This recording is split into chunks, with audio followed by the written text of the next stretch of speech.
हाँ जी, बहुत ही सत्कारयोग महिला काव्य मंच ਅੰਮ੍ਰਿਤਸਰ ਦੇ ਇਸ ਵਿਲੱਖਣ ਸੱਦੇ ਤੇ ਪਹੁੰਚੇ ਹੋਏ ਸਾਰੇ ਲੇਖਕ ਸਾਹਿਬਾਨ, ਮੈਡਮ ਜਸਵਿੰਦਰ ਕੌਰ ਵਿਸ਼ੇਸ਼ ਤੌਰ ਤੇ ਜਿਨ੍ਹਾਂ ਨੇ ਇਹ ਇਨੀਸ਼ੀਏਟਿਵ ਲਿਆ।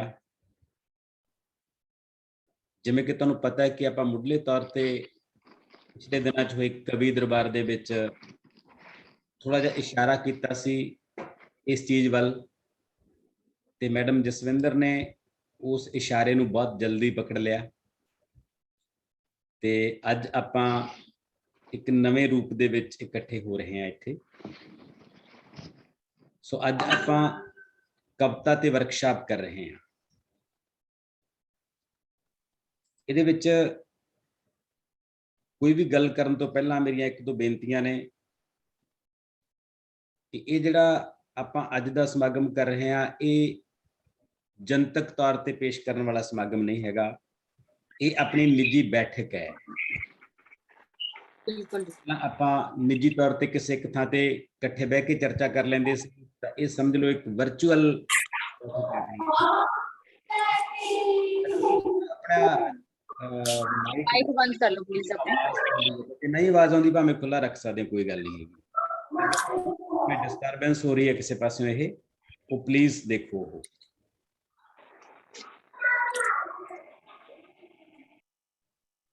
ਹਾਂਜੀ, ਸੋ ਇਸ ਕਰਕੇ ਸਤਿ ਸ਼੍ਰੀ ਅਕਾਲ ਜੀ, ਸਤਿ ਸ਼੍ਰੀ ਅਕਾਲ। ਇਸ ਕਰਕੇ ਅੱਜ ਦੇ ਪ੍ਰੋਗਰਾਮ ਦੇ ਵਿੱਚ ਆਪਾਂ ਗੈਰ ਰਸਮੀ ਆ।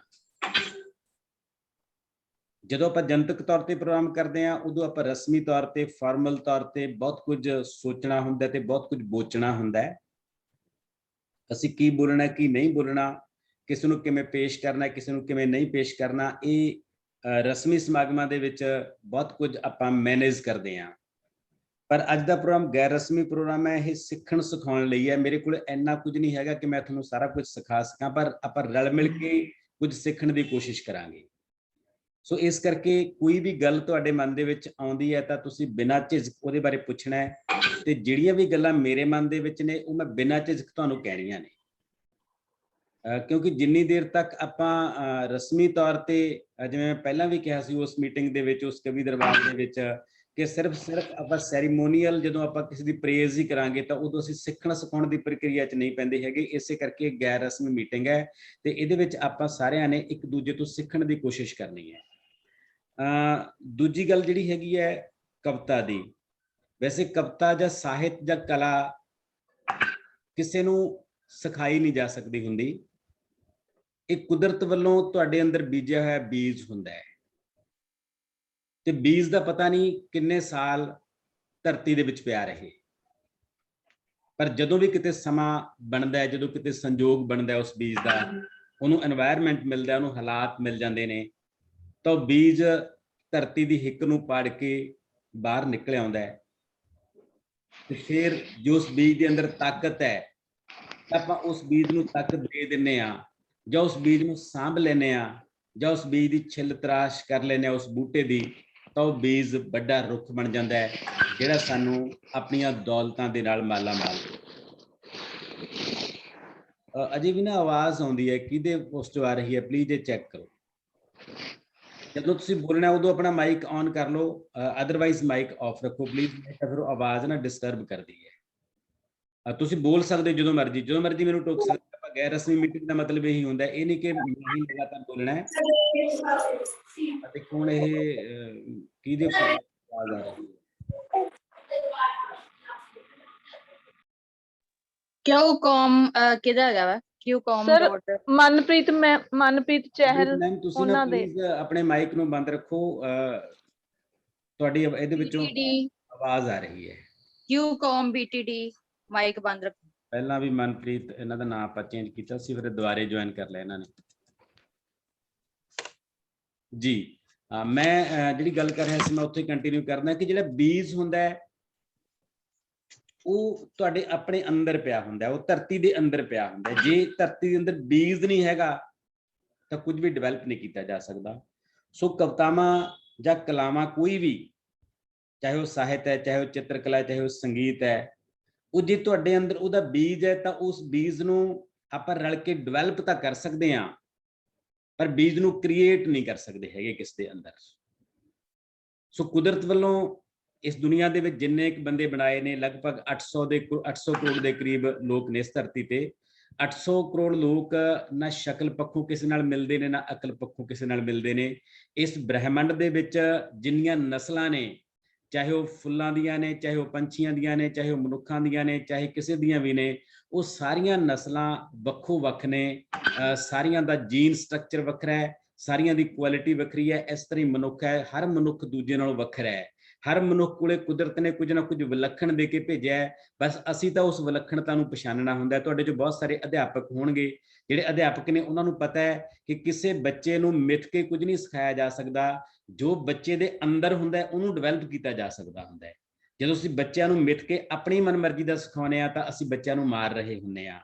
ਜੇ ਅਸੀਂ ਬੱਚਿਆਂ ਦੀ ਕਲਾ ਨੂੰ ਪਛਾਣ ਕੇ ਉਹਦੇ ਅੰਦਰੋਂ ਦੀ ਕਲਾ ਨੂੰ ਡਿਵੈਲਪ ਕਰਦੇ ਹਾਂ ਤਾਂ ਅਸੀਂ ਬੱਚੇ ਨੂੰ ਡਿਵੈਲਪ ਕਰ ਰਹੇ ਹੁੰਦੇ ਹਾਂ। ਉਸੇ ਤਰ੍ਹਾਂ ਹੀ ਕਲਾਵਾਂ ਹੁੰਦੀਆਂ ਨੇ, ਉਸੇ ਤਰ੍ਹਾਂ ਕਵਿਤਾਵਾਂ ਹੁੰਦੀਆਂ ਨੇ ਕਿ ਜੇ ਤੁਹਾਡੇ ਅੰਦਰ ਕਵਿਤਾ ਲਿਖਣ ਦਾ ਬੀਜ ਕਿਤੇ ਪਿਆ ਹੈ ਤਾਂ ਅਸੀਂ ਉਹਨੂੰ এনवायरमेंट ਦਈਏ, ਉਹਨੂੰ ਸਮਾਂ ਦਈਏ, ਉਹਨੂੰ ਸਾਂਭੀਏ, ਉਹਨੂੰ ਤਰਾਸ਼ੀਏ, ਉਹਨੂੰ ਦਸੀਏ, ਉਹਨੂੰ ਕੰਟਸ਼ੰਤ ਕਰੀਏ ਤਾਂ ਕਿ ਉਹ ਬੀਜ ਸੋਹਣਾ ਰੁੱਖ ਬਣ ਸਕੇ ਤੇ ਉਹ ਬੀਜ ਬੰਦੇ ਨੂੰ ਆਪ ਨੂੰ ਵੀ ਚੰਗਾ ਲੱਗੇ ਤੇ ਦੂਜਿਆਂ ਨੂੰ ਵੀ ਚੰਗਾ ਲੱਗੇ। ਸੋ ਇਸ ਐਂਗਲ ਤੋਂ ਮੈਂ ਤੁਹਾਡੇ ਨਾਲ ਕੁਝ ਗੱਲਾਂ ਕਰੂੰਗਾ। ਉਸ ਤੋਂ ਬਾਅਦ ਆਪਾਂ ਤੁਹਾਡੀਆਂ ਕਵਿਤਾਵਾਂ ਦੇ ਪ੍ਰਸੰਗ ਦੇ ਵਿੱਚ ਤੇ ਜਿਹੜੀਆਂ ਕਵਿਤਾਵਾਂ ਮੈਂ ਤੁਹਾਨੂੰ ਭੇਜੀਆਂ ਸੀ ਉਹਨਾਂ ਦੇ ਪ੍ਰਸੰਗ ਦੇ ਵਿੱਚ ਆਪਾਂ ਚਰਚਾ ਕਰਾਂਗੇ। ਦੋ ਤਰ੍ਹਾਂ ਦੀਆਂ ਕਵਿਤਾਵਾਂ ਹੋ ਗਈਆਂ ਆਪਣੇ ਕੋਲੇ, ਇੱਕ ਕਵਿਤਾਵਾਂ ਜਿਹੜੀਆਂ ਤੁਸੀਂ ਭੇਜੀਆਂ ਨੇ, ਇੱਕ ਕਵਿਤਾਵਾਂ ਜਿਹੜੀਆਂ ਮੈਂ ਭੇਜੀਆਂ ਨੇ। ਮੈਂ ਮਾਡਲ ਤੌਰ ਤੇ ਤੁਹਾਨੂੰ 4 ਜਾਂ 5 ਕਵਿਤਾਵਾਂ ਭੇਜੀਆਂ ਨੇ ਤਾਂ ਕਿ ਤੁਸੀਂ ਉਹਨਾਂ ਕਵਿਤਾਵਾਂ ਨੂੰ ਪੜ੍ਹ ਕੇ ਸਮਝ ਸਕੋ ਕਿ ਇਹ ਕਵਿਤਾਵਾਂ ਦੇ ਵਿੱਚ ਕੀ ਵੱਖਰਾ ਹੈ। ਆਪਣੇ ਆਪ ਨੂੰ ਕੰਪੇਅਰ ਕਰ ਸਕੋ ਕਿ ਮੈਂ ਇਹਨਾਂ ਕਵਿਤਾਵਾਂ ਵਰਗਾ ਮੇਰੇ 'ਚ ਕੀ ਹੈ ਜਾਂ ਇਹਨਾਂ ਕਵਿਤਾਵਾਂ ਵਰਗਾ ਮੇਰੇ 'ਚ ਕੀ ਨਹੀਂ ਹੈਗਾ। ਵੈਸੇ ਜਿਵੇਂ ਪਹਿਲਾਂ ਕਿਹਾ ਕਿ ਕੋਈ ਵੀ ਸਿਰਜਣਾ ਕਿਸੇ ਨਾਲ ਹੂਬਹੂ ਨਹੀਂ ਮਿਲਦੀ ਹੁੰਦੀ ਤੇ ਨਾ ਹੀ ਹੂਬਹੂ ਮਿਲਣਾ ਚਾਹੀਦਾ ਹੁੰਦਾ ਹੈ। ਜਿਹੜੀਆਂ ਮੈਂ 5 ਰਚਨਾਵਾਂ ਭੇਜੀਆਂ ਨੇ ਇਹ ਵੀ ਇੱਕ ਦੂਜੇ ਨਾਲ ਨਹੀਂ ਮਿਲਦੀਆਂ, ਬਹੁਤ ਵੱਖਰੀਆਂ ਨੇ। ਕੋਈ ਗਜ਼ਲ ਹੈ, ਕੋਈ ਨਜ਼ਮ ਹੈ, ਕੋਈ ਗੀਤ ਹੈ, ਕੋਈ ਕੁਛ ਹੈ, ਕੋਈ ਕੁਛ ਹੈ। ਪਰ ਫਿਰ ਵੀ ਉਹ ਚਾਹੇ ਉਹ ਗਜ਼ਲ ਹੈ, ਚਾਹੇ ਨਜ਼ਮ ਹੈ, ਚਾਹੇ ਗੀਤ ਹੈ, ਪਰ ਉਹ ਆਪਣੇ ਆਪ ਦੇ ਵਿੱਚ ਬਹੁਤ ਖੂਬਸੂਰਤ ਹੈ।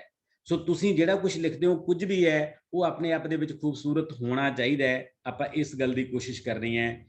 ਸੋ 2-3 ਗੱਲਾਂ ਬੜੀਆਂ ਮਹੱਤਵਪੂਰਨ ਨੇ ਜਿਹੜੀਆਂ ਪਹਿਲਾਂ ਮੈਂ ਕਰਨੀਆਂ ਨੇ, ਉਸ ਤੋਂ ਬਾਅਦ ਪ੍ਰੈਕਟੀਕਲ ਸੈਸ਼ਨ ਵੱਲ ਆਵਾਂਗੇ। ਜਦੋਂ ਵੀ ਅਸੀਂ ਕਲਾ ਦੀ ਕਿਸੇ ਸਿਨਫ ਦੇ ਵਿੱਚ ਹੱਥ ਅਜਮਾਉਣ ਦੀ ਕੋਸ਼ਿਸ਼ ਕਰਦੇ ਹਾਂ, ਸਭ ਤੋਂ ਪਹਿਲਾਂ ਤਾਂ ਸਾਨੂੰ ਇਹ ਕਿਤੇ ਨਾ ਕਿਤੇ ਪਤਾ ਹੋਣਾ ਚਾਹੀਦਾ ਹੈ ਕਿ ਮੈਂ ਕਿਸ ਵਿਧਾ ਦੇ ਨੇੜੇ ਹਾਂ। ਮੈਂ ਕਵਿਤਾ ਦੇ ਨੇੜੇ ਹਾਂ, ਮੈਂ ਕਹਾਣੀ ਦੇ ਨੇੜੇ ਹਾਂ, ਮੈਂ ਨਾਵਲ ਦੇ ਨੇੜੇ ਹਾਂ, ਮੈਂ ਨਾਟਕ ਦੇ ਨੇੜੇ ਹਾਂ, ਜਾਂ ਮੈਂ ਕਿਸੇ ਹੋਰ ਰੂਪ ਦੇ ਨੇੜੇ ਹਾਂ। ਜੇ ਤੁਸੀਂ ਮਹਿਸੂਸ ਕਰਦੇ ਹੋ ਕਿ ਤੁਸੀਂ ਕਵਿਤਾ ਦੇ ਨੇੜੇ ਹੋ ਤਾਂ ਤੁਸੀਂ ਕਵਿਤਾ ਵੱਲ ਆਓ।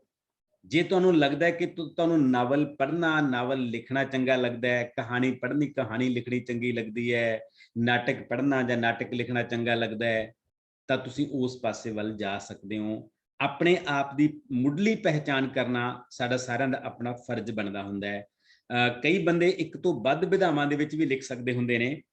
ਸਾਡੇ ਕੋਲੇ ਪੰਜਾਬੀ ਸਾਹਿਤ ਦੇ ਵਿੱਚ ਬੜੀਆਂ ਉਦਾਹਰਨਾਂ ਨੇ। ਸਾਡੇ ਕੋਲੇ ਸੰਤ ਸਿੰਘ ਸੇਖੋਂ ਦੀ ਉਦਾਹਰਨ ਹੈ, ਸਾਡੇ ਕੋਲੇ ਗੁਰਬਖਸ਼ ਸਿੰਘ ਪ੍ਰੀਤਲੜੀ ਦੀ ਉਦਾਹਰਨ ਹੈ, ਜਿਨ੍ਹਾਂ ਨੇ ਨਾਟਕ ਵੀ ਲਿਖਤੇ, ਨਾਵਲ ਵੀ ਲਿਖਤੇ, ਕਹਾਣੀਆਂ ਵੀ ਲਿਖਤੀਆਂ, ਕਵਿਤਾਵਾਂ ਵੀ ਲਿਖਤੀਆਂ, ਬੜਾ ਕੁਝ ਲਿਖਤਾ ਉਹਨਾਂ ਨੇ। ਹੋਰ ਵੀ ਇਹੋ ਜਿਹੇ ਕਈ ਬੰਦੇ ਨੇ, ਪਰ ਅਕਸਰ ਬਹੁਤੇ ਬੰਦੇ ਇਸ ਤਰ੍ਹਾਂ ਦੇ ਨਹੀਂ ਹੁੰਦੇ।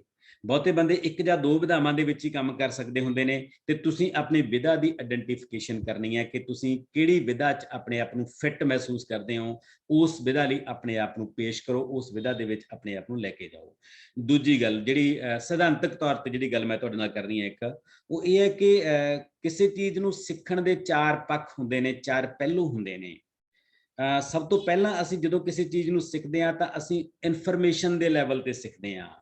ਸਾਡੇ ਕੋਲੇ ਬਹੁਤ ਸਾਰੀਆਂ ਸੂਚਨਾਵਾਂ ਆਉਂਦੀਆਂ ਨੇ। ਜਦੋਂ ਅਸੀਂ ਪਹਿਲੀ, ਦੂਜੀ, ਤੀਜੀ ਕਲਾਸ 'ਚ ਪੜ੍ਹਦੇ ਹੁੰਦੇ ਹਾਂ, ਉਦੋਂ ਸਾਨੂੰ ਜਦੋਂ ਅਸੀਂ ਗੁਰੂ ਨਾਨਕ ਸਾਹਿਬ ਦਾ ਲੇਖ ਲਿਖਦੇ ਹਾਂ ਤਾਂ ਸਾਨੂੰ ਸਿਖਾਇਆ ਜਾਂਦਾ ਹੈ ਕਿ ਗੁਰੂ ਨਾਨਕ ਸਾਹਿਬ ਦਾ ਜਨਮ 1469 ਈਸਵੀ ਦੇ ਵਿੱਚ ਹੋਇਆ। ਇਹ ਪਹਿਲੀ ਇਨਫੋਰਮੇਸ਼ਨ ਹੈ। ਚੰਦ ਤੇ ਪਹਿਲੀ ਵਾਰ ਫਲਾਣਾ ਬੰਦਾ ਗਿਆ, ਇਹ ਦੂਜੀ ਇਨਫੋਰਮੇਸ਼ਨ ਹੈ। ਇਹੋ ਜਿਹੀਆਂ ਹਜ਼ਾਰਾਂ ਇਨਫੋਰਮੇਸ਼ਨਾਂ ਸਾਡੇ ਕੋਲੇ ਆਉਂਦੀਆਂ ਨੇ। ਇਹ ਪਹਿਲਾ ਪੜਾਅ ਹੁੰਦਾ ਸਿੱਖਣ ਦਾ। ਜਿਹੜਾ ਲਗਭਗ ਹਰ ਬੰਦੇ ਨੂੰ ਸਿੱਖਣਾ ਪੈਂਦਾ ਜ਼ਿੰਦਗੀ ਦੇ ਵਿੱਚ। ਸੂਚਨਾਵਾਂ ਤੋਂ ਬਿਨਾਂ ਗੁਜ਼ਾਰਾ ਨਹੀਂ ਹੈਗਾ। ਸਾਨੂੰ ਬਹੁਤ ਸਾਰੀਆਂ ਸੂਚਨਾਵਾਂ ਦਿਨ 'ਚ ਮਿਲਦੀਆਂ ਨੇ, ਬਹੁਤ ਸਾਰੀਆਂ ਸੂਚਨਾਵਾਂ ਅਸੀਂ ਦਿੰਦੇ ਹਾਂ ਆਪ। ਸੈਕੰਡ ਫੇਜ਼ ਜਿਹੜਾ ਹੁੰਦਾ ਹੈ, ਇਨਫੋਰਮੇਸ਼ਨ ਤੋਂ ਅੱਗੇ ਨੌਲੇਜ ਦਾ ਫੇਜ਼ ਹੁੰਦਾ ਹੈ, ਗਿਆਨ ਦਾ ਫੇਜ਼ ਹੁੰਦਾ ਹੈ। ਕੋਈ ਸੂਚਨਾ ਗਿਆਨ 'ਚ ਕਿਵੇਂ ਕਨਵਰਟ ਹੋ ਜਾਂਦੀ ਹੈ, ਇਹ ਜਾਣਨਾ ਤੇ ਇਹ ਸਮਝਣਾ ਬਹੁਤ ਮਹੱਤਵਪੂਰਨ ਹੈ। ਜਿਵੇਂ ਉਦਾਹਰਨ ਦੇ ਤੌਰ ਤੇ ਮੈਂ ਇੱਕ ਸੂਚਨਾ ਤੁਹਾਨੂੰ ਦੱਸਦਾ। ਆਪਾਂ ਸਾਰਿਆਂ ਨੇ ਹਿਸਟਰੀ ਦੇ ਵਿੱਚ ਪੜ੍ਹਿਆ ਹੋਣਾ ਕਿ ਮਨੁੱਖ ਨੇ ਅੱਗ ਦੀ ਕਾਢ ਕੱਢੀ। ਇੱਕ ਇਨਫੋਰਮੇਸ਼ਨ ਹੈ, ਇੱਕ ਸੂਚਨਾ ਹੈ ਸਾਨੂੰ ਜਿਹੜੀ ਇਤਿਹਾਸ ਨੇ ਦਿੱਤੀ ਕਿ ਇੱਕ ਦੌਰ ਦੇ ਵਿੱਚ ਪੱਥਰ ਯੁੱਗ ਤੋਂ ਬਾਅਦ ਬੰਦੇ ਨੇ ਅੱਗ ਦੀ ਕਾਢ ਕੱਢੀ। ਪਰ ਇਹ ਸੂਚਨਾ ਗਿਆਨ 'ਚ ਕਿਵੇਂ ਕਨਵਰਟ ਹੋਊਗੀ? ਹੁਣ ਅੱਗ ਕੀ ਹੈ ਸਾਨੂੰ ਕੁਝ ਨਹੀਂ ਪਤਾ, ਕਿਸੇ ਬੱਚੇ ਨੂੰ ਕੁਝ ਨਹੀਂ ਪਤਾ ਹੈਗਾ ਜਿੰਨੀ ਦੇਰ ਤੱਕ ਸਿਰਫ ਉਹਨੇ ਇਨਫੋਰਮੇਸ਼ਨ ਲਈ ਹੈ। ਪਰ ਜਦੋਂ ਤੁਸੀਂ ਅੱਗ ਨੂੰ ਦੇਖਦੇ ਹੋ, ਜਦੋਂ ਤੁਸੀਂ ਅੱਗ ਨੂੰ ਮਹਿਸੂਸ ਕਰਦੇ ਹੋ, ਜਦੋਂ ਤੁਸੀਂ ਅੱਗ ਦੀ ਵਰਤੋਂ ਹੁੰਦੀ ਦੇਖਦੇ ਹੋ, ਤਾਂ ਉਦੋਂ ਤੁਹਾਨੂੰ ਅੱਗ ਬਾਰੇ ਸਮਝ ਪ੍ਰਾਪਤ ਹੁੰਦੀ ਹੈ। ਜਦੋਂ ਤੁਹਾਨੂੰ ਕਿਸੇ ਚੀਜ਼ ਬਾਰੇ ਸਮਝ ਪ੍ਰਾਪਤ ਹੋਗੀ, ਸੂਚਨਾ ਤੋਂ ਅਗਲੇ ਫੇਜ਼ ਚਲੇ ਗਏ, ਇਹ ਗਿਆਨ ਹੁੰਦਾ ਹੈ। ਸਾਨੂੰ ਬਹੁਤ ਸਾਰੀਆਂ ਸੂਚਨਾਵਾਂ ਦਾ ਪਤਾ ਹੈ, ਪਰ ਸਾਨੂੰ ਬਹੁਤ ਸਾਰੀਆਂ ਚੀਜ਼ਾਂ ਦਾ ਗਿਆਨ ਨਹੀਂ ਹੁੰਦਾ ਹੈਗਾ। ਸੂਚਨਾ ਤੋਂ ਗਿਆਨ ਤੱਕ ਪਹੁੰਚਣਾ ਬੰਦੇ ਦਾ ਸਦੀਵੀ ਸਫ਼ਰ ਹੈ। ਗਿਆਨ ਤੋਂ ਬਾਅਦ ਅਗਲਾ ਜਿਹੜਾ ਫੇਜ਼ ਹੈ ਉਹ ਹੈਗਾ ਸੈਂਸਿਟੀਵਿਟੀ ਦਾ, ਸੰਵੇਦਨਾ ਦਾ। ਤੁਹਾਡੇ ਕੋਲ ਗਿਆਨ ਵੀ ਆ ਗਿਆ, ਤੁਹਾਨੂੰ ਅੱਗ ਦਾ ਪਤਾ ਲੱਗ ਗਿਆ ਕਿ ਅੱਗ ਹੀਟ ਦਿੰਦੀ ਹੈ, ਅੱਗ ਮਚਾ ਦਿੰਦੀ ਹੈ ਕਿਸੇ ਚੀਜ਼ ਨੂੰ, ਅੱਗ ਕਿਸੇ ਚੀਜ਼ ਨੂੰ ਬਣਾ ਵੀ ਦਿੰਦੀ ਹੈ, ਪਕਾ ਵੀ ਦਿੰਦੀ ਹੈ। ਉਸੇ ਅੱਗ ਨਾਲ ਤੁਸੀਂ ਕਿਸੇ ਦੇ ਘਰ ਨੂੰ ਜਲਾ ਦਿੰਦੇ ਹੋ। ਇਹਦਾ ਮਤਲਬ ਤੁਹਾਨੂੰ ਅੱਗ ਬਾਰੇ ਗਿਆਨ ਹੈ, ਪਰ ਤੁਸੀਂ ਅੱਗ ਬਾਰੇ ਸੈਂਸਿਟਾਈਜ਼ ਨਹੀਂ ਹੈਗੇ। ਤੁਹਾਨੂੰ ਅੱਗ ਬਾਰੇ ਸੰਵੇਦਨਾ ਨਹੀਂ ਹੈਗੀ ਕਿ ਮੈਂ ਇਸ ਅੱਗ ਨੂੰ ਵਰਤਾਂ ਕਿਵੇਂ। ਮੈਂ ਕਿਸੇ ਦਾ ਘਰ ਮਚਾਉਣ ਲਈ ਵਰਤਾਂ ਜਾਂ ਮੈਂ ਲੰਗਰ ਪਕਾਉਣ ਲਈ ਵਰਤਾਂ। ਜੇ ਤੁਸੀਂ ਲੰਗਰ ਪਕਾਉਣ ਲਈ ਵਰਤਦੇ ਹੋ ਤਾਂ ਤੁਸੀਂ ਸੰਵੇਦਨਸ਼ੀਲ ਬੰਦੇ ਹੋ। ਜੇ ਤੁਸੀਂ ਲੋਕਾਂ ਦੇ ਘਰ ਜਲਾਉਣ ਲਈ ਵਰਤਦੇ ਹੋ ਤਾਂ ਤੁਸੀਂ ਸੰਵੇਦਨਹੀਨ ਬੰਦੇ ਹੋ, ਤਾਂ ਤੁਸੀਂ ਦਰਿੰਦੇ ਹੋ। ਦਾਨਵ ਤੇ ਮਾਨਵ ਦਾ ਇਹੀ ਫਰਕ ਹੁੰਦਾ ਹੈ। ਕੋਈ ਬੰਦਾ ਰਾਖਸ਼ ਕਿਵੇਂ ਹੋ ਸਕਦਾ ਹੈ, ਇਹ ਇੱਥੋਂ ਹੀ ਪਤਾ ਲੱਗਦਾ ਹੈ ਕਿ ਸੰਵੇਦਨਹੀਨਤਾ ਉਹਦੇ ਵਿੱਚ ਕਿੰਨੀ ਕੁ ਹੈ। ਜਦੋਂ ਅਸੀਂ ਹੁੰਦੇ ਹੋਏ ਵੀ ਮੰਨ ਲਓ ਬੰਦੂਕ ਹੈ, ਇਹ ਗਿਆਨ ਸਾਨੂੰ ਪਤਾ ਲੱਗੇ ਕਿ ਬੰਦੂਕ ਦੇ ਵਿੱਚ ਗੋਲੀ ਪੈਂਦੀ ਹੈ, ਬੰਦੂਕ ਐ ਚੱਲਦੀ ਹੈ, ਬੰਦੂਕ ਦਾ ਐ ਘੋੜਾ ਨੱਪਿਆ ਜਾਂਦਾ ਹੈ। ਉਹੀ ਬੰਦੂਕ ਫੌਜੀ ਦੇ ਹੱਥ 'ਚ ਆਉਂਦੀ ਹੈ ਕਿਸੇ ਸਿਆਣੇ ਦੇ, ਤਾਂ ਉਹ ਠੀਕ ਥਾਂ ਨਿਸ਼ਾਨਾ ਲਾਉਂਦਾ ਹੈ। ਉਹੀ ਬੰਦੂਕ ਬਾਂਦਰ ਦੇ ਹੱਥ 'ਚ ਆਉਂਦੀ ਹੈ ਤਾਂ ਕਿਸੇ ਨੂੰ ਵੀ ਮਾਰ ਸਕਦਾ ਹੈ ਉਹ। ਇਟ ਮੀਨਸ ਅਸੀਂ ਸੈਂਸਿਟਾਈਜ਼ ਨਹੀਂ ਹੈਗੇ। ਤੇ ਜਿਹੜਾ ਕਵੀ ਹੋਣਾ ਹੁੰਦਾ ਹੈ, ਜਿਹਦੇ ਨਾਲ ਮੈਂ ਗੱਲ ਜੋੜਦਾ ਇੱਥੇ ਤੁਹਾਨੂੰ ਲਿਆ ਕੇ, ਤਾਂ ਕਵੀ ਦਾ ਸਭ ਤੋਂ ਹੋਣ ਦੀ ਪਹਿਲੀ ਸ਼ਰਤ ਉਹਦਾ ਸੰਵੇਦਨਸ਼ੀਲ ਹੋਣਾ ਹੁੰਦਾ ਹੈ। ਜਿੰਨੀ ਦੇਰ ਤੱਕ ਤੁਸੀਂ ਵਰਤਾਰਿਆਂ ਨੂੰ ਮਹਿਸੂਸ ਨਹੀਂ ਕਰ ਸਕਦੇ ਹੈਗੇ, ਫੀਲ ਨਹੀਂ ਕਰ ਸਕਦੇ ਹੈਗੇ, ਉਨੀ ਦੇਰ ਤੱਕ ਤੁਸੀਂ ਸਾਹਿਤਕਾਰ, ਕਲਾਕਾਰ ਨਹੀਂ ਬਣ ਸਕਦੇ ਹੈਗੇ। ਸਾਰੇ ਬੰਦੇ ਸਾਰੀਆਂ ਚੀਜ਼ਾਂ ਦੇਖਦੇ ਨੇ, ਪਰ ਸਾਰੇ ਬੰਦੇ ਕਵੀ ਨਹੀਂ ਬਣਦੇ ਹੈਗੇ। ਸਾਰੇ ਬੰਦੇ ਸਾਹਿਤਕਾਰ ਨਹੀਂ ਬਣਦੇ ਹੈਗੇ। ਸਾਹਿਤਕਾਰ ਉਹ ਹੁੰਦੇ ਨੇ ਜਿਹੜੇ ਉਹਨਾਂ ਬੰਦਿਆਂ ਨੂੰ, ਉਹਨਾਂ ਚੀਜ਼ਾਂ ਨੂੰ, ਉਹਨਾਂ ਵਰਤਾਰਿਆਂ ਨੂੰ ਬਹੁਤ ਡੀਪਲੀ ਧੁਰ ਅੰਦਰ ਤੱਕ ਮਹਿਸੂਸ ਕਰ ਲੈਂਦੇ ਨੇ, ਜਿਹੜੇ ਉਹਨਾਂ ਦੀ ਪੀੜ ਨੂੰ ਮਹਿਸੂਸ ਕਰ ਲੈਂਦੇ ਨੇ। ਉਹ ਬੰਦੇ ਸੰਵੇਦਨਸ਼ੀਲ ਬੰਦੇ ਹੁੰਦੇ ਨੇ। ਤੁਹਾਨੂੰ ਜ਼ਿੰਦਗੀ ਦੇ ਵਿੱਚ ਬਹੁਤ ਸਾਰੇ ਕਰੈਕਟਰ ਇਹੋ ਜਿਹੇ ਮਿਲਣਗੇ ਜਿਨ੍ਹਾਂ ਨੂੰ ਤੁਸੀਂ ਨਿਰਦਈ, ਜ਼ਾਲਮ ਕਰੈਕਟਰ ਵੀ ਕਹਿ ਸਕਦੇ ਹੋ। ਪਰ ਜੇ ਕਦੇ ਉਹਨਾਂ ਬੰਦਿਆਂ ਦਾ ਤੁਸੀਂ ਇਤਿਹਾਸ ਫਰੋਲ ਕੇ ਦੇਖੋ ਤਾਂ ਉਹ ਬੰਦੇ ਕਦੇ ਬਹੁਤ ਨਾਈਸ ਬੰਦੇ ਹੋਣਗੇ, ਪਰ ਸਮਾਜ ਨੇ ਕਿਵੇਂ ਉਹਨਾਂ ਨੂੰ ਜ਼ਾਲਮ ਬਣਾਤਾ, ਕਿਵੇਂ ਉਹਨਾਂ ਨੂੰ ਦਰਿੰਦੇ ਬਣਾਤਾ, ਇਹ ਗੱਲ ਸਿਰਫ ਸਾਹਿਤਕਾਰ, ਕਲਾਕਾਰ ਹੀ ਮਹਿਸੂਸ ਕਰ ਸਕਦਾ ਹੈ। ਕਦੇ ਮੌਕਾ ਮਿਲਿਆ ਤਾਂ ਖਵਾਜਾ ਅਹਿਮਦ ਅਬਾਸ ਦੀ ਇੱਕ ਕਹਾਣੀ ਹੈ ਸਪੈਰੋਜ਼, ਚਿੜੀਆਂ।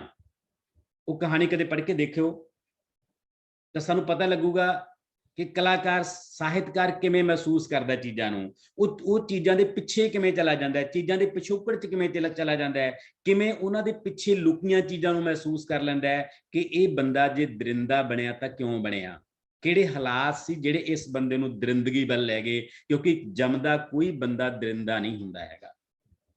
ਤੁਸੀਂ ਇਤਿਹਾਸ ਦੇ ਵਿੱਚ ਦੋ ਕਰੈਕਟਰਾਂ ਬਾਰੇ ਸੁਣਿਆ ਹੋਣਾ, ਇੱਕ ਸੀ ਉਸਾਮਾ, ਇੱਕ ਸੀ ਓਬਾਮਾ।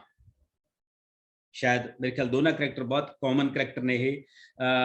ओबामा सी जिहड़ा वो अमेरिका का राष्ट्रपति सी, ओसामा सी जिहड़ा दुनिया का सब तो बड़ा अतवादी सी।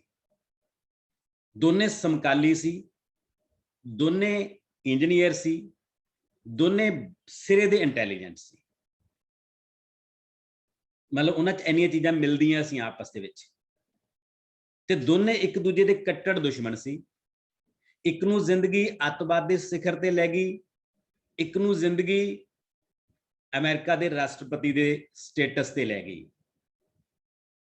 हुण ओसामा उत्थे क्यों पहुंच गया ते ओबामा उत्थे क्यों पहुंच गया, इहनूं महसूस किहने करना हुंदा है?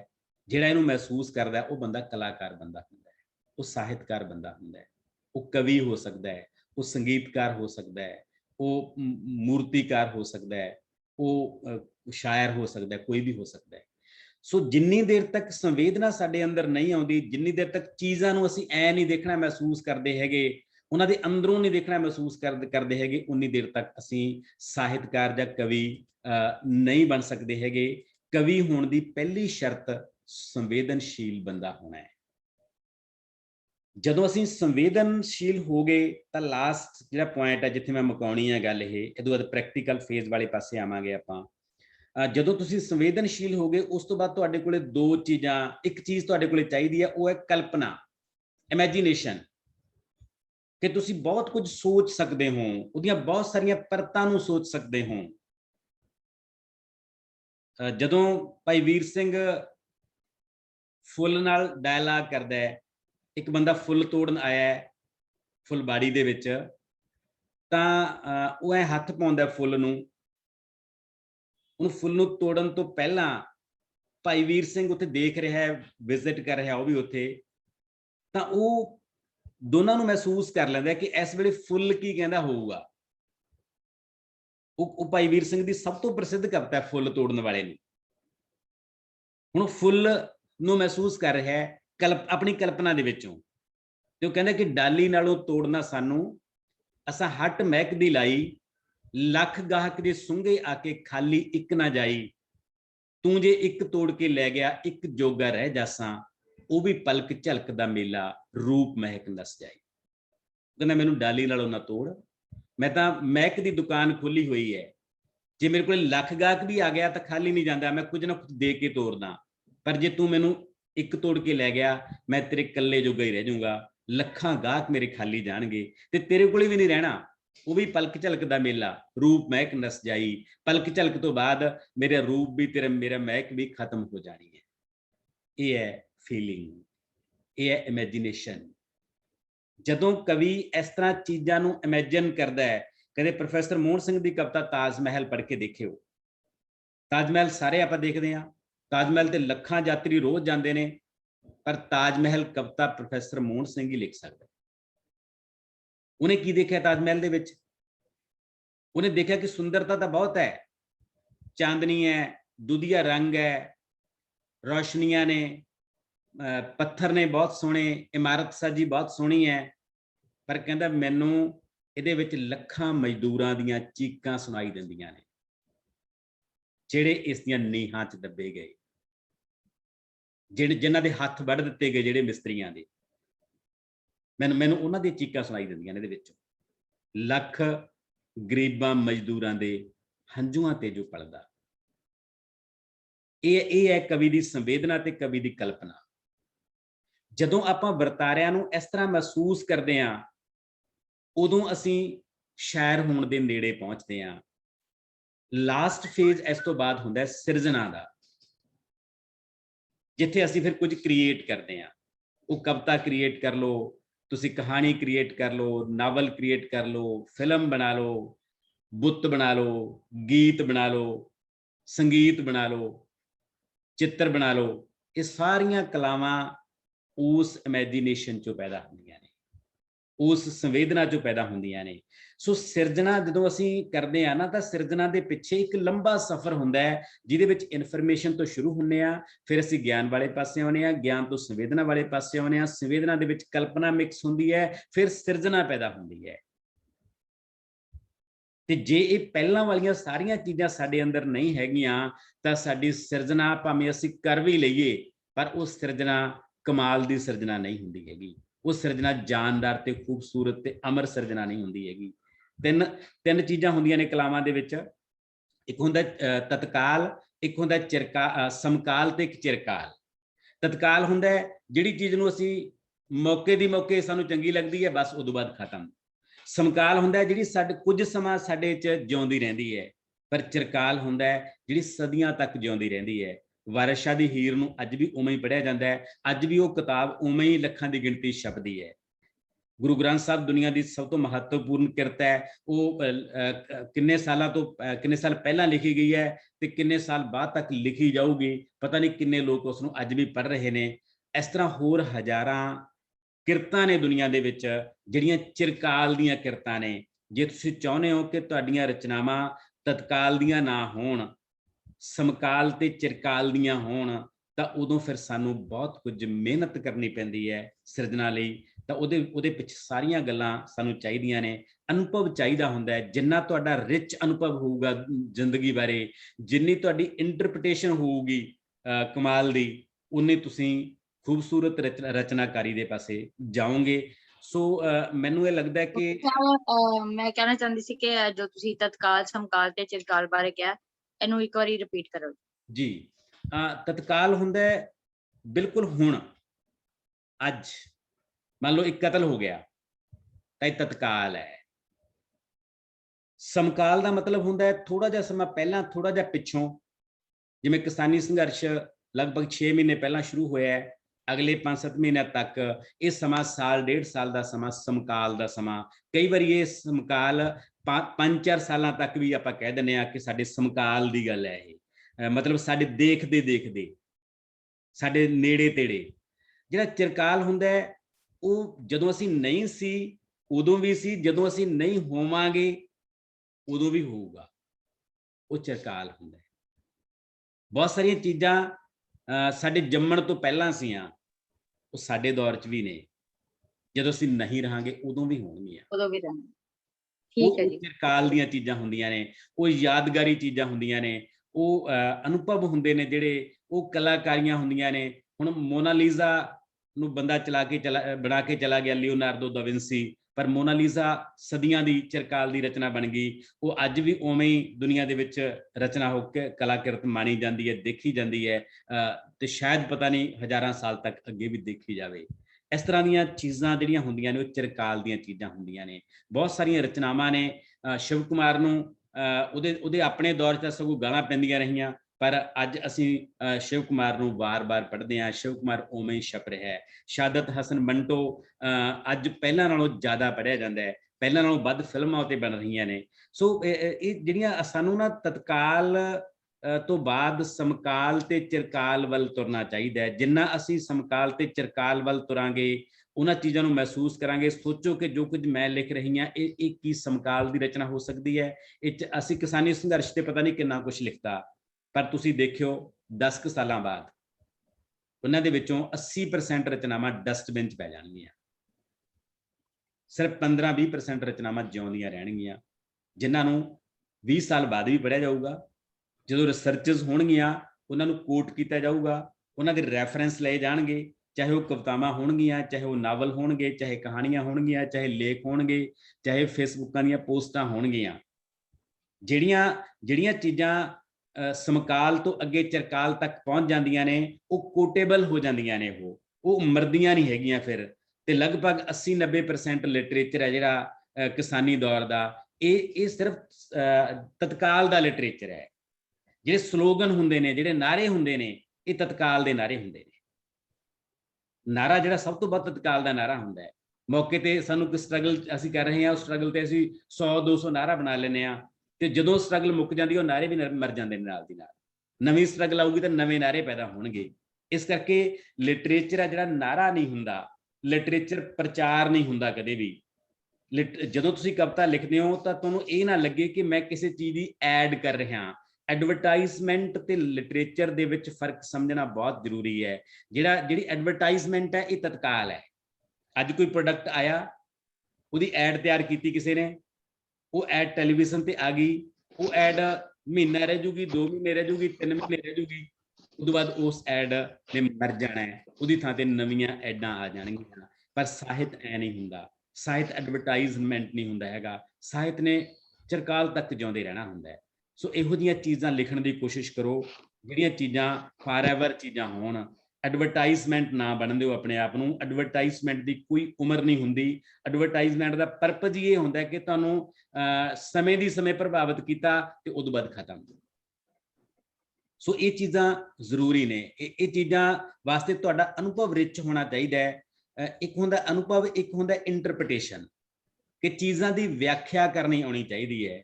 ਚੀਜ਼ਾਂ ਦੀਆਂ ਜਿਹੜੀਆਂ ਲੁਕੀਆਂ ਹੋਈਆਂ ਪਰਤਾਂ ਨੇ ਉਹਨਾਂ ਦੀ ਸਮਝ ਆਉਣੀ ਚਾਹੀਦੀ ਹੈ। ਜਿਵੇਂ ਉਦਾਹਰਨ ਦੇ ਤੌਰ ਤੇ ਆਪਾਂ ਕਿਸਾਨ ਸੰਘਰਸ਼ ਦੀ ਫਿਰ ਗੱਲ ਕਰਦੇ ਹਾਂ। ਕਿਸਾਨ ਸੰਘਰਸ਼ ਦੇ ਪਿੱਛੇ ਕਿਹੜੀਆਂ ਤਾਕਤਾਂ ਲੁਕੀਆਂ ਹੋਈਆਂ ਨੇ, ਕੋਈ ਚੀਜ਼ ਕਿਉਂ ਵਾਪਰ ਰਹੀ ਹੈ ਇਸ ਤਰ੍ਹਾਂ। ਜਿਹੜਾ ਬੰਦਾ ਉਹਨਾਂ ਨੂੰ ਸਮਝ ਗਿਆ ਤਾਂ ਇਹ ਸਮਝ ਲਓ ਕਿ ਉਹਦੀ ਇੰਟਰਪ੍ਰੀਟੇਸ਼ਨ ਕਮਾਲ ਹੈ। ਜਿਹੜਾ ਬੰਦਾ ਉਹਨੂੰ ਨਾ ਸਮਝਿਆ ਉਹ ਉੱਪਰੋਂ ਸੰਘਰਸ਼ ਨੂੰ ਦੇਖੂਗਾ, ਇਹਦਾ ਮਤਲਬ ਉਹ ਡੈਪਥ ਦੇ ਵਿੱਚ ਨਹੀਂ ਜਾ ਸਕੂਗਾ। ਡੈਪਥ ਦੇ ਵਿੱਚ ਜਾਣਾ ਬਹੁਤ ਜ਼ਰੂਰੀ ਹੈ। ਜੇ ਤੁਸੀਂ ਡੈਪਥ ਦੇ ਵਿੱਚ ਨਹੀਂ ਜਾਂਦੇ ਹੈਗੇ ਤਾਂ ਤੁਸੀਂ ਉਹਨੂੰ ਇੰਟਰਪ੍ਰੀਟ ਨਹੀਂ ਕਰ ਸਕਦੇ ਹੈਗੇ। ਘਟਨਾ ਤੇ ਕਹਾਣੀ, ਅਖਬਾਰ ਦੇ ਵਿੱਚ ਇੱਕ ਨਿਊਜ਼ ਲੱਗੀ ਆ, ਆਪਾਂ ਨਿਊਜ਼ ਸਾਰੇ ਪੜ੍ਹਦੇ ਹਾਂ, ਉਹ ਪੱਤਰਕਾਰ ਦੀ ਬਣਾਈ ਹੋਈ ਨਿਊਜ਼ ਹੈ। ਤੇ ਉਹ ਘਟਨਾ ਨੂੰ ਜਦੋਂ ਅਸੀਂ ਉਹ ਤੇ ਕਹਾਣੀ ਲਿਖਾਂਗੇ ਜਾਂ ਉਹ ਤੇ ਕਵਿਤਾ ਲਿਖਾਂਗੇ ਤਾਂ ਅਸੀਂ ਹੂਬਹੂ ਨੂੰ ਉਵੇਂ ਨਹੀਂ ਲਿਖਾਂਗੇ। ਤਾਂ ਅਸੀਂ ਦੇਖਾਂਗੇ, ਵਿਸ਼ਲੇਸ਼ਣ ਕਰਾਂਗੇ, ਖਬਰ ਦੇ ਅੰਦਰ ਕਿਹੜੀ ਖਬਰ ਹੈ ਉਹ ਗੱਲ ਮਹੱਤਵਪੂਰਨ ਹੈ। ਖਬਰ ਦੇ ਪਿੱਛੇ ਕਿਹੜੀ ਖਬਰ ਹੈ ਉਹ ਗੱਲ ਮਹੱਤਵਪੂਰਨ ਹੈ। ਜਿਵੇਂ ਪਿਛਲੇ ਦਿਨਾਂ ਦੇ ਵਿੱਚ 2-3 ਦਿਨ ਹੋ ਗਏ, ਯੂਪੀ ਦੇ ਇੱਕ ਮੁਸਲਮਾਨ ਬਜ਼ੁਰਗ ਦੀ ਖਬਰ ਆਈ ਕਿ ਉਹਦੀ ਦਾੜੀ ਕੱਟ ਦਿੱਤੀ ਗਈ ਜੀ, ਉਹਨੂੰ ਕੁੱਟਿਆ ਗਿਆ ਜੀ, ਉਹਨੂੰ ਮਾਰਿਆ ਗਿਆ ਜੀ। ਉਹਦੀ ਖਬਰ ਬਣਾ ਕੇ ਅਖਬਾਰਾਂ ਦੇ ਵਿੱਚ ਲੱਗ ਗਈ, ਬਹੁਤ ਸਾਰਿਆਂ ਨੇ ਸੋਸ਼ਲ ਮੀਡੀਆ ਤੇ ਪਾਤੀ, ਵਾਇਰਲ ਹੋ ਗਈ। ਪਰ ਬਾਅਦ ਦੇ ਵਿੱਚ ਸੱਚਾਈ ਕੋਈ ਹੋਰ ਨਿਕਲੀ ਉਹਦੇ ਪਿੱਛੇ।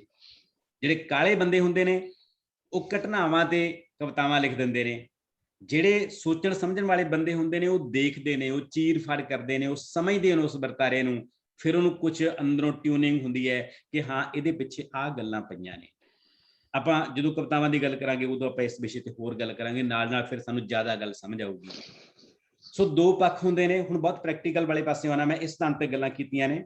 ਦੋ ਪੱਖ ਨੇ ਜਦੋਂ ਅਸੀਂ ਰਚਨਾ ਕਰਦੇ ਹਾਂ, ਕਵਿਤਾ ਲਿਖਦੇ ਹਾਂ। ਮੰਨ ਲਓ ਆਪਾਂ ਕਵਿਤਾ ਦੀ ਵਰਕਸ਼ਾਪ ਲਾ ਰਹੇ ਹਾਂ, ਹੁਣ ਕਵਿਤਾ ਤੇ ਫੋਕਸ ਕਰਦੇ ਹਾਂ।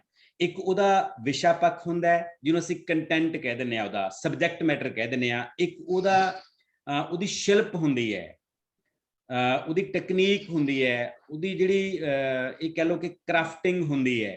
ਕਿਸ ਚੀਜ਼ ਨੂੰ ਆਪਾਂ ਬਿਲਡ ਕਿਵੇਂ ਕਰਦੇ ਹਾਂ, ਉਸਾਰਦੇ ਕਿਵੇਂ ਆ ਆਪਾਂ। ਸੋ ਕਲਾ, ਉਹਦਾ ਵਿਸ਼ਾ ਪੱਖ ਤੇ ਉਹਦਾ ਕਲਾ ਪੱਖ, ਉਹਦਾ ਕੰਟੈਂਟ ਤੇ ਉਹਦੀ ਸ਼ਿਲਪ, ਦੋ ਚੀਜ਼ਾਂ ਕਿਸੇ ਵੀ ਰਚਨਾ ਦੇ ਲਿਖਣ ਲਈ ਮਹੱਤਵਪੂਰਨ ਹੈ। ਤੁਸੀਂ ਕੀ ਲਿਖਣਾ ਚਾਹੁੰਦੇ ਹੋ, ਇਹ ਤੁਹਾਡਾ ਵਿਸ਼ਾ ਹੈ। ਤੁਸੀਂ ਕਿਵੇਂ ਲਿਖਣਾ ਚਾਹੁੰਦੇ ਹੋ, ਇਹ ਤੁਹਾਡੀ ਸ਼ਿਲਪ ਹੈ। ਤੁਸੀਂ ਕਿਉਂ ਲਿਖਣਾ ਚਾਹੁੰਦੇ ਹੋ, ਇਹ ਤੁਹਾਡਾ ਉਦੇਸ਼ ਹੈ। ਸੋ ਕੀ ਲਿਖ ਰਹੇ ਹੋ, ਕਿਵੇਂ ਲਿਖ ਰਹੇ ਹੋ ਤੇ ਕਿਉਂ ਲਿਖ ਰਹੇ ਹੋ। ਇਹ ਤਿੰਨ ਸਵਾਲ ਬੰਦੇ ਨੂੰ, ਸ਼ਾਇਰ ਨੂੰ, ਰਚਨਾਕਾਰ ਨੂੰ ਆਪਣੇ ਆਪ ਨੂੰ ਜ਼ਰੂਰ ਕਰਨੇ ਚਾਹੀਦੇ ਨੇ ਕਿ ਉਹ ਸਭ ਤੋਂ ਪਹਿਲਾਂ ਕੀ ਲਿਖਣਾ ਚਾਹੁੰਦਾ ਹੈ, ਫਿਰ ਉਹ ਕਿਵੇਂ ਲਿਖੂਗਾ ਉਸਨੂੰ, ਤੇ ਫਿਰ ਉਹ ਕਿਉਂ ਲਿਖ ਰਿਹਾ ਉਸਨੂੰ। ਕਈ ਵਾਰੀ ਜਦੋਂ ਅਸੀਂ ਕਿਉਂ ਦਾ ਜਵਾਬ ਲੱਭਦੇ ਹਾਂ ਤਾਂ ਅਸੀਂ ਆਪਣੀ ਰਚਨਾ ਨੂੰ ਆਪ ਹੀ ਕੱਟ ਦਿੰਦੇ ਹਾਂ ਵੀ ਨਾ, ਇਹ ਰਚਨਾ ਲਿਖਣ ਦੀ ਲੋੜ ਨਹੀਂ ਹੈ, ਤਾਂ 3500 ਰਚਨਾਵਾਂ ਪਹਿਲਾਂ ਲਿਖੀਆਂ ਗਈਆਂ, ਮੈਂ ਕਾਹਦੇ ਵਾਸਤੇ ਲਿਖਾਂ। ਮੈਂ ਬਹੁਤ ਵਾਰ ਆਪਣੀਆਂ ਰਚਨਾਵਾਂ ਨੂੰ ਲਿਖ ਕੇ ਐਂ ਢਾ ਦਿੰਦਾ, ਡਸਟਬਿਨ 'ਚ ਪਾ ਦੇਣਾ ਉਹਨਾਂ ਨੂੰ। ਮੈਂ ਦੇਖਦਾ ਕਿ ਮੈਂ ਕੁਝ ਵੀ ਨਵਾਂ ਨਹੀਂ ਕਰ ਸਕਿਆ। ਇਹੋ ਜਿਹੀਆਂ ਰਚਨਾਵਾਂ ਤਾਂ ਮੈਂ ਰੋਜ਼ ਪੜ੍ਹਦਾ, ਫਿਰ ਮੈਂ ਕਾਹਤੋਂ ਕਾਗਜ਼ ਕਾਲੇ ਕਰਾਂ। ਇੱਕ ਕਿਤਾਬ ਛਪਣ ਦਾ ਮਤਲਬ ਇੱਕ ਰੁੱਖ ਦਾ ਵੱਢੇ ਜਾਣਾ ਹੁੰਦਾ ਹੈ। ਇੱਕ ਰੁੱਖ ਵੱਢ ਕੇ ਇੱਕ ਕਿਤਾਬ ਤਿਆਰ ਹੁੰਦੀ ਹੈ, ਤੇ ਅਸੀਂ ਕਿੰਨੇ ਰੁੱਖ ਵੱਢ ਦਿੰਦੇ ਹਾਂ ਬਿਨਾਂ ਲੋੜ ਤੋਂ, ਜਦੋਂ ਕਿ ਉਹਨਾਂ ਕਿਤਾਬਾਂ ਦੀ ਜ਼ਰੂਰਤ ਨਹੀਂ ਹੁੰਦੀ। ਉਹਨਾਂ 'ਚ ਬਹੁਤ ਸਾਰੀਆਂ ਕਿਤਾਬਾਂ ਪੜ੍ਹੀਆਂ ਨਹੀਂ ਜਾਂਦੀਆਂ ਹੈਗੀਆਂ, ਉਹ ਸਿਰਫ ਸਾਡੀ ਆਪਣੀ ਸੰਤੁਸ਼ਟੀ ਹੁੰਦੀ ਹੈ ਇਕੱਲੀਆਂ ਉਸ ਕਿਤਾਬਾਂ ਤੇ। ਸੋ ਇਸ ਕਰਕੇ ਕਿਉਂ ਦਾ ਜਵਾਬ ਜ਼ਰੂਰ ਦਿਓ ਕਿ ਮੈਂ ਕਿਉਂ ਲਿਖ ਰਹੀ ਹਾਂ। ਮੇਰਾ ਲਿਖਿਆ ਹੋਇਆ ਕੋਈ ਵੈਲਿਊਏਬਲ ਹੈਗਾ, ਮੇਰਾ ਲਿਖਿਆ ਹੋਇਆ ਕਿਸੇ ਹੋਰ ਤੋਂ ਵੱਖਰਾ ਹੈਗਾ। ਜੇ ਤੁਸੀਂ ਜਾਂ ਤਾਂ ਕੀ ਲਿਖ ਰਹੇ ਹੋ ਉਹ ਵੱਖਰਾ ਹੋਵੇ, ਜਾਂ ਕਿਵੇਂ ਲਿਖ ਰਹੇ ਹੋ ਉਹ ਵੱਖਰਾ ਹੋਵੇ, ਜਾਂ ਤਾਂ ਤੁਹਾਡੀ ਸ਼ੈਲੀ ਬਹੁਤ ਕਮਾਲ ਦੀ ਹੋਵੇ। ਜਿਵੇਂ ਇਸ਼ਕ ਦਾ ਵਿਸ਼ਾ ਹੈ ਇੱਕ, ਹਨਾ, ਇਸ਼ਕ ਦਾ ਜਿਹੜਾ ਵਿਸ਼ਾ ਹੈ ਉਸ ਦੀ ਵੀ ਵਿਸ਼ਾ ਹੈ, ਰੋਮਾਂਸ ਤੇ ਪ੍ਰੇਮ ਤੇ ਲੱਖਾਂ ਹਜ਼ਾਰਾਂ ਕਵਿਤਾਵਾਂ, ਕਿਤਾਬਾਂ, ਕਿੱਸੇ, ਕਹਾਣੀਆਂ, ਨਾਵਲ, ਮਹਾਕਾਵ ਲਿਖੇ ਗਏ ਨੇ। पर यह विशा अज भी लिखा जा रहा है। अज भी सब तो वध गीत, सब तो वध कवितावां इश्क ते हुंदियां ने। ਇਹਦਾ मतलब फिर इश्क ਦੇ ਵਿੱਚ ਕੀ ਨਵਾਂ ਹੁੰਦਾ ਹੈ? ਉਹਦੀ ਪ੍ਰੈਜੈਂਟੇਸ਼ਨ ਨਵੀਂ ਹੁੰਦੀ ਹੈ। ਜਿਹੜਾ ਫੀਲ ਹੁੰਦਾ, ਜਿਹੜੀ ਫੀਲਿੰਗ ਹੁੰਦੀ ਹੈ, ਜਿਹੜੀ ਭਾਵ ਹੁੰਦੇ ਨੇ, ਉਹ ਤਾਂ ਸਦੀਵੀ ਨੇ ਇਸ਼ਕ ਦੇ ਵਿੱਚ। ਜਿਹੜਾ ਪ੍ਰੇਮ ਦਾ ਭਾਵ ਹੈ, ਕਿਸੇ ਨੂੰ ਪਿਆਰ ਕਰਨ ਦਾ ਭਾਵ ਹੈ, ਉਹ ਤਾਂ ਸਦੀਵੀ ਹੈ। ਕੁਝ ਕੋਈ ਬਦਲਾਅ ਨਹੀਂ ਆਇਆ ਹੈਗਾ। ਆਦਿਕਾਲ 'ਚ ਵੀ ਬੰਦਾ ਪਿਆਰ ਕਰਦਾ ਸੀ, ਅੱਜ ਵੀ ਬੰਦਾ ਪਿਆਰ ਕਰਦਾ ਹੈ, ਅੱਗੇ ਵੀ ਕਰਦਾ ਰਹੂਗਾ। ਇਟ ਮੀਨਸ ਫਿਰ ਜੇ ਤੁਸੀਂ ਇਸ਼ਕ ਵਰਗੇ ਵਿਸ਼ੇ ਤੇ ਲਿਖਣਾ ਚਾਹੁੰਦੇ ਹੋ, ਫਿਰ ਤੁਸੀਂ ਇਹ ਦੇਖੋ ਕਿ ਤੁਹਾਡੀ ਪ੍ਰੈਜੈਂਟੇਸ਼ਨ ਕਿਵੇਂ ਵੱਖਰੀ ਹੈ। ਤੁਸੀਂ ਉਸੇ ਇਸ਼ਕ ਦੇ ਵਿਸ਼ੇ ਨੂੰ ਇਹੋ ਜਿਹੇ ਕਿਹੋ ਜਿਹੇ ਸ਼ਬਦਾਂ 'ਚ ਪੇਸ਼ ਕਰ ਸਕਦੇ ਹੋ ਕਿ ਤੁਹਾਡੀ ਕਵਿਤਾ ਪਹਿਲਾਂ ਵਾਲੀਆਂ ਸਾਰੀਆਂ ਕਵਿਤਾਵਾਂ ਦੇ ਨਾਲੋਂ ਵੱਖਰੀ ਬਣ ਜੇ। ਸੋ ਦੋ ਚੀਜ਼ਾਂ ਬਹੁਤ ਮਹੱਤਵਪੂਰਨ ਨੇ ਕਿ ਤੁਸੀਂ ਕਿਸੇ ਕੀ ਲਿਖ ਰਹੇ ਹੋ ਤੇ ਉਸ ਨੂੰ ਫਿਰ ਕਿਵੇਂ ਲਿਖੋਗੇ। ਕਿਵੇਂ ਲਿਖੋਗੇ ਇਹ ਸ਼ਿਲਪ ਹੋਗੀ, ਕੀ ਲਿਖ ਰਹੇ ਹੋ ਇਹ ਤੁਹਾਡਾ ਜਿਹੜਾ ਹੈਗਾ ਕੰਟੈਂਟ ਹੋ ਗਿਆ, ਸਬਜੈਕਟ ਮੈਟਰ ਹੋ ਗਿਆ, ਤੇ ਉਸ ਤੋਂ ਬਾਅਦ ਕਿਉਂ ਤੁਸੀਂ ਲਿਖ ਰਹੇ ਹੋ ਇਹ ਤੁਹਾਡਾ ਉਦੇਸ਼ ਹੋ ਗਿਆ। ਤਿੰਨ ਚੀਜ਼ਾਂ, ਤਿੰਨ ਸਵਾਲਾਂ ਦੇ ਰੂਬਰੂ ਹੋਈਏ ਆਪਣੇ ਆਪ ਨੂੰ, ਫਿਰ ਸ਼ਾਇਦ ਅਸੀਂ ਆਪਣੀ ਰਚਨਾ ਨੂੰ ਵੀ ਆਪ ਰੱਦ ਕਰਨ ਦੇ ਯੋਗ ਹੋਵਾਂਗੇ ਜਾਂ ਅਮੈਂਡ ਕਰਨ ਦੇ ਯੋਗ ਹੋਵਾਂਗੇ। ਬੰਦੇ ਨੂੰ ਆਪਣਾ ਆਲੋਚਕ ਆਪ ਜ਼ਰੂਰ ਹੋਣਾ ਚਾਹੀਦਾ ਹੈ। ਵੈਸੇ ਤਾਂ ਸਾਹਿਤਕਾਰ ਬਾਰੇ ਇਹ ਕਿਹਾ ਜਾਂਦਾ ਹੈ, ਕਲਾਕਾਰੀ ਬਾਰੇ, ਰਚਨਾਕਾਰੀ ਬਾਰੇ ਇਹ ਕਿਹਾ ਜਾਂਦਾ ਹੈ ਕਿ ਜਿਵੇਂ ਮਾਂ ਬੱਚੇ ਨੂੰ ਜਨਮ ਦਿੰਦੀ ਹੈ, ਉਸ ਤੋਂ ਬਾਅਦ ਉਹਨੂੰ ਪਿਆਰ ਕਰਦੀ ਹੈ। ਇਕੱਲੇ ਮਨੁੱਖ ਦੀ ਮਾਂ ਨਹੀਂ, ਚਾਹੇ ਉਹ ਪੰਛੀਆਂ ਦੀ ਮਾਂ ਹੈ, ਚਾਹੇ ਉਹ ਪਸ਼ੂਆਂ ਦੀ ਮਾਂ ਹੈ, ਹਰ ਮਾਂ ਆਪਣੇ ਬੱਚੇ ਨੂੰ ਜਨਮ ਦਿੰਦੀ ਹੈ ਤੇ ਆਪਣੇ ਬੱਚੇ ਨੂੰ ਰੱਜ ਕੇ ਪਿਆਰ ਕਰਦੀ ਹੈ ਤੇ ਉਹਨੂੰ ਆਪਣਾ ਹਰ ਬੱਚਾ ਸੋਹਣਾ ਲੱਗਦਾ ਹੈ। ਐਂ ਕਵੀ ਨੂੰ, ਸਾਹਿਤਕਾਰ ਨੂੰ ਆਪਣੀ ਹਰ ਰਚਨਾ ਸੋਹਣੀ ਲੱਗਦੀ ਹੈ। ਪਰ ਇਹ ਜ਼ਰੂਰੀ ਹੈ ਜੇ ਤੁਸੀਂ ਚੰਗੇ ਰਾਈਟਰ ਬਣਨਾ ਹੈ ਕਿ ਤੁਸੀਂ ਆਪਣੀ ਰਚਨਾ ਲਿਖ ਕੇ ਫਿਰ ਆਪਣੀ ਰਚਨਾ ਤੋਂ ਪਰੇ ਹੋ ਕੇ ਖੜੇ ਹੋ ਜਾਓ, ਵਿੱਥ ਤੇ ਖੜੇ ਹੋ ਜਾਓ, ਵਿੱਥ ਸਿਰਜ ਲਓ। ਇਹ ਮੰਨ ਕੇ ਚੱਲੋ ਕਿ ਮੈਂ ਕਿਸੇ ਹੋਰ ਦੀ ਰਚਨਾ ਪੜ੍ਹ ਰਿਹਾ ਤਾਂ ਮੈਂ ਕਿੱਥੇ ਕਿੱਥੇ ਕੈਂਚੀ ਚਲਾ ਸਕਦਾ, ਕਿਹੜੇ ਸ਼ਬਦ ਮੈਨੂੰ ਵੱਧ ਲੱਗਦੇ ਨੇ, ਕਿਹੜੀ ਲਾਈਨ ਮੈਨੂੰ ਵੱਧ ਲੱਗਦੀ ਹੈ, ਕਿਹੜੀ ਲਾਈਨ ਮੈਨੂੰ ਬਦਲਣੀ ਚਾਹੀਦੀ ਹੈ। ਜਦੋਂ ਤੁਸੀਂ ਆਪਣੀ ਰਚਨਾ ਤੇ ਆਪ ਕੈਂਚੀ ਫੇਰਨ ਦੇ ਸਮਰੱਥ ਹੋ ਸਕੋਗੇ, ਉਦੋਂ ਇਹ ਸਮਝ ਲਓ ਕਿ ਤੁਸੀਂ ਕੁਝ ਚੰਗਾ ਸਿਰਜਣ ਦੇ ਪਾਸੇ ਤੁਰੋਗੇ। ਨਹੀਂ ਤਾਂ ਅਸੀਂ ਲਿਖਦੇ ਹਾਂ, ਲਿਖ ਲਿਖ ਕੇ ਢੇਰ ਲਾਉਂਦੇ ਹਾਂ ਤੇ ਉਹਨਾਂ ਤੇ ਕਦੇ ਵੀ ਚਰਚਾ ਨਹੀਂ ਕਰਦੇ ਹੈਗੇ। ਸੋ ਇਹ ਕੁਝ ਗੱਲਾਂ ਜਿਹੜੀਆਂ ਤੁਹਾਡੇ ਨਾਲ ਮੈਂ ਬੇਸਿਕ ਤੌਰ ਤੇ ਕਰਨਾ ਚਾਹੁੰਦਾ ਸੀ, ਬੁਨਿਆਦੀ ਗੱਲਾਂ ਨੇ ਜਿਹੜੀਆਂ ਗੱਲਾਂ ਆਪਾਂ ਨੂੰ ਸਾਰਿਆਂ ਨੂੰ ਆਉਣੀਆਂ ਚਾਹੀਦੀਆਂ ਨੇ। ਇਸ ਤੋਂ ਬਾਅਦ ਜਿੰਨਾ ਤੁਹਾਡਾ ਅਨੁਭਵ ਰਿਚ ਹੋਊਗਾ, ਜਿੰਨਾ ਤੁਸੀਂ ਦੁਨੀਆ ਘੁੰਮੋਗੇ, ਜਿੰਨਾ ਤੁਸੀਂ ਦੁਨੀਆ ਨੂੰ ਜਾਣੋਗੇ, ਜਿੰਨੀਆਂ ਤੁਸੀਂ ਕਿਤਾਬਾਂ ਪੜ੍ਹੋਗੇ, ਜਿੰਨਾ ਤੁਸੀਂ ਗਿਆਨ ਹਾਸਲ ਕਰੋਗੇ, ਉਹ ਸਾਰਾ ਤੁਹਾਡੇ ਅੰਦਰ ਤੁਹਾਡੀਆਂ ਇਨਪੁਟਸ ਹੋਣਗੀਆਂ। ਬੰਦੇ ਕੋਲੇ ਇਨਪੁਟਸ ਹੋਣੀਆਂ ਬਹੁਤ ਜ਼ਰੂਰੀ ਨੇ। ਜਿਹੜੇ ਬੰਦੇ ਬਹੁਤ ਸੌਖੀ ਜ਼ਿੰਦਗੀ ਜਿਉਂਦੇ ਹੁੰਦੇ ਨੇ, ਜਿਹੜੇ ਬੰਦਿਆਂ ਨੇ ਕਦੇ ਦੁਸ਼ਵਾਰੀਆਂ ਨਹੀਂ ਦੇਖੀਆਂ ਹੁੰਦੀਆਂ, ਜਿਹੜੇ ਬੰਦਿਆਂ ਨੇ ਮੁਸ਼ਕਲਾਂ ਨੂੰ ਮਹਿਸੂਸ ਨਹੀਂ ਕੀਤਾ ਹੁੰਦਾ ਕਿਸੇ ਦੀਆਂ ਨੂੰ, ਉਹ ਬੰਦੇ ਕਦੇ ਵੀ ਕਲਾਕਾਰ ਨਹੀਂ ਬਣ ਸਕਦੇ ਹੁੰਦੇ। ਕਲਾਕਾਰ ਬੰਦੇ ਦੀ ਇਹ ਪਹਿਲੀ ਸ਼ਰਤ ਹੈ ਕਿ ਜਾਂ ਤਾਂ ਉਹ ਦੁਸ਼ਵਾਰੀਆਂ ਵਿੱਚੋਂ ਲੰਘੇ ਜਾਂ ਦੂਜੇ ਦੀਆਂ ਦੁਸ਼ਵਾਰੀਆਂ ਨੂੰ ਮਹਿਸੂਸ ਕਰਨਾ ਸਿੱਖੇ। ਦੁਨੀਆ ਦੇ ਜਿਹੜੇ ਵੱਡੇ ਕਲਾਕਾਰ ਹੋਏ ਨੇ, ਦੁਨੀਆ ਦੇ ਜਿਹੜੇ ਵੱਡੇ ਸਮਾਜ ਸੁਧਾਰਕ ਹੋਏ ਨੇ, ਜਾਂ ਦੁਨੀਆ ਦੇ ਜਿਹੜੇ ਵੱਡੇ ਸਾਇੰਟਿਸਟ ਹੋਏ ਨੇ, ਜਿਨ੍ਹਾਂ ਨੇ ਕਿਸੇ ਵੀ ਖੇਤਰ 'ਚ ਨਾ ਕਮਾਇਆ, ਉਹ ਬੰਦੇ ਹੀ ਹੋਏ ਨੇ ਜਿਨ੍ਹਾਂ ਨੇ ਜਾਂ ਤਾਂ ਦੁਸ਼ਵਾਰੀਆਂ ਨੂੰ ਝੱਲਿਆ ਜਾਂ ਦੁਸ਼ਵਾਰੀਆਂ ਨੂੰ ਮਹਿਸੂਸ ਕੀਤਾ ਹੈ। ਜਿਹੜੇ ਨਾ ਦੁਸ਼ਵਾਰੀਆਂ ਝੱਲਦੇ ਨੇ, ਨਾ ਦੁਸ਼ਵਾਰੀਆਂ ਨੂੰ ਮਹਿਸੂਸ ਕਰਦੇ ਨੇ, ਜਿਹੜੇ ਐਨਕਾਂ ਲਾ ਕੇ ਦੁਨੀਆ ਨੂੰ ਦੇਖਣ ਦੇ ਸ਼ੌਕੀਨ ਨੇ, ਤਾਂ ਉਹਨਾਂ ਨੂੰ ਦੁਨੀਆ ਉਹੀ ਜਿਹੀ ਦਿਸਦੀ ਹੈ ਜਿਹੋ ਜਿਹੀਆਂ ਐਨਕਾਂ ਦਾ ਰੰਗ ਹੁੰਦਾ ਹੈ। ਜੇ ਸਹੀ ਦੁਨੀਆ ਨੂੰ ਦੇਖਣਾ ਤਾਂ ਐਨਕਾਂ ਲਾ ਕੇ ਦੁਨੀਆ ਦੇਖਣੀ ਹੁੰਦੀ ਹੈ, ਫਿਰ ਸਾਨੂੰ ਦੁਨੀਆ ਉਵੇਂ ਦਿਖਾਈ ਦਿੰਦੀ ਹੈ ਜਿਵੇਂ ਦੀ ਦੁਨੀਆ ਹੈਗੀ ਹੈ। ਸੋ ਇਸ ਕਰਕੇ ਦੂਜਿਆਂ ਦੀ ਪੀੜ ਨੂੰ ਮਹਿਸੂਸ ਕਰਨਾ ਸਿੱਖੋ, ਜਾਂ ਫਿਰ ਤੁਹਾਡੀ ਆਪਣੀ ਜ਼ਿੰਦਗੀ ਬਹੁਤ ਦੁਸ਼ਵਾਰੀਆਂ ਭਰਪੂਰ ਹੋਵੇ। ਬਹੁਤ ਸਾਰੇ ਲੋਕਾਂ ਦੀਆਂ ਸਵੈ ਜੀਵਨੀਆਂ ਤੁਸੀਂ ਪੜ੍ਹ ਕੇ ਦੇਖੋ, ਉਹ ਸਵੈ ਜੀਵਨੀਆਂ ਸਭ ਤੋਂ ਵੱਧ ਪੜ੍ਹੀਆਂ ਗਈਆਂ ਨੇ ਜਿਹੜੀਆਂ ਸਵੈ ਜੀਵਨੀਆਂ ਉਹਨਾਂ ਦੀਆਂ ਆਪਣੀ ਜ਼ਿੰਦਗੀ ਦੀਆਂ ਦੁਸ਼ਵਾਰੀਆਂ ਤੇ ਆਧਾਰਿਤ ਹੁੰਦੀਆਂ ਨੇ।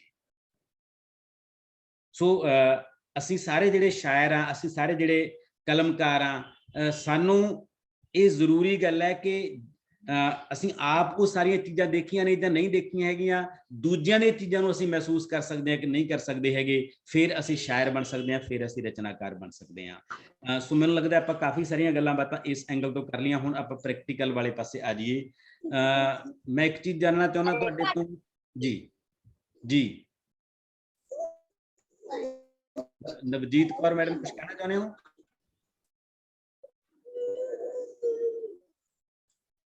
नवजीत जी माइक म्यूट कर लो, कुछ कह नहीं रहे हो, वैसे आवाज आ रही। ओके ओके ओके, ठीक है। ਹਾਂਜੀ, ਮੈਂ ਕਹਿਣਾ ਚਾਹੁੰਦਾ ਵੀ ਜਿਹੜੀਆਂ ਮੈਂ ਕਵਿਤਾਵਾਂ ਤੁਹਾਨੂੰ ਭੇਜੀਆਂ ਸੀਗੀਆਂ, ਉਹ ਕਵਿਤਾਵਾਂ ਤੁਸੀਂ ਸਾਰਿਆਂ ਨੇ ਲਗਭਗ ਪੜ੍ਹ ਲਈਆਂ? ਹਾਂਜੀ ਹਾਂ, ਉਹ ਕਵਿਤਾਵਾਂ ਭੇਜਣ ਦਾ ਕੀ ਪਰਪਸ ਸੀ ਮੇਰਾ?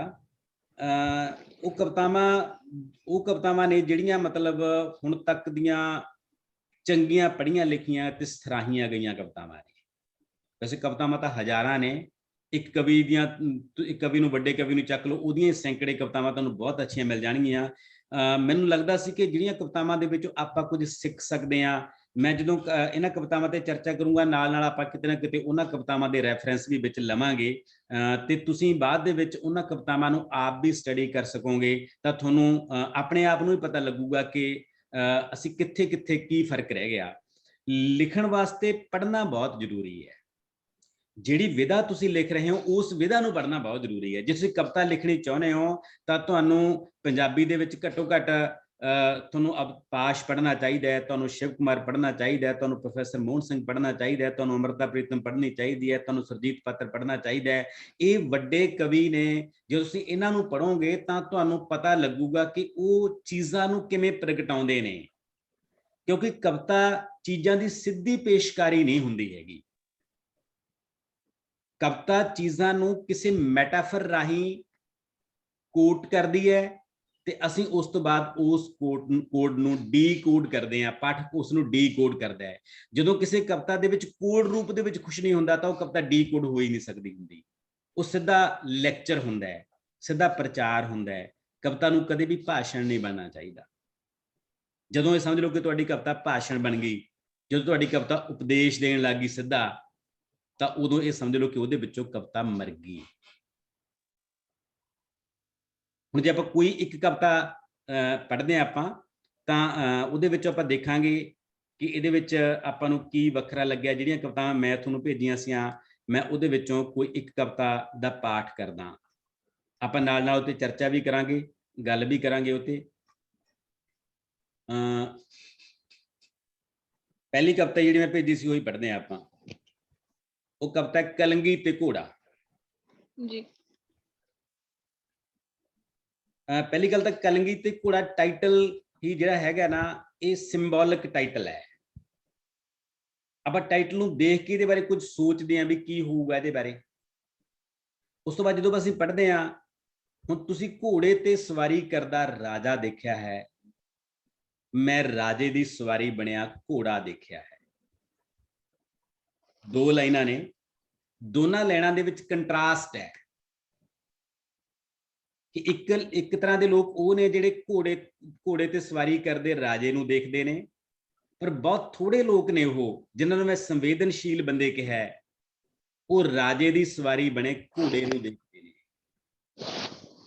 ਤੁਸੀਂ ਰਾਜੇ ਦੇ ਹੱਥ 'ਚ ਫੜਿਆ ਚਾਬੁਕ ਦੇਖਿਆ ਹੈ, ਮੈਂ ਘੋੜੇ ਦੇ ਪਿੰਡੇ ਤੇ ਪਈ ਲਾਸ਼ ਦੇਖੀ ਹੈ। ਹੁਣ ਇੱਥੇ ਵੀ ਤੁਸੀਂ ਦੇਖੋ, ਮਹਿਸੂਸ ਕਰੋ ਕਿ ਕਾਮਨ ਮੈਨ ਹੈ, ਜਿਹੜਾ ਆਮ ਬੰਦਾ ਹੈ, ਉਹ ਚਾਬੁਕ ਦੇਖਦਾ ਹੈ, ਬੰਦੇ ਨੂੰ ਦੇਖਦਾ ਜਿਹੜਾ ਬੰਦਾ ਚਾਬੁਕ ਮਾਰ ਰਿਹਾ ਹੈ, ਪਰ ਬਹੁਤ ਥੋੜੇ ਬੰਦੇ ਨੇ ਜਿਹੜੇ ਘੋੜੇ ਦੇ ਪਿੰਡੇ ਤੇ ਪਈ ਲਾਸ਼ ਨੂੰ ਮਹਿਸੂਸ ਕਰਦੇ ਨੇ। ਤੁਸੀਂ ਰਾਜੇ ਦਾ ਨੂਰਾਨੀ ਚਿਹਰਾ ਦੇਖਿਆ ਹੈ, ਮੈਂ ਚਾਬੁਕ ਖਾ ਕੇ ਦੌੜਦੇ ਘੋੜੇ ਦੀਆਂ ਟੰਗਾਂ ਦੇਖੀਆਂ ਹਨ। ਇੱਥੇ ਵੀ ਉਹੀ ਕੰਟਰਾਸਟ ਹੈ ਕਿ ਇੱਕ ਪਾਸੇ ਰਾਜੇ ਦੇ ਚਿਹਰੇ ਦਾ ਨੂਰ ਜਿਹੜਾ ਘੋੜਾ ਦੌੜਾ ਕੇ ਲੈ ਕੇ ਜਾ ਰਿਹਾ ਹੈ, ਪਰ ਦੂਜੇ ਪਾਸੇ ਜਿਹੜਾ ਘੋੜਾ ਚਾਬੁਕ ਖਾ ਕੇ ਦੌੜ ਰਿਹਾ ਹੈ, ਉਸ ਘੋੜੇ ਦੀਆਂ ਟੰਗਾਂ। ਤੁਸੀਂ ਰਾਜੇ ਦਾ ਲਿਸ਼ਕਦਾ ਹੋਇਆ ਤਾਜ ਦੇਖਿਆ ਹੈ, ਮੈਂ ਘੋੜੇ ਦਾ ਲੋਹੇ ਵਰਗਾ ਪੌੜ ਦੇਖਿਆ ਹੈ। ਤੁਸੀਂ ਤਾਜ ਤੇ ਲਹਿਰਾਉਂਦੀ ਹੋਈ ਕਲੰਗੀ ਦੇਖੀ ਹੈ, ਮੈਂ ਪੌੜ ਦੇ ਬਿਲਕੁਲ ਥੱਲੇ ਲੱਗੀ ਹੋਈ ਖੁਰੀ ਦੇਖੀ ਹੈ। ਹੁਣ ਕੰਟਰਾਸਟ ਦੇਖੋ ਕਿੰਨਾ ਹੈ। ਇੱਕ ਪਾਸੇ ਬਿਲਕੁਲ ਉੱਪਰਲਾ ਸਿਰਾ ਘੋੜਾ, ਘੋੜੇ ਤੇ ਰਾਜਾ, ਰਾਜੇ ਦੇ ਸਿਰ ਤੇ ਤਾਜ ਹੈ, ਤਾਜ ਦੇ ਉੱਤੇ ਕਲੰਗੀ ਹੈ, ਸਿਰਾ ਬਿਲਕੁਲ। ਇੱਕ ਪਾਸੇ ਬਿਲਕੁਲ ਹੇਠਲਾ ਸਿਰਾ ਘੋੜਾ ਹੈ, ਘੋੜੇ ਦੀਆਂ ਲੱਤਾਂ ਨੇ, ਘੋੜੇ ਦੇ ਪੌੜ ਨੇ, ਪੌੜਾਂ ਥੱਲੇ ਇੱਕ ਲੋਹੇ ਦੀ ਖੁਰੀ ਲੱਗੀ ਹੁੰਦੀ ਹੈ ਤਾਂ ਕਿ ਜਿਹੜਾ ਨਹੁੰ ਹੈ ਉਹ ਨਾ ਭੁਰੇ, ਖੁਰੀ ਥੱਲੇ ਲੋਹੇ ਦੀ ਖੁਰੀ ਉਹਦੇ ਪੈਰਾਂ 'ਚ ਗੱਡ ਦਿੰਦੇ ਨੇ। ਮੈਂ ਪੌੜ ਦੇ ਬਿਲਕੁਲ ਥੱਲੇ ਲੱਗੀ ਖੁਰੀ ਦੇਖੀ ਹੈ। ਤੁਸੀਂ ਘੋੜੇ ਦੇ ਵੱਜਦੀ ਅੱਡੀ ਦੇਖੀ ਹੈ, ਮੈਂ ਖੁਰੀ 'ਚੋਂ ਨਿਕਲਦੀ ਅੱਗ ਵੇਖੀ ਹੈ। ਤੁਹਾਡਾ ਕਲੰਗੀ ਦੇ ਅੱਗੇ ਸਿਰ ਝੁਕਿਆ ਹੈ, ਮੇਰੀਆਂ ਅੱਗ ਨੂੰ ਦੇਖ ਕੇ ਮੁੱਠੀਆਂ ਵਿੱਚ ਗਈਆਂ ਹਨ। ਔਰ ਦੇਖੋ ਘੋੜਾ ਸਵਾਰ ਨੂੰ ਚਿੱਤ ਕਰ ਧੁਰਲੀ ਮਾਰ ਕੇ ਭੱਜ ਗਿਆ ਹੈ। ਹੁਣ ਜਿਹੜੀਆਂ ਅਖੀਰਲੀਆਂ ਲੈਣਾ ਨੇ ਇਹਨਾਂ 'ਚ ਬਹੁਤ ਵਾਈਡ ਅਰਥ, ਬਹੁਤ ਵੱਡੇ ਅਰਥ ਆ ਜਾਂਦੇ ਨੇ ਇੱਥੇ। ਇਹ ਇਨਕਲਾਬ ਦਾ ਸਾਈਨ ਹੈ ਇਨਕਲਾਬ ਦਾ ਜੀ। ਕਿ ਜਿਹੜੇ ਮਤਲਬ ਸਧਾਰਨ ਲੋਕ ਹੁੰਦੇ ਨੇ ਉਹ ਵੱਡੇ ਵੱਡੇ ਰਾਜਿਆਂ ਨੂੰ ਚਿੱਤ ਕਰਕੇ ਭੱਜ ਲੈਂਦੇ ਨੇ। ਅਸੀਂ ਉਹਨਾਂ ਦੇ ਅੰਦਰ ਪਈਆਂ ਅੱਗਾਂ ਨੂੰ ਦੇਖ ਨਹੀਂ ਸਕਦੇ ਹੈਗੇ, ਉਹਨਾਂ ਦੇ ਅੰਦਰ ਪਈ ਅੱਗ ਨੂੰ ਮਹਿਸੂਸ ਨਹੀਂ ਕਰ ਸਕਦੇ ਹੈਗੇ। ਜਿਵੇਂ ਕਿਸਾਨ ਸੰਘਰਸ਼ ਹੈ, ਕੋਈ ਬੰਦਾ ਨਹੀਂ ਮਹਿਸੂਸ ਕਰਦਾ ਹੈਗਾ ਕਿ ਉਹ ਉੱਥੇ ਮੱਛਰਾਂ 'ਚ ਕਿਵੇਂ ਰਾਤਾਂ ਕੱਟਦੇ ਨੇ। ਉਹ ਜਦੋਂ ਹਨੇਰੀਆਂ ਆਉਂਦੀਆਂ ਨੇ, ਝੱਖੜ ਆਉਂਦੇ ਨੇ, ਉਦੋਂ ਕਿਵੇਂ ਰਾਤਾਂ ਕੱਟਦੇ ਨੇ ਉਹ। ਅਸੀਂ ਰਾਜਿਆਂ ਨੂੰ ਦੇਖਦੇ ਹਾਂ। ਜਦੋਂ ਕਿਸੇ ਨੂੰ ਪੁੱਛਿਆ ਜਾਂਦਾ ਕਿ ਤਾਜ ਮਹਿਲ ਕਿਹਨੇ ਬਣਾਇਆ ਸੀ ਤਾਂ ਉਹ ਕਹਿਣਗੇ ਸ਼ਾਹਜਹਾਂ ਨੇ ਬਣਾਇਆ ਸੀ, ਪਰ ਬਹੁਤ ਥੋੜੇ ਬੰਦੇ ਹੋਣਗੇ ਜਿਹੜੇ ਕਹਿਣਗੇ ਮਜ਼ਦੂਰਾਂ ਨੇ ਬਣਾਇਆ ਸੀ। ਇਹ ਨਜ਼ਰੀਆ ਹੈ। ਤੁਸੀਂ ਦੇਖਣਾ ਕੀ ਹੈ, ਤੁਹਾਨੂੰ ਦਿਖਾਈ ਕੀ ਦੇ ਰਿਹਾ ਹੈ, ਤੁਹਾਡੀ ਕਿਸੇ ਚੀਜ਼ ਦੀ ਇੰਟਰਪ੍ਰੀਟੇਸ਼ਨ ਕੀ ਹੈ। ਜਿਹੜਾ ਬੰਦਾ ਇਹ ਮਹਿਸੂਸ ਕਰੂਗਾ ਕਿ ਤਾਜ ਮਹਿਲ ਮਜ਼ਦੂਰਾਂ ਨੇ ਬਣਾਇਆ ਸੀ, ਉਹਦਾ ਜ਼ਿੰਦਗੀ ਪ੍ਰਤੀ ਨਜ਼ਰੀਆ ਹੋਰ ਹੋਊਗਾ। ਉਹ ਫਿਰ ਘੋੜੇ ਦੇ ਖੁਰੀ ਦੇਖੂਗਾ, ਖੁਰੀ ਦੇ ਵਿੱਚੋਂ ਅੱਗ ਨਿਕਲਦੀ ਹੋਈ ਦੇਖੂਗਾ, ਉਹ ਬਗਾਵਤ ਕਰੂਗਾ, ਉਹ ਚੈਲੰਜ ਕਰੂਗਾ, ਉਹ ਤਾਜਾਂ ਨੂੰ ਖੰਡਾ ਦੂਗਾ, ਉਹ ਰਾਜਿਆਂ ਨੂੰ ਖਤਮ ਕਰ ਦੂਗਾ, ਰਾਜਿਆਂ ਨੂੰ ਚਿੱਤ ਕਰ ਦੂਗਾ ਉਹ। ਤੇ ਅੱਜ ਜਿਹੜੇ ਜਿੰਨੇ ਦੁਨੀਆ ਦੇ ਵਿੱਚ ਸੰਘਰਸ਼ ਲੜੇ ਜਾਂਦੇ ਨੇ ਉਹ ਸਾਰੇ ਰਾਜਿਆਂ ਨੂੰ ਚਿੱਤ ਕਰਨ ਦੇ ਸੰਘਰਸ਼ ਨੇ। ਤੇ ਉਹਦੀ ਸਾਨੂੰ ਸਿਰਫ ਘੋੜਿਆਂ ਤੋਂ ਰਾਜੇ ਡਿੱਗਦੇ ਹੋਏ ਦਿਸਦੇ ਨੇ, ਸਾਨੂੰ ਉਹਦਾ ਇਤਿਹਾਸ ਨਹੀਂ ਦਿਖਦਾ ਹੈਗਾ ਪਿੱਛੇ ਕਿ ਅੱਗ ਕਦੋਂ ਸ਼ੁਰੂ ਹੋਈ ਸੀ। ਅੱਗ ਬਹੁਤ ਪਹਿਲਾਂ ਸ਼ੁਰੂ ਹੋ ਜਾਂਦੀ ਹੈ, ਭਾਂਬੜ ਬਹੁਤ ਬਾਅਦ ਚ ਦਿਖਾਈ ਦਿੰਦਾ ਹੈ, ਲਾਂਬੂ ਲੱਗੇ ਬਹੁਤ ਬਾਅਦ ਚ ਦਿਖਾਈ ਦਿੰਦੇ ਨੇ। ਸੋ ਇਹ ਕਵਿਤਾ ਕੀ ਹੈ? ਇਹ ਕਵਿਤਾ ਇੱਕ ਮੈਟਾਫਰ ਦੀ ਕਵਿਤਾ ਹੈ। ਇਸ ਕਵਿਤਾ ਦੇ ਵਿੱਚ ਦੋ ਮੈਟਾਫਰ ਨੇ, ਇੱਕ ਘੋੜੇ ਦਾ ਮੈਟਾਫਰ ਹੈ, ਇੱਕ ਕਲੰਗੀ ਦਾ ਮੈਟਾਫਰ ਹੈ। ਤੇ ਇਹਨਾਂ ਦੋਨਾਂ ਮੈਟਾਫਰਾਂ ਦੇ ਵਿੱਚੋਂ ਹਜ਼ਾਰ ਅਰਥ ਕੱਢ ਸਕਦੇ ਨੇ, ਇੱਕ ਨਹੀਂ ਹਜ਼ਾਰ ਅਰਥ ਨਿਕਲ ਸਕਦੇ ਨੇ ਇਹਦੇ ਵਿੱਚੋਂ। ਹਰੇਕ ਬੰਦਾ ਆਪਦੀ ਇੰਟਰਪ੍ਰੀਟੇਸ਼ਨ ਕਰੂਗਾ, ਪਰ ਮੋਟੇ ਤੌਰ ਤੇ ਸਾਨੂੰ ਪਤਾ ਲੱਗੂਗਾ ਕਿ ਇਹਦੇ ਵਿੱਚ ਕਿਹਦੀ ਗੱਲ ਕੀਤੀ ਹੈ, ਕਿਹੜੇ ਲੋਕਾਂ ਦੀ ਗੱਲ ਕੀਤੀ ਹੈ। ਸਾਨੂੰ ਇਹ ਪਤਾ ਲੱਗੂਗਾ ਕਿ ਸਾਡਾ ਜ਼ਿੰਦਗੀ ਪ੍ਰਤੀ ਦੇਖਣ ਦਾ ਨਜ਼ਰੀਆ ਕੀ ਹੈ। ਜਿਹੜੀ ਭੀੜ ਹੈ ਉਹ ਕੀ ਚੀਜ਼ ਦੇਖਦੀ ਹੈ, ਜਿਹੜੇ ਸੰਵੇਦਨਸ਼ੀਲ ਲੋਕ ਨੇ ਉਹਨਾਂ ਨੂੰ ਕੀ ਦਿਖਾਈ ਦਿੰਦਾ ਹੁੰਦਾ ਚੀਜ਼ਾਂ ਦੇ ਵਿੱਚੋਂ। ਤੇ ਜਿਹੜੇ ਸ਼ਾਇਰ ਨੇ ਉਹ ਸੰਵੇਦਨਸ਼ੀਲ ਲੋਕ ਹੁੰਦੇ ਨੇ, ਉਹਨਾਂ ਨੂੰ ਹੀ ਘੋੜਾ ਦਿਖਾਈ ਦਿੰਦਾ ਹੈ, ਉਹਨਾਂ ਨੇ ਘੋੜੇ ਤੇ ਪਿੰਡੇ ਦੇ ਪਈ ਲਾਸ਼ ਦਿਖਾਈ ਦਿੰਦੀ ਹੈ, ਉਹਨਾਂ ਨੂੰ ਘੋੜੇ ਦੀਆਂ ਟੰਗਾਂ ਦਿਖਾਈ ਦਿੰਦੀਆਂ ਨੇ, ਉਹਨਾਂ ਨੂੰ ਘੋੜੇ ਦਾ ਪੌੜ ਦਿਖਾਈ ਦਿੰਦਾ ਹੈ, ਉਹਨਾਂ ਨੂੰ ਪੌੜ ਦੇ ਲੱਗੇ ਖੁਰੀ ਦਿਖਾਈ ਦਿੰਦੀ ਹੈ, ਉਹਨਾਂ ਨੂੰ ਖੁਰੀ ਚੋਂ ਨਿਕਲਦੀ ਅੱਗ ਦਿਖਾਈ ਦਿੰਦੀ ਹੈ। ਇਹ ਸੰਵੇਦਨਸ਼ੀਲ ਬੰਦੇ ਹੁੰਦੇ ਨੇ ਜਿਹੜੇ ਇਤਿਹਾਸ ਨੂੰ ਸਿਰਜਦੇ ਨੇ, ਜਿਹੜੇ ਇਤਿਹਾਸ ਨੂੰ ਦੇਖਦੇ ਨੇ, ਜਿਹੜੇ ਇਤਿਹਾਸ ਨੂੰ ਸਾਂਭਦੇ ਨੇ, ਫਿਰ ਉਸ ਇਤਿਹਾਸ ਦੀ ਕਲਾਕਾਰੀ ਕਰਦੇ ਨੇ, ਸਿਰਜਣਾ ਕਰਦੇ ਨੇ ਆਪਣੀ। ਸੋ ਮੈਨੂੰ ਲੱਗਦਾ ਹੈ ਮੈਂ ਜੋ ਗੱਲ ਕਹਿਣੀ ਚਾਹੁੰਦਾ ਉਹ ਗੱਲ ਸ਼ਾਇਦ ਤੁਹਾਨੂੰ ਸਮਝ ਆਈ ਹੋਵੇ ਕਿ ਕਵਿਤਾ ਦੇ ਵਿੱਚ ਸਿੱਧੀ ਗੱਲ ਨਹੀਂ ਕੁਝ ਵੀ ਹੋਣੀ ਚਾਹੀਦੀ। ਜੇ ਤੁਸੀਂ ਕਵਿਤਾ ਦੇ ਵਿੱਚ ਆਪਣੀ ਗੱਲ ਮੈਟਾਫਰਾਂ ਰਾਹੀਂ ਨਹੀਂ ਕਰ ਸਕਦੇ ਹੈਗੇ, ਬਿੰਬਾਂ ਰਾਹੀਂ ਨਹੀਂ ਕਰ ਸਕਦੇ ਹੈਗੇ, ਪ੍ਰਤੀਕਾਂ ਰਾਹੀਂ ਨਹੀਂ ਕਰ ਸਕਦੇ ਹੈਗੇ, ਤਾਂ ਤੁਹਾਡੀ ਕਵਿਤਾ ਸਧਾਰਨ ਕਿਸਮ ਦੀ ਕਵਿਤਾ ਰਹਿ ਜਾਂਦੀ ਹੈ। ਉਹ ਕਵਿਤਾ ਪ੍ਰਚਾਰ ਦੀ ਕਵਿਤਾ ਬਣ ਜਾਂਦੀ ਹੈ, ਉਹ ਕਵਿਤਾ ਭਾਸ਼ਣ ਬਣ ਜਾਂਦੀ ਹੈ, ਉਹ ਕਵਿਤਾ ਵਾਰਤਕ ਬਣ ਜਾਂਦੀ ਹੈ। ਸੋ ਆਪਾਂ ਆਪਣੀ ਕਵਿਤਾ ਨੂੰ ਵਾਰਤਕ ਬਣਨ ਤੋਂ ਬਚਾਉਣਾ ਹੈ, ਆਪਣੀ ਕਵਿਤਾ ਨੂੰ ਪ੍ਰਚਾਰ ਜਾਂ ਭਾਸ਼ਣ ਜਾਂ ਐਡਵਰਟਾਈਜ਼ਮੈਂਟ ਬਣਨ ਤੋਂ ਬਚਾਉਣਾ ਹੈ। ਅਸੀਂ ਆਪਣੀ ਕਵਿਤਾ ਨੂੰ ਕਵਿਤਾ ਬਣਾਉਣਾ ਹੈ, ਤੇ ਕਵਿਤਾ ਦੇ ਵਿੱਚ ਚੀਜ਼ਾਂ ਕਦੇ ਵੀ ਸਿੱਧੀਆਂ ਨਹੀਂ ਹੁੰਦੀਆਂ ਹੈਗੀਆਂ। ਕਵੀ ਦੀ ਪ੍ਰਾਪਤੀ ਇਹ ਹੈ ਕਿ ਉਹ ਜਿਹੜੀਆਂ ਚੀਜ਼ਾਂ ਕਹਿਣਾ ਚਾਹੁੰਦਾ ਹੈ ਉਹਦੇ ਪੈਰਲਲ ਮੈਟਾਫਰ ਲੱਭ ਲੈਂਦਾ ਹੈ। ਹੁਣ ਇੱਥੇ ਇੱਕ ਛੋਟੀ ਜਿਹੀ ਕਵਿਤਾ ਹੋਰ ਜਿਹੜੀ ਮੈਂ ਤੁਹਾਨੂੰ ਭੇਜੀ ਸੀ, ਉਹਦੇ ਵਿੱਚ ਬਹੁਤ ਖੂਬਸੂਰਤ ਕਵਿਤਾ ਅੱਜ ਕੋਈ ਆਇਆ ਸਾਡੇ ਵਿਹੜੇ, ਬੜੀ ਮਸ਼ਹੂਰ ਕਵਿਤਾ ਹੈ ਕਿ ਅੱਜ ਕੋਈ ਆਇਆ ਸਾਡੇ ਵਿਹੜੇ, ਤੱਕਣ ਚੰਨ ਸੂਰਜ ਟੁੱਕ ਟੁੱਕ ਨੇੜੇ। ਇਹਦੀਆਂ ਮੈਂ ਸਿਰਫ ਤੁਹਾਨੂੰ ਦੋ ਲਾਈਨਾਂ ਹੀ ਦਿਖਾਉਣਾ ਇਹਦੀਆਂ ਅੱਗੇ ਜਾ ਕੇ ਲੈਣਾ ਨੇ ਕਿ ਬੰਨੋ ਨਹੀਂ ਕੋਈ ਪਹਾੜ ਸਮੇਂ ਦੇ ਪੈਰੀਂ, ਡੱਕੋ ਨਹੀਂ ਕੋਈ ਰਾਤ ਦਿਵਸ ਦੇ ਗੇੜੇ। ਹੁਣ ਕੋਈ ਸ਼ਾਇਰ, ਕੋਈ ਬੰਦਾ ਉਡੀਕ ਨੂੰ ਕਿਵੇਂ ਚਿੱਤਰਦਾ ਹੈ? ਪਹਿਲਾਂ ਤਾਂ ਉਡੀਕਦਾ ਹੈ ਕਿ ਮੇਰਾ ਮਹਿਬੂਬ ਆਵੇ, ਮਹਿਬੂਬ ਘਰ ਆ ਗਿਆ। ਜਿਹੜੇ ਦੁੱਖਾਂ ਦੇ ਪਲ ਹੁੰਦੇ ਨੇ ਉਹ ਸਦੀਆਂ ਲੰਬੇ ਹੋ ਜਾਂਦੇ ਨੇ, ਜਿਹੜੇ ਸੁੱਖਾਂ ਦੇ ਪਲ ਹੁੰਦੇ ਨੇ ਉਹ ਮਿੰਟਾਂ ਸਕਿੰਟਾਂ 'ਚ ਲੰਘ ਜਾਂਦੇ ਨੇ। ਹੁਣ ਮਹਿਬੂਬ ਕੋਲੇ ਹੈ, ਸੰਜੋਗ ਦੀ ਰਾਤ ਹੈ, ਤੇ ਸ਼ਾਇਰ ਚਾਹੁੰਦਾ ਕਿ ਇਹ ਰਾਤ ਲੰਬੀ ਹੋ ਜੇ, ਇਹ ਰਾਤ ਕਦੇ ਮੁੱਕੇ ਨਾ। ਤਾਂ ਮੈਟਾਫਰ ਕੀ ਵਰਤਦਾ ਹੈ ਕਿ ਬੰਨੋ ਨਹੀਂ ਕੋਈ ਪਹਾੜ ਸਮੇਂ ਦੇ ਪੈਰੀ, ਡੱਕੋ ਨਹੀਂ ਕੋਈ ਰਾਤ ਦਿਵਸ ਦੇ ਗੇੜੇ। ਉਹ ਕਹਿੰਦਾ ਸਮਾਂ ਰੁਕ ਜੇ, ਸਮੇਂ ਦੇ ਪੈਰਾਂ 'ਚ ਪਹਾੜ ਬੰਨ੍ਹ ਦੋ ਤੇ ਰਾਤ ਦਿਵਸ ਦੇ ਗੇੜੇ ਰੋਕ ਦੋ। ਮੈਂ ਇਹਨਾਂ ਪਲਾਂ ਨੂੰ ਮੰਨਣਾ ਚਾਹੁੰਦਾ, ਇਹ ਪਲ ਸਦੀਵੀ ਹੋ ਜਾਣ। ਹੁਣ ਕਿਸੇ ਪਲ ਨੂੰ ਸਦੀਵੀ ਕਰਨ ਲਈ ਕਿੱਡਾ ਖੂਬਸੂਰਤ ਮੈਟਾਫਰ ਵਰਤਿਆ ਹੈ ਕਿ ਬੰਨੋ ਨਹੀਂ ਕੋਈ ਪਹਾੜ ਸਮੇਂ ਦੇ ਪੈਰੀਂ, ਡੱਕੋ ਨਹੀਂ ਕੋਈ ਰਾਤ ਦਿਵਸ ਦੇ ਗੇੜੇ, ਰੱਖੋ ਨਹੀਂ ਉਹਨੂੰ ਚੁੱਕ ਚੁੱਕ ਚਸ਼ਮਾ ਉੱਤੇ, ਕਰੋ ਨਹੀਂ ਉਹਨੂੰ ਕੁੱਟ ਕੁੱਟ ਜਿੰਦੇ ਨੇੜੇ। ਇਹਨਾਂ ਨੂੰ ਤੁਸੀਂ ਪੜ੍ਹੋਗੇ ਨਾ ਕੱਲੀ ਕੱਲੀ ਲਾਈਨ ਨੂੰ, ਹਰ ਮੋੜ ਤੇ ਸਲੀਬਾਂ, ਹਰ ਪੈਰ ਤੇ ਹਨੇਰਾ, ਫਿਰ ਵੀ ਅਸੀਂ ਰੁਕੇ ਨਾ, ਸਾਡਾ ਵੀ ਦੇਖ ਚਿਹਰਾ। ਜਦੋਂ ਇਹਨਾਂ ਕਵਿਤਾਵਾਂ ਨੂੰ ਪੜ੍ਹੋਗੇ ਤੁਹਾਨੂੰ ਨਾ ਹਰ ਲਾਈਨ ਦੇ ਵਿੱਚ ਮੈਟਾਫਰ ਲੱਭਣਗੇ। ਤੁਸੀਂ ਦੇਖੋਗੇ ਕਿ ਮਤਲਬ ਕਵੀ ਕਿੱਡੀ ਖੂਬਸੂਰਤੀ ਨਾਲ ਸਧਾਰਨ ਚੀਜ਼ਾਂ ਨੂੰ ਵੱਡੀਆਂ ਬਣਾ ਕੇ ਕਹਿੰਦਾ ਹੈ। ਜਿਹੜੀ ਇਹ ਕਵਿਤਾ ਹੈ ਹਰ ਮੋੜ ਤੇ ਸਲੀਬਾਂ, ਇਹਦੀਆਂ ਕੁਝ ਲੈਣਾ ਆਪਾਂ ਪੜ੍ਹਦੇ ਹਾਂ। ਪੱਥਰ ਤੇ ਨਕਸ਼ ਹਾਂ ਮੈਂ, ਮਿੱਟੀ ਤੇ ਤਾਂ ਨਹੀਂ ਹਾਂ। ਪੱਥਰ ਤੇ ਨਕਸ਼ ਹਾਂ ਮੈਂ, ਮਿੱਟੀ ਤੇ ਤਾਂ ਨਹੀਂ ਹਾਂ, ਜਿੰਨਾ ਕਿਸੇ ਮਿਟਾਇਆ ਹੁੰਦਾ ਗਿਆ ਡੂੰਘੇਰਾ। ਹੁਣ ਕਿੱਡਾ ਖੂਬਸੂਰਤ ਮੈਟਾਫਰ ਹੈ। ਗੱਲ ਤਾਂ ਬਹੁਤ ਸਿੱਧੀ ਹੈ, ਉਹ ਕਹਿਣਾ ਚਾਹੁੰਦਾ ਕਿ ਮੈਂ ਮਰਦਾ ਨਹੀਂ ਹੈਗਾ, ਮੈਂ ਮਿਟਦਾ ਨਹੀਂ ਹੈਗਾ, ਪਰ ਉਹਨੂੰ ਕਿਤੇ ਕਮਾਲ ਦੇ ਲਫ਼ਜ਼ਾਂ 'ਚ ਕਿਹਾ ਕਿ ਮੈਂ ਪੱਥਰ ਤੇ ਨਕਸ਼ਾਂ, ਮਿੱਟੀ ਤੇ ਖਿੱਚੀ ਹੋਈ ਲੀਕ ਨਹੀਂ ਹੈਗਾ। ਪੱਥਰ ਤੇ ਨਕਸ਼ ਨੂੰ ਜਿੰਨਾ ਤੁਸੀਂ ਮਿਟਾਉਣ ਦੀ ਕੋਸ਼ਿਸ਼ ਕਰੋਗੇ ਉਨਾ ਡੂੰਘਾ ਹੁੰਦਾ ਜਾਂਦਾ ਹੈ। ਇਸ ਕਰਕੇ ਮੈਂ ਜਿੰਨਾ ਤੁਸੀਂ ਮੈਨੂੰ ਮਿਟਾਉਣ ਦੀ ਕੋਸ਼ਿਸ਼ ਕਰੋਗੇ ਮੈਂ ਉਨਾ ਹੀ ਡੂੰਘਾ ਹੁੰਦਾ ਜਾਊਂਗਾ। ਤੇ ਫਿਰ ਦੋ ਲੈਣਾ ਦੀਆਂ ਹੋਰ ਦੇਖੋ ਕਿ ਪੈਰਾਂ 'ਚ ਬੇੜੀਆਂ ਨੇ, ਨੱਚਦੇ ਨੇ ਲੋਕ ਫਿਰ ਵੀ, ਕਿਉਂ ਵੇਖ ਵੇਖ ਉੱਡਦਾ ਚਿਹਰੇ ਦਾ ਰੰਗ ਤੇਰਾ।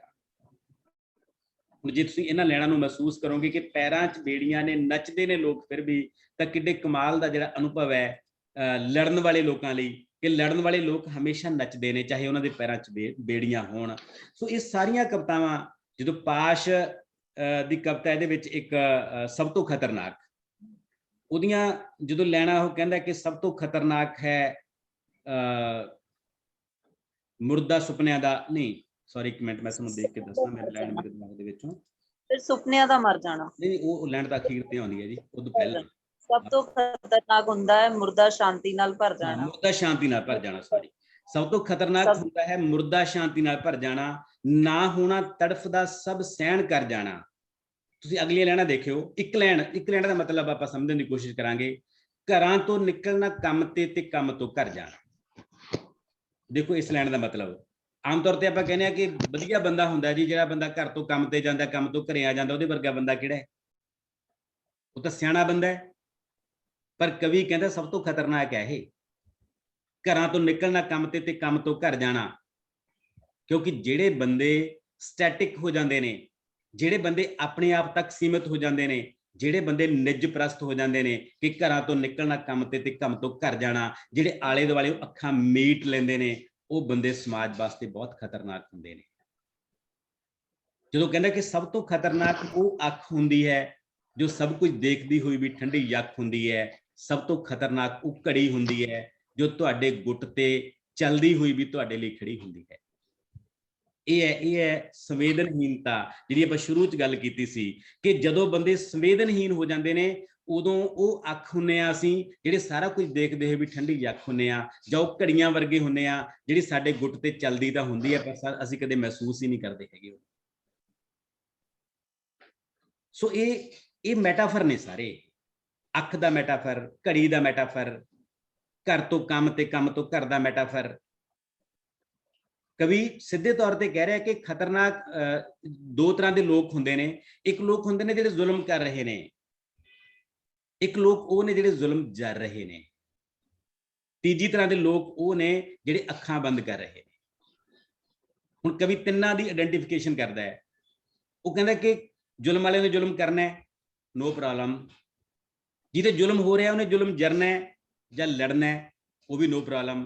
ਪਰ ਜਿਹੜੇ ਲੋਕ ਜ਼ੁਲਮ ਹੁੰਦਾ ਦੇਖ ਕੇ ਚੁੱਪ ਕਰ ਜਾਂਦੇ ਨੇ, ਪੈਸਿਵ ਹੋ ਜਾਂਦੇ ਨੇ, ਜਿਹੜੇ ਇਹ ਸੋਚਦੇ ਨੇ ਕਿ ਅੱਗ ਤਾਂ ਅਜੇ ਗੁਆਂਢੀਆਂ ਦੇ ਘਰੇ ਲੱਗੀ ਹੈ, ਸਾਡੇ ਪਤਾ ਨਹੀਂ ਆਊ ਜਾਂ ਨਹੀਂ ਆਊ, ਉਹ ਲੋਕ ਸਭ ਤੋਂ ਖਤਰਨਾਕ ਹੁੰਦੇ ਨੇ। ਇਹੀ ਹੈ ਸਭ ਤੋਂ ਖਤਰਨਾਕ ਮੁਰਦਾ ਸ਼ਾਂਤੀ, ਇਹੀ ਹੈ ਕਿ ਅਸੀਂ ਮੁਰਦਿਆਂ ਵਰਗੀ ਸ਼ਾਂਤੀ ਨਾਲ ਚੁੱਪ ਕਰਕੇ ਤੁਰ ਜਾਂਦੇ ਆ ਕਿ ਅਜੇ ਤਾਂ ਕੁਝ ਨਹੀਂ ਹੋਇਆ, ਜਦੋਂ ਮੇਰੇ ਤੇ ਹੋਊ ਫਿਰ ਦੇਖਾਂਗੇ। ਜਦੋਂ ਅਸੀਂ ਦੂਜਿਆਂ ਨੂੰ ਨਹੀਂ ਬਚਾਉਂਦੇ, ਫਿਰ ਜਦੋਂ ਸਾਡੇ ਤੇ ਪੈਂਦੀ ਹੈ ਨਾ, ਫਿਰ ਸਾਨੂੰ ਬਚਾਉਣ ਵਾਲਾ ਕੋਈ ਨਹੀਂ ਹੁੰਦਾ ਹੈਗਾ। ਬਹੁਤ ਖੂਬਸੂਰਤ ਕਵਿਤਾ ਦੁਨੀਆ ਦੀ ਇੱਕ ਨੀਲੋਫਰ ਨਾਂ ਦਾ ਇੱਕ ਰਾਈਟਰ ਹੈ ਕਿ ਪਹਿਲਾਂ ਉਹ ਕਮਿਊਨਿਸਟਾਂ ਨੂੰ ਮਾਰਨ ਲਈ ਆਏ, ਉਹਨਾਂ ਨੂੰ ਉਦੋਂ ਕਿਸੇ ਨੇ ਨਹੀਂ ਬਚਾਇਆ, ਫਿਰ ਉਹ ਯਹੂਦੀਆਂ ਨੂੰ ਮਾਰਨ ਲਈ ਆਏ, ਉਦੋਂ ਵੀ ਮੈਂ ਘਰੇ ਰਿਹਾ, ਫਿਰ ਉਹ ਫਲਾਣਿਆਂ ਨੂੰ ਮਾਰਨ ਆਏ, ਮੈਂ ਉਦੋਂ ਵੀ ਘਰ ਰਿਹਾ, ਫਿਰ ਉਹ ਧਮਕਿਆਂ ਨੂੰ ਮਾਰਨ ਆਏ, ਮੈਂ ਉਦੋਂ ਵੀ ਘਰ ਰਿਹਾ, ਫਿਰ ਉਹ ਮੈਨੂੰ ਮਾਰਨ ਆਏ, ਉਦੋਂ ਤੱਕ ਮੈਨੂੰ ਬਚਾਉਣ ਵਾਲਾ ਕੋਈ ਨਹੀਂ ਸੀ। ਇਹ ਹੈ ਸੰਵੇਦਨਹੀਨਤਾ। ਇਹਨਾਂ ਚੀਜ਼ਾਂ ਨੂੰ ਕਵੀ ਨੇ ਜਿਹੜੇ ਉਹ ਸਿੱਧਾ ਨਹੀਂ ਕਹਿੰਦੇ, ਪ੍ਰਚਾਰ ਨਹੀਂ ਕਰਦੇ ਹੈਗੇ, ਉਹ ਮੈਟਾਫਰ ਚੂਜ਼ ਕਰਦੇ ਨੇ। ਸੋ ਤੁਸੀਂ ਅੱਜ ਦੀ ਇਸ ਵਰਕਸ਼ਾਪ ਦੇ ਵਿੱਚੋਂ ਪਹਿਲੀ ਤੇ ਸਭ ਤੋਂ ਵੱਡੀ ਗੱਲ ਇਹ ਸਿੱਖ ਸਕਦੇ ਹੋ ਕਿ ਕਵਿਤਾ ਮੈਟਾਫਰ ਹੁੰਦੀ ਹੈ। ਜੇ ਤੁਹਾਡੀ ਕਵਿਤਾ 'ਚ ਮੈਟਾਫਰ ਨਹੀਂ ਹੈਗੇ ਤਾਂ ਤੁਹਾਡੀ ਕਵਿਤਾ ਐਡਵਰਟਾਈਜ਼ਮੈਂਟ ਹੈ, ਤੁਹਾਡੀ ਕਵਿਤਾ ਪ੍ਰਚਾਰ ਹੈ, ਤੁਹਾਡੀ ਕਵਿਤਾ ਤਤਕਾਲ ਦੀ ਕਵਿਤਾ ਹੈ, ਤੁਹਾਡੀ ਕਵਿਤਾ ਲੈਕਚਰ ਹੈ, ਤੁਹਾਡੀ ਕਵਿਤਾ ਨਾਅਰਾ ਹੈ, ਤੁਹਾਡੀ ਕਵਿਤਾ ਕਵਿਤਾ ਨਹੀਂ ਹੈਗੀ। ਜਦੋਂ ਵੀ ਆਪਣੀ ਕਵਿਤਾ ਨੂੰ ਆਪ ਪੜ੍ਹ ਕੇ ਦੇਖੋਗੇ ਤਾਂ ਤੁਹਾਨੂੰ ਬਹੁਤ ਕੁਝ ਜੱਜ ਹੋ ਜਾਊਗਾ ਕਿ ਮੈਂ ਕਿਸੇ ਕਵਿਤਾ, ਮੈਂ ਆਪਣੇ ਕਿਸੇ ਵੀ ਬੋਲ ਨੂੰ ਜਾਂ ਕਿਸੇ ਵੀ ਵਿਚਾਰ ਨੂੰ ਕਿਸੇ ਮੈਟਾਫਰ ਰਾਹੀਂ ਕਹਿ ਸਕਿਆ। ਬਹੁਤ ਸਧਾਰਨ ਮੈਟਾਫਰਾਂ ਦੇ ਵਿੱਚੋਂ ਵੱਡੇ ਅਰਥ ਨਿਕਲ ਸਕਦੇ ਹੁੰਦੇ ਨੇ। ਜਿਹੜੇ ਰਾਈਟਰ ਨੇ ਉਹ ਮਤਲਬ ਬਹੁਤ ਨਿੱਕੇ ਨਿੱਕੇ ਵਰਤਾਰਿਆਂ ਦੇ ਵਿੱਚੋਂ, ਕਦੇ ਆਪਾਂ ਕੁਝ ਹੋਰ ਕਵਿਤਾਵਾਂ ਸਾਂਝੀਆਂ ਕਰਾਂਗੇ, ਬਹੁਤ ਸਧਾਰਨ ਵਰਤਾਰਿਆਂ ਦੇ ਵਿੱਚੋਂ ਵੱਡੇ ਅਰਥ ਕਿਵੇਂ ਨਿਕਲ ਆਉਂਦੇ ਨੇ। ਸੋ ਇਹ ਆਪਾਂ 2-3 ਕਵਿਤਾਵਾਂ ਜਿਹੜੀਆਂ ਮੈਂ ਤੁਹਾਨੂੰ 5 ਕਵਿਤਾਵਾਂ ਭੇਜੀਆਂ ਸੀ, ਇਹਨਾਂ ਨੂੰ ਤੁਸੀਂ ਹੁਣ ਜਦੋਂ ਪੜ੍ਹੋਗੇ ਇਸ ਐਂਗਲ ਤੋਂ ਤਾਂ ਤੁਸੀਂ ਕੁਝ ਹੋਰ ਨਵੀਆਂ ਚੀਜ਼ਾਂ ਸਮਝੋਗੇ। ਰਚਨਾ ਨੂੰ ਜਿਹੜਾ ਪੜ੍ਹਨਾ ਹੁੰਦਾ ਨਾ, ਤੁਸੀਂ ਅੱਜ ਜੇ ਦੂਜੀ ਕਲਾਸ ਦੀ ਕਿਤਾਬ ਪੜ੍ਹ ਲਓਗੇ, ਤੀਜੀ ਕਲਾਸ ਦੀ ਕਿਤਾਬ ਪੜ੍ਹ ਲਓਗੇ, ਤੁਹਾਨੂੰ ਲੱਗੂਗਾ ਕਿ ਮੈਂ ਬਹੁਤ ਚੀਜ਼ਾਂ ਮੈਨੂੰ ਅਜੇ ਵੀ ਆਉਂਦੀਆਂ ਨਹੀਂ ਹੈਗੀਆਂ। ਤੁਸੀਂ ਅੱਜ 5 ਸਾਲ ਬਾਅਦ ਜਦੋਂ ਫਿਰ ਦੂਜੀ ਕਲਾਸ ਦੀ ਕਿਤਾਬ ਪੜ੍ਹੋਗੇ, ਉਦੋਂ ਵੀ ਤੁਹਾਨੂੰ ਲੱਗੂਗਾ ਕਿ ਕੁਝ ਚੀਜ਼ਾਂ ਮੈਨੂੰ ਅਜੇ ਵੀ ਨਹੀਂ ਆਉਂਦੀਆਂ ਹੈਗੀਆਂ।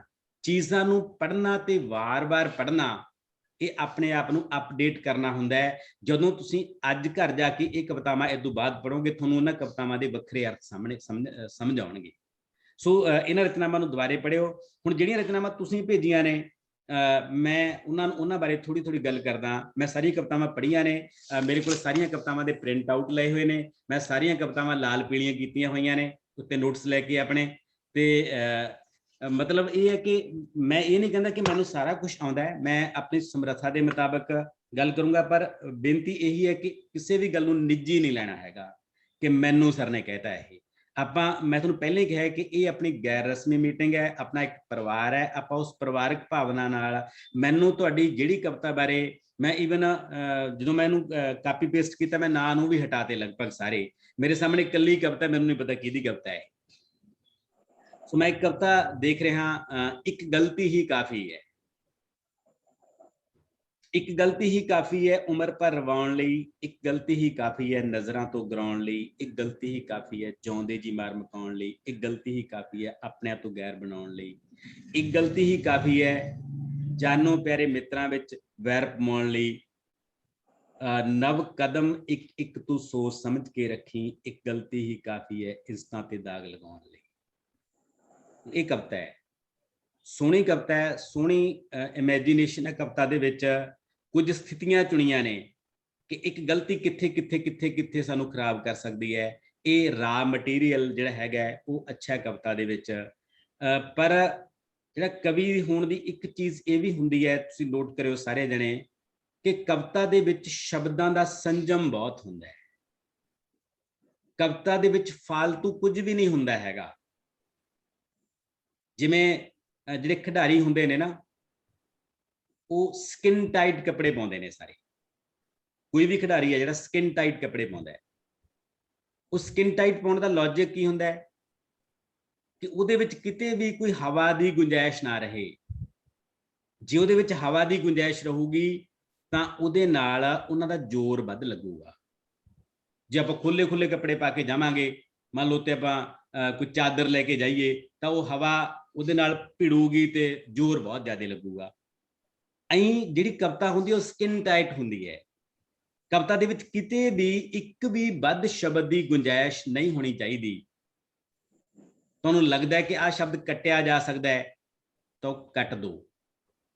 ਹੁਣ ਇਸ ਕਵਿਤਾ ਨੂੰ ਇਹਦਾ ਨਾਂ ਆਪਾਂ ਜੇ ਰੱਖ ਦਈਏ, ਇੱਕ ਗਲਤੀ ਹੀ ਕਾਫੀ ਹੈ, ਬਸ ਇਹਦਾ ਨਾਂ ਰੱਖ ਦਈਏ ਆਪਾਂ।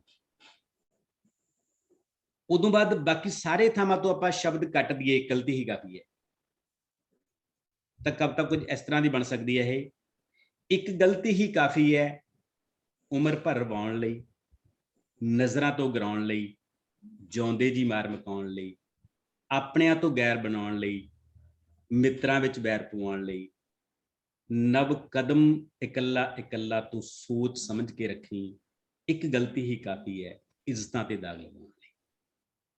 ਮੈਂ ਸਿਰਫ ਪਹਿਲੀ ਲਾਈਨ ਦੇ ਵਿੱਚ ਇੱਕ ਗਲਤੀ ਹੀ ਕਾਫੀ ਹੈ ਸ਼ਬਦ ਵਰਤਿਆ ਹੈ, ਤੇ ਆਖਰੀ ਲਾਈਨ ਦੇ ਵਿੱਚ ਇੱਕ ਗਲਤੀ ਹੀ ਕਾਫੀ ਹੈ ਸ਼ਬਦ ਵਰਤਿਆ। ਬਾਕੀ ਸਾਰੇ ਥਾਵਾਂ ਤੋਂ ਮੈਂ ਇੱਕ ਗਲਤੀ ਹੀ ਕਾਫੀ ਹੈ ਕੱਟਤਾ। ਤੇ ਮੈਨੂੰ ਲੱਗਦਾ ਕਿ ਕਵਿਤਾ ਉਦੋਂ ਜ਼ਿਆਦਾ ਸੋਹਣੀ ਬਣ ਗਈ, ਆਪਾਂ ਕਵਿਤਾ ਦੇ ਵਿੱਚੋਂ ਘੱਟੋ ਘੱਟ 8 ਲਾਈਨਾਂ ਕੱਟਤੀਆਂ। ਇਹਦਾ ਮਤਲਬ ਕਵਿਤਾ ਦੇ ਵਿੱਚ ਕਿੰਨਾ ਕੁਝ ਕਾਫੀ ਜ਼ਿਆਦਾ ਫਾਲਤੂ ਸੀ, ਜਿਹੜਾ ਛੱਡਿਆ ਜਾ ਸਕਦਾ ਸੀ, ਜਿਹੜਾ ਕੱਟਿਆ ਜਾ ਸਕਦਾ ਸੀ। ਜਦੋਂ ਟਾਈਟਲ ਬਣ ਗਿਆ ਇੱਕ ਗਲਤੀ ਹੀ ਕਾਫੀ ਹੈ, ਤਾਂ ਟਾਈਟਲ ਤੋਂ ਅਸੀਂ ਫੋਕਸ ਕਰ ਲਾਂਗੇ ਕਿ ਇਹ ਸਾਰੀ ਰਚਨਾ ਇੱਕ ਗਲਤੀ ਬਾਰੇ ਹੈ। ਤਾਂ ਉਦੋਂ ਬਾਅਦ ਸਿਰਫ ਸਟਾਰਟ ਦੇ ਵਿੱਚ ਤੇ ਸਿਰਫ ਐਂਡ ਦੇ ਵਿੱਚ ਅਸੀਂ ਇਹ ਲਾਈਨ ਵਰਤੀਏ ਤਾਂ ਇਹ ਕਵਿਤਾ ਬਹੁਤ ਖੂਬਸੂਰਤ ਕਵਿਤਾ ਬਣ ਜਾਣੀ ਹੈ। ਸੋ ਇਹ ਪਹਿਲੀ ਕਵਿਤਾ ਬਾਰੇ ਮੇਰੀ ਜਿਹੜੀ ਧਾਰਨਾ ਸੀ। ਉਸ ਤੋਂ ਬਾਅਦ ਆਪਾਂ ਹੁਣ ਦੂਜੀ ਕਵਿਤਾ ਵੱਲ ਆਉਣਾ। ਮੈਂ ਦੂਜੀ ਕਵਿਤਾ ਜਿਹੜੀ ਹੈਗੀ ਹੈ ਉਹ ਹੈ ਰੰਗਾਂ ਦਾ ਵਣਜਾਰਾ ਆਇਆ। ਇਹ ਕਵਿਤਾ ਸੋਹਣੀ ਕਵਿਤਾ ਹੈ, ਵਧੀਆ ਲਿਖਣ ਦੀ ਕੋਸ਼ਿਸ਼ ਕੀਤੀ ਹੈ, ਪਰ ਇਸ ਕਵਿਤਾ ਦੇ ਵਿੱਚ ਵੀ ਨਾ ਲੈ ਤੇ ਵਜ਼ਨ ਦੀਆਂ ਕੁਝ ਸਮੱਸਿਆਵਾਂ ਨੇ। ਰੰਗਾਂ ਦਾ ਵਣਜਾਰਾ ਆਇਆ, ਲੈ ਰੰਗਾਂ ਭਰੀ ਪਟਾਰੀ।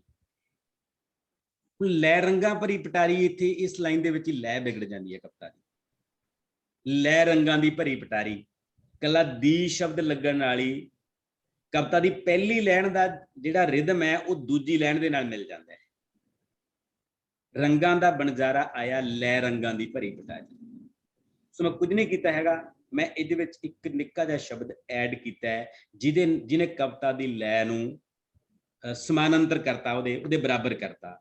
ਇਸ ਤਰ੍ਹਾਂ ਨਿੱਕੇ ਨਿੱਕੇ ਹੋਰ ਇਹਦੇ ਵਿੱਚ ਜਿਹੜੇ ਹੈਗੇ ਨੇ ਇਸੇ ਤਰ੍ਹਾਂ ਦਾ ਹੀ, ਕਿਤੇ ਇੱਕ ਸ਼ਬਦ ਪਾਤਾ, ਕਿਤੇ ਇੱਕ ਸ਼ਬਦ ਕੱਟਤਾ। ਜਿਹੜੀ ਕਵਿਤਾ ਹੈ ਨਾ, ਕਵਿਤਾ ਦੇ ਵਿੱਚ ਅਸੀਂ ਇੱਕ ਟਰਮ ਵਰਤਦੇ ਹਾਂ ਤੋਲ ਤੁਕਾਂਤ, ਵਜ਼ਨ ਜਾਂ ਤੋਲ ਜਾਂ ਤੁਕਾਂਤ। ਜਿਵੇਂ ਆਪਾਂ ਕਹਿੰਦੇ ਕਿ ਤੱਕੜੀ ਦੇ ਦੋ ਪਲੜੇ ਨੇ, ਦੋਨੇ ਪਲੜੇ ਬਰਾਬਰ ਬਰਾਬਰ ਉਦੋਂ ਹੋਣਗੇ ਜਦੋਂ ਦੋਨਾਂ ਦੇ ਵਿੱਚ ਬਰਾਬਰ ਵਜ਼ਨ ਹੋਊਗਾ। ਜੇ 1 ਕਿਲੋ ਦਾ ਵੱਟਾ ਇੱਧਰ ਪਿਆ, 1 ਕਿਲੋ ਦਾ ਵੱਟਾ ਉੱਧਰ ਪਿਆ, ਤਾਂ ਤੱਕੜੀ ਦੇ ਦੋਨੇ ਪਲੜੇ ਬਰਾਬਰ ਹੋਣਗੇ। ਜੇ ਥੋੜਾ ਜਿਹਾ ਵੀ ਵਜ਼ਨ ਘਟ ਗਿਆ ਤਾਂ ਤੱਕੜੀ ਦਾ ਇੱਕ ਪਲੜਾ ਥੱਲੇ ਹੋ ਜਾਊਗਾ, ਇੱਕ ਉੱਤੇ ਹੋ ਜਾਊਗਾ। ਇਸ ਤਰ੍ਹਾਂ ਕਵਿਤਾ ਦੀਆਂ ਲਾਈਨਾਂ ਹੁੰਦੀਆਂ ਨੇ।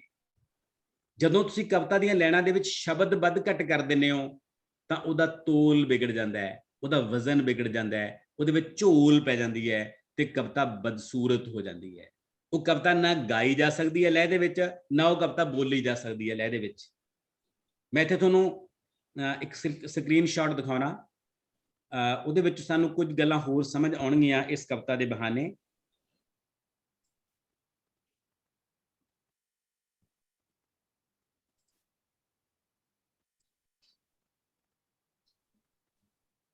ਦਿਖਾਈ ਦੇ ਰਿਹਾ ਜੀ?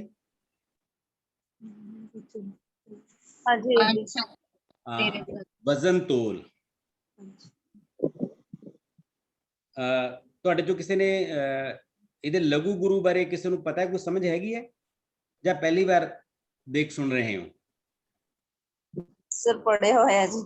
ਹਾਂ, ਹੁਣ ਤੁਸੀਂ ਕਵੀ ਹੋ ਸਾਰੇ, ਹੁਣ ਆਪਾਂ ਨੂੰ ਇਹਨਾਂ ਗੱਲਾਂ ਨੂੰ ਸਮਝਣਾ ਪਊਗਾ ਕਿ ਵਜ਼ਨ ਕੀ ਹੁੰਦਾ ਕਵਿਤਾ ਦੇ ਵਿੱਚ।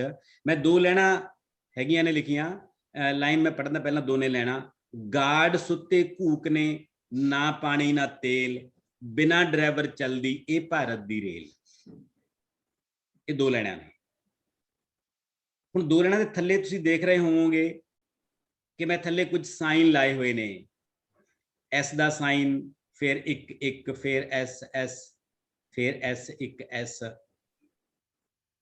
ਇਹ ਜਿਹੜਾ ਥੱਲੇ ਮੈਂ ਲਿਖਿਆ ਹੈ ਲਘੂ ਦਾ ਸਾਈਨ ਹੈ 1, ਗੁਰੂ ਦਾ ਸਾਈਨ ਹੈ S ਜਾਂ I ਕਹਿ ਲਈਏ ਜਾਂ S ਕਹਿ ਲਈਏ ਆਪਾਂ।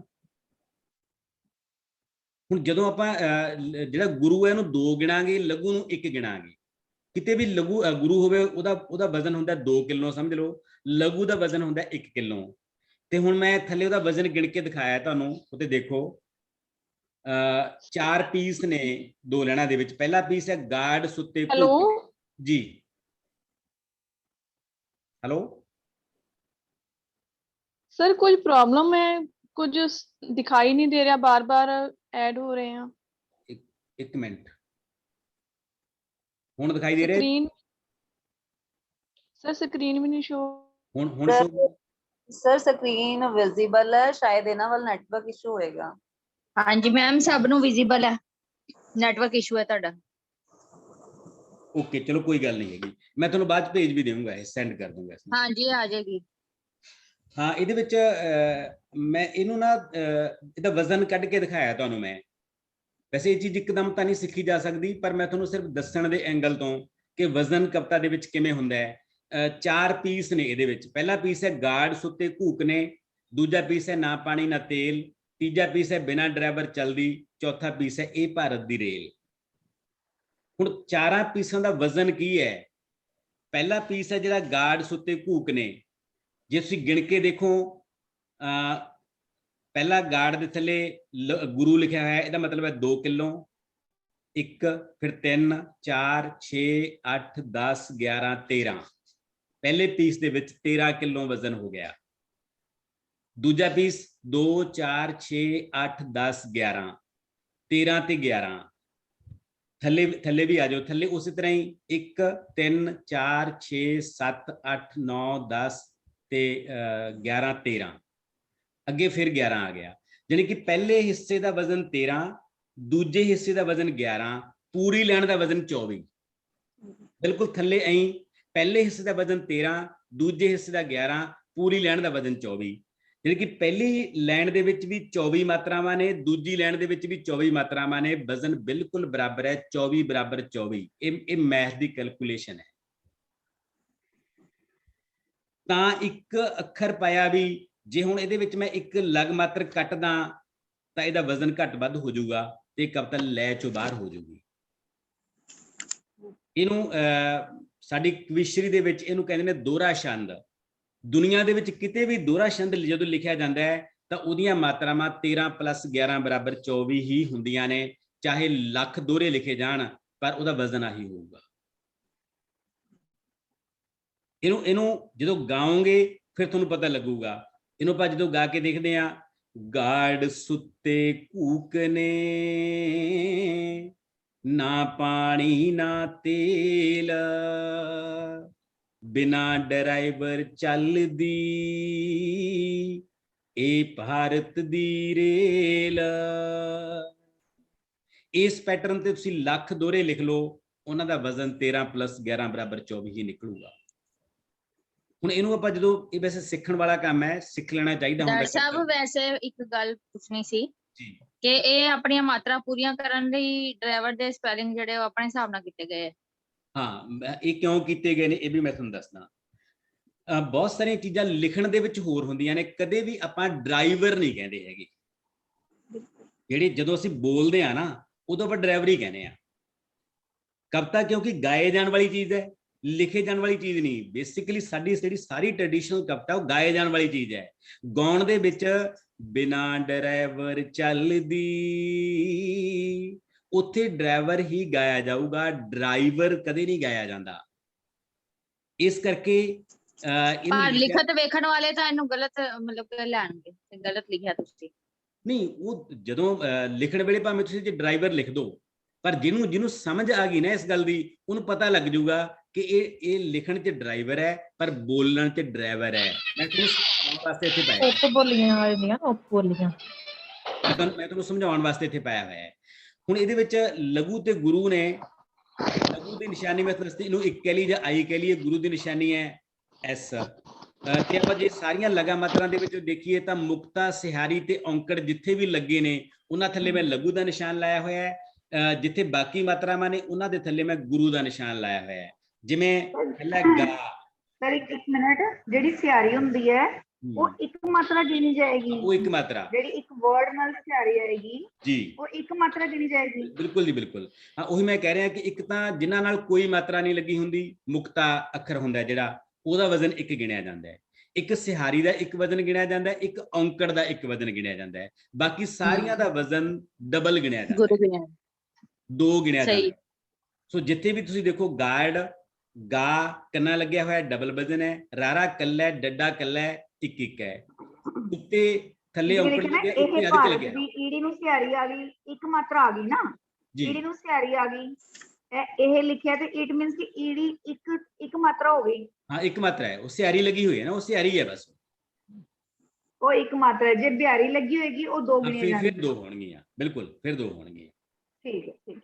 ਜਿਹਦੇ ਨਾਲ ਅਧਕ ਲੱਗੀ ਹੋਊਗੀ, ਟਿੱਪੀ ਲੱਗੀ ਹੋਊਗੀ, ਉਹ ਵੀ ਡਬਲ ਹੈ। ਜਿਵੇਂ ਉੱਤੇ ਦੇਖੋ ਸੁੱਤੇ ਸ਼ਬਦ ਪਾਇਆ ਹੈ, ਸੁੱਤੇ ਦੇ ਥੱਲੇ ਤਾਂ ਔਂਕੜ ਲੱਗੀ ਹੈ, ਪਰ ਉੱਤੇ ਅਧਕ ਲੱਗੀ ਹੋਈ ਹੈ, ਉਸ ਅਧਕ ਨੇ ਇਹਨੂੰ ਡਬਲ ਕਰਤਾ, ਇਹ ਵੀ ਡਬਲ ਹੋ ਗਿਆ। ਸੋ ਇਸ ਤਰ੍ਹਾਂ ਤੁਸੀਂ ਸਾਰੇ ਇਹਨੂੰ ਬਾਅਦ ਚ ਆਰਾਮ ਨਾਲ ਦੇਖਿਓ।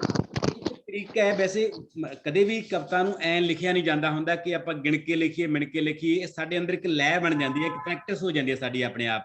ਉਦੋਂ ਬਾਅਦ ਸਾਨੂੰ ਇਹਨਾਂ ਨੂੰ ਐਂ ਲੋੜ ਨਹੀਂ ਪੈਂਦੀ ਹੈਗੀ। ਇਹ ਜਦੋਂ ਮੈਂ 2 ਲੈਣਾ ਲਿਖੀਆਂ ਸੀ, ਮੇਰੀਆਂ ਆਪਦੀਆਂ ਲੈਣਾ ਲਿਖੀਆਂ ਹੋਈਆਂ ਨੇ ਦੋਹਰਾ ਛੰਦ। ਇਹ ਜਦੋਂ ਮੈਂ 2 ਲੈਣਾ ਲਿਖੀਆਂ ਸੀ, ਮੈਂ ਉਦੋਂ ਲਘੂ ਗੁਰੂ ਦੇ ਮੀਟਰ ਨਾਲ ਹੀ ਲਿਖੀਆਂ ਸੀ। ਮੈਂ ਤਾਂ ਆਪਣੀ ਲੈਅ ਚੋਂ ਲਿਖੀਆਂ ਸੀ, ਪਰ ਉਸ ਲੈਅ ਨੂੰ ਜਦੋਂ ਮੈਂ ਮੀਟਰ ਚ ਪਾ ਕੇ ਦੇਖਿਆ ਤਾਂ ਉਹ ਲੈਣਾ ਚੱਲ ਨਹੀਂ ਰਿਹਾ ਠੀਕ ਨਿਕਲੀਆਂ ਨੇ। ਕੋਈ ਕਾਰਨ ਨਹੀਂ। ਇਹ ਹੈ ਕਿ ਮੈਂ ਉਹਦੀ ਲੈਅ ਨਹੀਂ ਰੁਕਣੀ। आप प्लीज बंद करो माइक ਜਿਹਦਾ ਚੱਲਦਾ ਹੈ। ਹਾਂਜੀ ਕੀਰਤ ਕੌਰ ਜੀ। ਹਾਂ, ਇਸ ਕਵਿਤਾ ਦੇ ਵਿੱਚ ਰੰਗਾਂ ਦੇ ਬਣਜਾਰੀ ਆਏ ਦੇ ਵਿੱਚ ਬਸ ਕਵਿਤਾ ਸੋਹਣੀ ਹੈ। ਕਿਤੇ ਕਿਤੇ ਇਸ ਤਰ੍ਹਾਂ ਦੀਆਂ ਪ੍ਰੋਬਲਮਾਂ ਨੇ ਇਹਦੇ ਵਿੱਚ, ਜਿੱਥੇ ਸ਼ਬਦ ਵੱਧ ਘੱਟ ਨੇ, ਅੱਖਰ ਵੱਧ ਘੱਟ ਨੇ ਤੇ ਉਹਦੇ ਨਾਲ ਲੈਅ ਵਿਗੜੀ ਹੋਈ ਹੈ। ਇਹ ਮੈਂ ਬਾਅਦ ਦੇ ਵਿੱਚ ਭੇਜ ਵੀ ਦੇਵਾਂਗਾ, ਇਹਦੀ ਫੋਟੋ ਖਿੱਚ ਕੇ, ਵੀ ਕਿੱਥੇ ਕਿੱਥੇ ਕਿਹੜੀਆਂ ਪ੍ਰੋਬਲਮਾਂ ਰਹੀਆਂ ਨੇ। ਉਹ ਮੈਂ ਕੁਝ ਠੀਕ ਵੀ ਕੀਤੀਆਂ ਨੇ। ਇਹ ਤੋਂ ਬਾਅਦ ਆਪਾਂ ਤੀਜੀ ਵਾਲਾ ਜੀ, ਸਮਾਂ ਆਪਣੇ ਕੋਲੇ ਬਹੁਤ ਤੇਜ਼ੀ ਨਾਲ ਦੌੜਦਾ ਜਾਂਦਾ ਹੈ।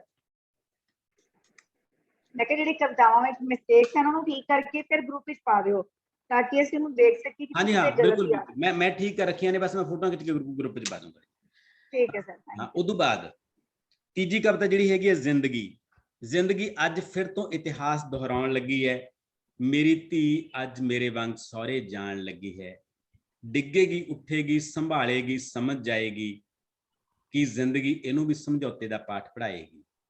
ਹੁਣ ਇਹ ਕਵਿਤਾ ਹੈ, ਸੋਹਣੀ ਕਵਿਤਾ ਹੈ, ਇਮੈਜੀਨੇਸ਼ਨ ਚੰਗੀ ਹੈ ਇਸ ਕਵਿਤਾ ਦੇ ਵਿੱਚ, ਪਰ ਇਸ ਕਵਿਤਾ 'ਚ ਤੁਕਾਂਤ ਦੀਆਂ ਬਹੁਤ ਪ੍ਰੋਬਲਮਾਂ ਨੇ। ਤੁਕਾਂਤ, ਹੁਣ ਜਿਵੇਂ ਪਹਿਲਾ ਸ਼ਬਦ ਹੈ ਦੁਹਰਾਉਣ, ਉਹਦੇ ਥੱਲੇ ਤੁਕਾਂਤ ਆ ਗਿਆ ਜਾਣ। ਦੁਹਰਾਉਣ ਤੇ ਜਾਣ ਦਾ ਤੁਕਾਂਤ ਨਹੀਂ ਮਿਲਦਾ। ਜੇ ਆਪਾਂ ਦੁਹਰਾਉਣ ਨੂੰ ਦੁਹਰਾਨ ਕਰ ਦਈਏ, ਦੁਹਰਾਨ ਜਾਣ, ਦੋਨਾਂ ਦਾ ਤੁਕਾਂਤ ਮਿਲ ਜੂਗਾ। ਇਹ ਪ੍ਰੋਬਲਮ ਬਹੁਤ ਸਾਰੀਆਂ ਕਵਿਤਾਵਾਂ ਦੇ ਵਿੱਚ ਹੈ। ਅੱਗੇ 1-2 ਕਵਿਤਾਵਾਂ ਦੇ ਵਿੱਚ ਤਾਂ ਬਹੁਤ ਜ਼ਿਆਦਾ ਹੈ। ਹੁਣ ਥੋੜਾ ਜਿਹਾ ਤੁਹਾਨੂੰ ਮੈਂ ਤੁਕਾਂਤ ਸਮਝਾਉਣ ਲੱਗਿਆ ਕਿ ਤੁਕਾਂਤ ਕੀ ਹੁੰਦਾ ਹੈ। ਇਹਦੇ ਵਾਸਤੇ ਮੈਂ ਇੱਕ ਹੋਰ ਸਕਰੀਨਸ਼ਾਟ ਤੁਹਾਨੂੰ ਦਿਖਾ ਰਿਹਾ।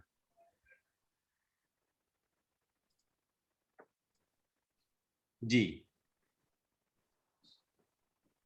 ਮੈਂ ਥੋੜਾ ਕਾਲੀ ਚ ਲਿਖਿਆ, ਮੈਂ ਲਿਖਾਈ ਸਾਫ਼ ਨਹੀਂ ਕਰ ਸਕਿਆ, ਮੇਰੇ ਕੋਲ ਸਮਾਂ ਘੱਟ ਸੀ, ਮੈਂ ਕਿਤੇ ਚਲਾ ਗਿਆ ਸੀ, ਇਸ ਕਰਕੇ ਇਹਨੂੰ ਸਮਝ ਲਾਂਗੇ ਆਪਾਂ। ਕੋਈ ਗੱਲ ਨਹੀਂ ਸਰ ਜੀ, ਸ਼ੁਕਰੀਆ, ਤੁਸੀਂ ਇੰਨੀ ਮਿਹਨਤ ਕੀਤੀ ਹੈ ਸਾਡੇ ਲਈ, ਬਹੁਤ ਬਹੁਤ ਸ਼ੁਕਰੀਆ। ਆਪਾਂ ਇਸ ਨੂੰ ਸਕਰੀਨਸ਼ਾਟ ਮੇਰੇ ਖਿਆਲ ਤੁਹਾਨੂੰ ਸਾਰਿਆਂ ਨੂੰ ਦਿਖਾਈ ਦੇ ਰਿਹਾ ਹੋਊਗਾ। 3 ਤਰ੍ਹਾਂ ਦੇ ਤੁਕਾਂਤ ਮੈਂ ਲਿਖੇ ਨੇ। ਪਹਿਲਾ ਤੁਕਾਂਤ ਜਿਹੜਾ ਬਹੁਤ ਸਿੰਪਲ ਤੁਕਾਂਤ ਹੁੰਦਾ ਹੈ, ਜਿਵੇਂ ਤੁਕਾਂਤ ਹੁੰਦਾ ਤੁਕ ਦਾ ਅਖੀਰਲਾ ਅੱਖਰ, ਤੁਕ ਦਾ ਅੰਤ, ਸਭ ਤੋਂ ਅਖੀਰਲਾ ਸ਼ਬਦ ਜਿਹੜਾ ਤੁਕਾਂਤ ਹੁੰਦਾ ਹੈਗਾ। ਜਿਵੇਂ ਆਪਾਂ ਕਹਿੰਦੇ ਆ ਕਿ ਤੂੰ ਚੱਲ ਮੈਂ ਆਇਆ, ਤੂੰ ਚੱਲ ਮੈਂ ਆਇਆ, ਜਿਹੜਾ ਆਇਆ ਸ਼ਬਦ ਦਾ ਤੁਕਾਂਤ ਹੈ। ਤੂੰ ਚੱਲ ਚਿੜੀਏ ਮੈਂ ਆਇਆ ਨਹੀਂ, ਹੁੱਕੇ ਦੀ ਕੁੱਟ ਲਿਆਇਆ ਨਹੀਂ, ਪੈਰੀ ਮੌਜੇ ਪਾਇਆ ਨਹੀਂ, ਠੁਮ ਠੁਮ ਕਰਦਾ ਆਇਆ ਨਹੀਂ। ਸਾਡਾ ਇੱਕ ਲੋਕ ਕਹਾਣੀ ਹੈ ਇਹ, ਚਿੜੀ ਤੇ ਕਾਂ ਵਾਲੀ, ਹੈ ਨਾ। ਤੂੰ ਚੱਲ ਚਿੜੀਏ ਮੈਂ ਆਇਆ ਨਹੀਂ, ਹੁੱਕੇ ਦੀ ਕੁੱਟ ਲਿਆਇਆ ਨਹੀਂ। ਹੁਣ ਆਇਆ, ਪਾਇਆ, ਬੁਲਾਇਆ, ਗਵਾਇਆ, ਹਟਾਇਆ, ਰਵਾਇਆ, ਲਿਆਇਆ, ਬਰਿਆਇਆ, ਕੁਛ ਵੀ ਵਰਤ ਸਕਦੇ ਆ।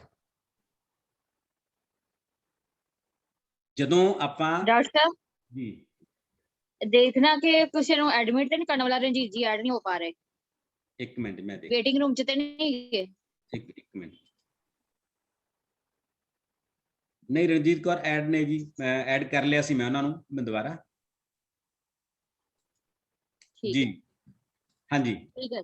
तो पहली तरह का तुकांत हुंदा है जिहड़ा तुक दा अखीरला शब्द है, ਅਸੀਂ ਉਹਨੂੰ ਮੰਨ ਲੈਨੇ ਆ ਕਿ ਇਹ ਸਾਡਾ ਤੁਕਾਂਤ ਹੈ, ਤਾਂ ਫਿਰ ਅਸੀਂ ਉਹਦੇ ਨਾਲ ਅੱਗੇ ਤੁਕਾਂਤ ਮਿਲਾਈ ਜਾਂਦੇ ਆ। ਜਿਵੇਂ ਪਹਿਲੀ ਲਾਈਨ 'ਚ ਆਪਾਂ ਆਇਆ ਵਰਤ ਲਿਆ, ਫਿਰ ਪਾਇਆ ਵਰਤ ਲਿਆ, ਫਿਰ ਬੁਲਾਇਆ ਵਰਤ ਲਿਆ, ਫਿਰ ਗਵਾਇਆ ਵਰਤ ਲਿਆ, ਫਿਰ ਹਟਾਇਆ ਵਰਤ ਲਿਆ, ਫਿਰ ਰਵਾਇਆ ਵਰਤ ਲਿਆ। ਇਸ ਪੈਟਰਨ ਤੇ ਕੋਈ ਵੀ ਸ਼ਬਦ ਵਰਤ ਸਕਦੇ ਆ ਆਪਾਂ। ਇਹ ਪਹਿਲਾ ਤੁਕਾਂਤ ਹੈ, ਸਭ ਤੋਂ ਸੌਖਾ ਤੁਕਾਂਤ ਕਹਿੰਦੇ ਨੇ ਅਸੀਂ। ਉਸ ਤੋਂ ਬਾਅਦ ਦੂਜਾ ਤੁਕਾਂਤ, ਤੁਕਾਂਤ ਨੰਬਰ 2, ਉਹਦੇ ਵਿੱਚ ਤੁਸੀਂ ਦੇਖੋ ਕੋਲ ਆਇਆ, ਖੋਲ ਆਇਆ, ਬੋਲ ਆਇਆ, ਟੋਲ ਆਇਆ, ਤੋਲ ਆਇਆ, ਰੋਲ ਆਇਆ। ਜਿਹੜਾ ਜਿਹੜਾ ਅਖੀਰਲਾ ਸ਼ਬਦ ਹੈ ਉਹ ਕਾਮਨ ਹੈ ਸਾਰਿਆਂ 'ਚ, ਆਇਆ ਆਇਆ ਆਇਆ ਆਇਆ ਆਇਆ ਆਇਆ ਆਇਆ। ਇਹਦਾ ਮਤਲਬ ਜੇ ਅਸੀਂ ਅਖੀਰਲਾ ਸ਼ਬਦ ਕਾਮਨ ਯੂਜ਼ ਕਰਨਾ ਹੈ ਤਾਂ ਅਖੀਰਲੇ ਤੋਂ ਪਹਿਲਾਂ ਵਾਲਾ ਸ਼ਬਦ ਤੁਕਾਂਤ ਹੁੰਦਾ ਹੈ। ਕੋਲ, ਖੋਲ, ਬੋਲ, ਟੋਲ, ਤੋਲ, ਰੋਲ, ਇਹ ਤੁਕਾਂਤ ਨੰਬਰ 2 है। तुकांत नंबर 3, करना मना मेरेया, डरना मना मेरेया, हरना मना मेरेया, चढ़ना मना मेरेया, भरना मना मेरेया, तरना मना मेरेया। हुण ना मना मेरेया एक कॉमन है। बहुत सारिया गज़लां दे विच 4-4 शब्दां दे तुकांत हुंदे ने, जिवें 4 शब्दां दा तुकांत है ये, कर, ना, मना, मेरेया। 4 शब्दां दे विचों पिछले 3 शब्द कॉमन ने, जिहड़ा चौथा शब्द है मूरला उत्थे तुकांत मिलदा है, कर, डर, हर, चढ़, पर, तर, सर, गर। हुण कवि ने फैसला करना है कि जे उन्हें तुकांत वाली कविता लिखनी है, जे उन्हें खुली कविता नहीं लिखनी हैगी, तां उन्हें किहड़ा तुकांत चुनना है। इहदे विचों उहदी मर्जी है, वो पहला तुकांत चुन सकता है, वो दूजी तरह का तुकांत चुन सकता है, वो तीजी तरह का तुकांत चुन सकता है, जिहदे विच 2 शब्द कॉमन होण, 3 शब्द कॉमन होण, 4 शब्द कॉमन होण, 5 शब्द कॉमन होण, उहदी मर्जी दे है। उस बाद थल्ले तुसीं देखोगे मैं 2 पैटर्न दस्से ने कि तुकांत दे आधार ते जदों असीं कविता लिखदे हां, बहुत सौखियां जिहियां बच्चियां वाली कविता है कि आओ बच्चों रुख लगाइए, रुखां दे विच पानी पाइए, इन्हां दे मिठे फल खाइए, हसीए टप्पीए, खुशी मनाइए। हुण तुकांत की है, लगाइए, पाइए, खाइए, मनाइए, जाइए। ते मैं हर लाइन दा तुकांत दूजी लाइन नाल मिलाता, पहली दा दूजी नाल, दूजी दा तीजी नाल, तीजी दा चौथी नाल, चौथी दा पंजवीं नाल, पंजवीं दा छेवीं नाल, छेवीं दा सतवीं नाल, सतवीं दा अठवीं नाल। तुहाडे चों बहुत सारिਆਂ दी कवितावां ऐ ने जिन्हां दा हर लाइन का तुकांत मिलता है। उस बाद दूजी थले इसे कविता मैं एक होर तरीके नाल लिखता कि आओ बच्चों रुख लगाइए, रुखां दे विच पानी पाइए, राखी करिए चलो इन्हां दी, एवें ना आपां मार गिराइए, रुखां ते चढ़ हसीए खेडिए, इन्हां दे मिठे फल खाइए। हुण इस की फर्क पै गया, पहलियां 2 लाइनां दा तुकांत मिलाता मैं, लगाइए ते पाइए, उदों बाद दूजी, चौथी, 6वीं, 8वीं, 10वीं, 12वीं, 14वीं, 16वीं लाइन का तुकांत मिलूगा, एक लाइन छड्ड के एक लाइन का, एक लाइन छड्ड के एक लाइन का, एक लाइन छड्ड के एक लाइन। एक पैटर्न ये है। इस तरह कविता लिखण दे सैकड़े पैटर्न हो सकते हैं, तुसीं जिहड़ा मर्जी पैटर्न चूज कर लो, पर एक गल याद रखो जिहड़ी सब तो महत्वपूर्ण गल है तुकांत के मामले च, कि जिहड़ा पैटर्न तुसीं पहले स्टैंजे च फाइनल कर लिया, अखीर तक वो पैटर्न जाना चाहिए। साडी प्रॉब्लम की हुंदी है कि सानू इस गल दा पता नहीं हुंदा हैगा। असीं पहलियां लाइनां च होर पैटर्न यूज कर लैंदे आ, दूजियां तीजियां च होर पैटर्न यूज कर लैंदे आ, चौथियां पंजवीं च होर पैटर्न यूज कर लैंदे आ, अखीर तक जांदे जांदे होर पैटर्न यूज कर लैंदे आ। चाहे तुसी गज़ल लिखो, चाहे तुसी गीत लिखो, चाहे तुसी लयबद्ध कविता लिख दो, पैटर्न सेम रखो अपना। जिहड़ा पैटर्न तुसी अपनाउणा चाहुंदे हो, इहनूं इंग्लिश दे विच जिवें उपर लिखिआ मैं ए ਉਹਦਾ पैटर्न है, थल्ले मैं लिखिआ ए, ये बहुत सारे पैटर्न ने। इहनूं गज़ल दे विच काफिया, रदीफ ते बहरा कहा जाता है। ਜਿਹੜੇ ਬੰਦੇ ਗਜ਼ਲ ਲਿਖਣਾ ਚਾਹੁੰਦੇ ਨੇ ਉਹਨਾਂ ਨੂੰ ਬਹਿਰ ਸਿੱਖਣੀ ਚਾਹੀਦੀ ਹੈ ਕਵਿਤਾ ਦੀ, ਉਹ ਬਹਿਰ ਤੋਂ ਬਾਅਦ ਉਹਨਾਂ ਨੂੰ ਗਜ਼ਲ ਆਊਗੀ। ਸੋ ਇਹ ਗੱਲਾਂ ਐਡੀ ਭਾਵੇਂ ਸੌਖੀਆਂ ਨਾ ਆਉਣ ਸਾਨੂੰ, ਪਰ ਇਹ ਕੁਝ ਤਰੀਕੇ ਨੇ ਆਪਦੇ ਆਪ ਨੂੰ ਜਾਚਣ ਦੇ, ਆਪਦੇ ਆਪ ਨੂੰ ਪਰਖਣ ਦੇ। ਸੋ ਇਸ ਕਵਿਤਾ ਦੇ ਵਿੱਚ ਕਾਫੀ ਸਾਰੇ ਥਾਵਾਂ ਤੇ ਪ੍ਰੋਬਲਮ ਹੈ ਇਸ ਗੱਲ ਦੀ ਕਿ ਤੁਕਾਂਤ ਸਹੀ ਨਹੀਂ ਮਿਲਦੇ ਹੈਗੇ। ਉਸ ਤੋਂ ਬਾਅਦ ਅਗਲੀ ਕਵਿਤਾ ਵੱਲ ਆਉਂਦੇ ਆਪਾਂ।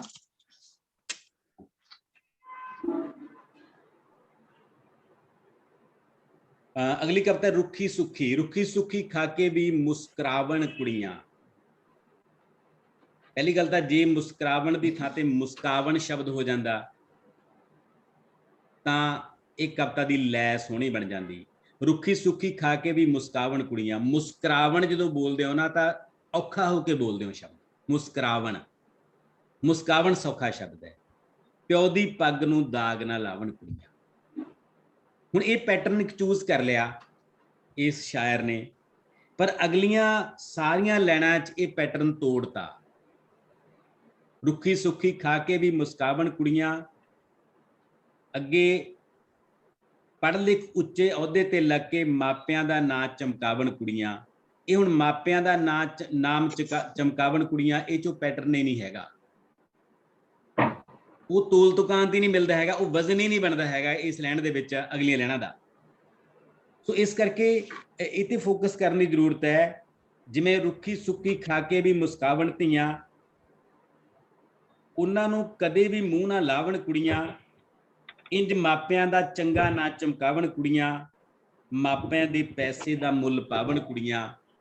ਇਸ ਤਰ੍ਹਾਂ ਕਰਕੇ ਜਿਹੜਾ ਮੀਟਰ ਸੀ ਕਵਿਤਾ ਦਾ ਉਹ ਸਹੀ ਹੋਣਾ ਚਾਹੀਦਾ ਸੀ ਅਗਲੀਆਂ ਲਾਈਨਾਂ ਦੇ ਵਿੱਚ, ਪਰ ਇਸ ਕਵਿਤਾ ਦੀਆਂ ਪਹਿਲੀਆਂ 2 ਲਾਈਨਾਂ ਵਾਲਾ ਮੀਟਰ ਅੱਗੇ ਫਾਈਨਲ ਨਹੀਂ ਕੀਤਾ ਹੈਗਾ, ਅੱਗੇ ਕੰਟੀਨਿਊ ਨਹੀਂ ਕੀਤਾ ਹੈਗਾ, ਅੱਗੇ ਹੋਰ ਪੈਟਰਨ ਲੈ ਲਏ, ਮੂਰੇ ਪੈਟਰਨ ਹੋਰ ਹੈ।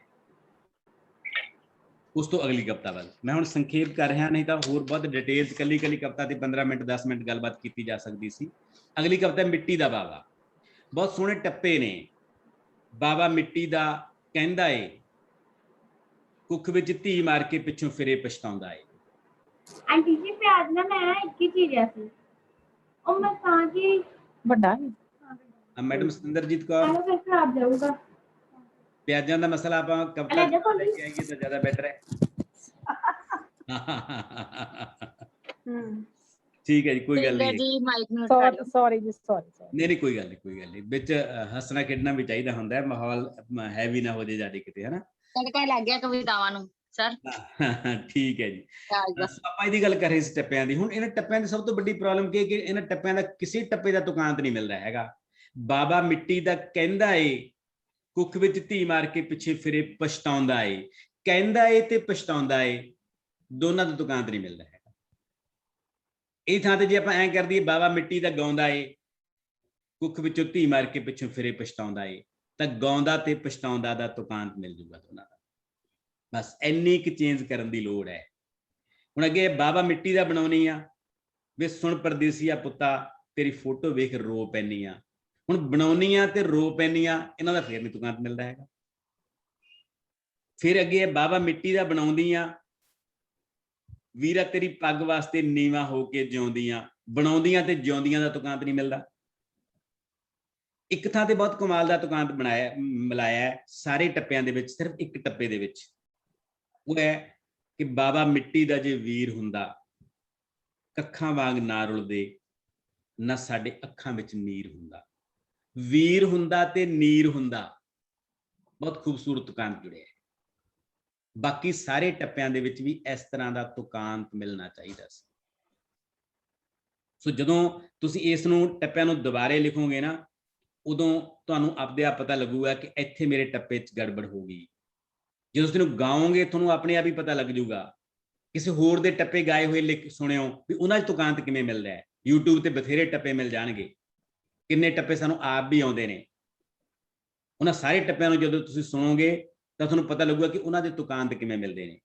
ਗੱਡੀ ਚੱਲਦੀ ਏ ਤਾਰਾਂ ਤੇ, ਅੱਗੇ ਮਾਈਆ ਨਿਤ ਮਿਲਦਾ, ਹੁਣ ਮਿਲਦਾ ਕਰਾਰਾਂ ਤੇ।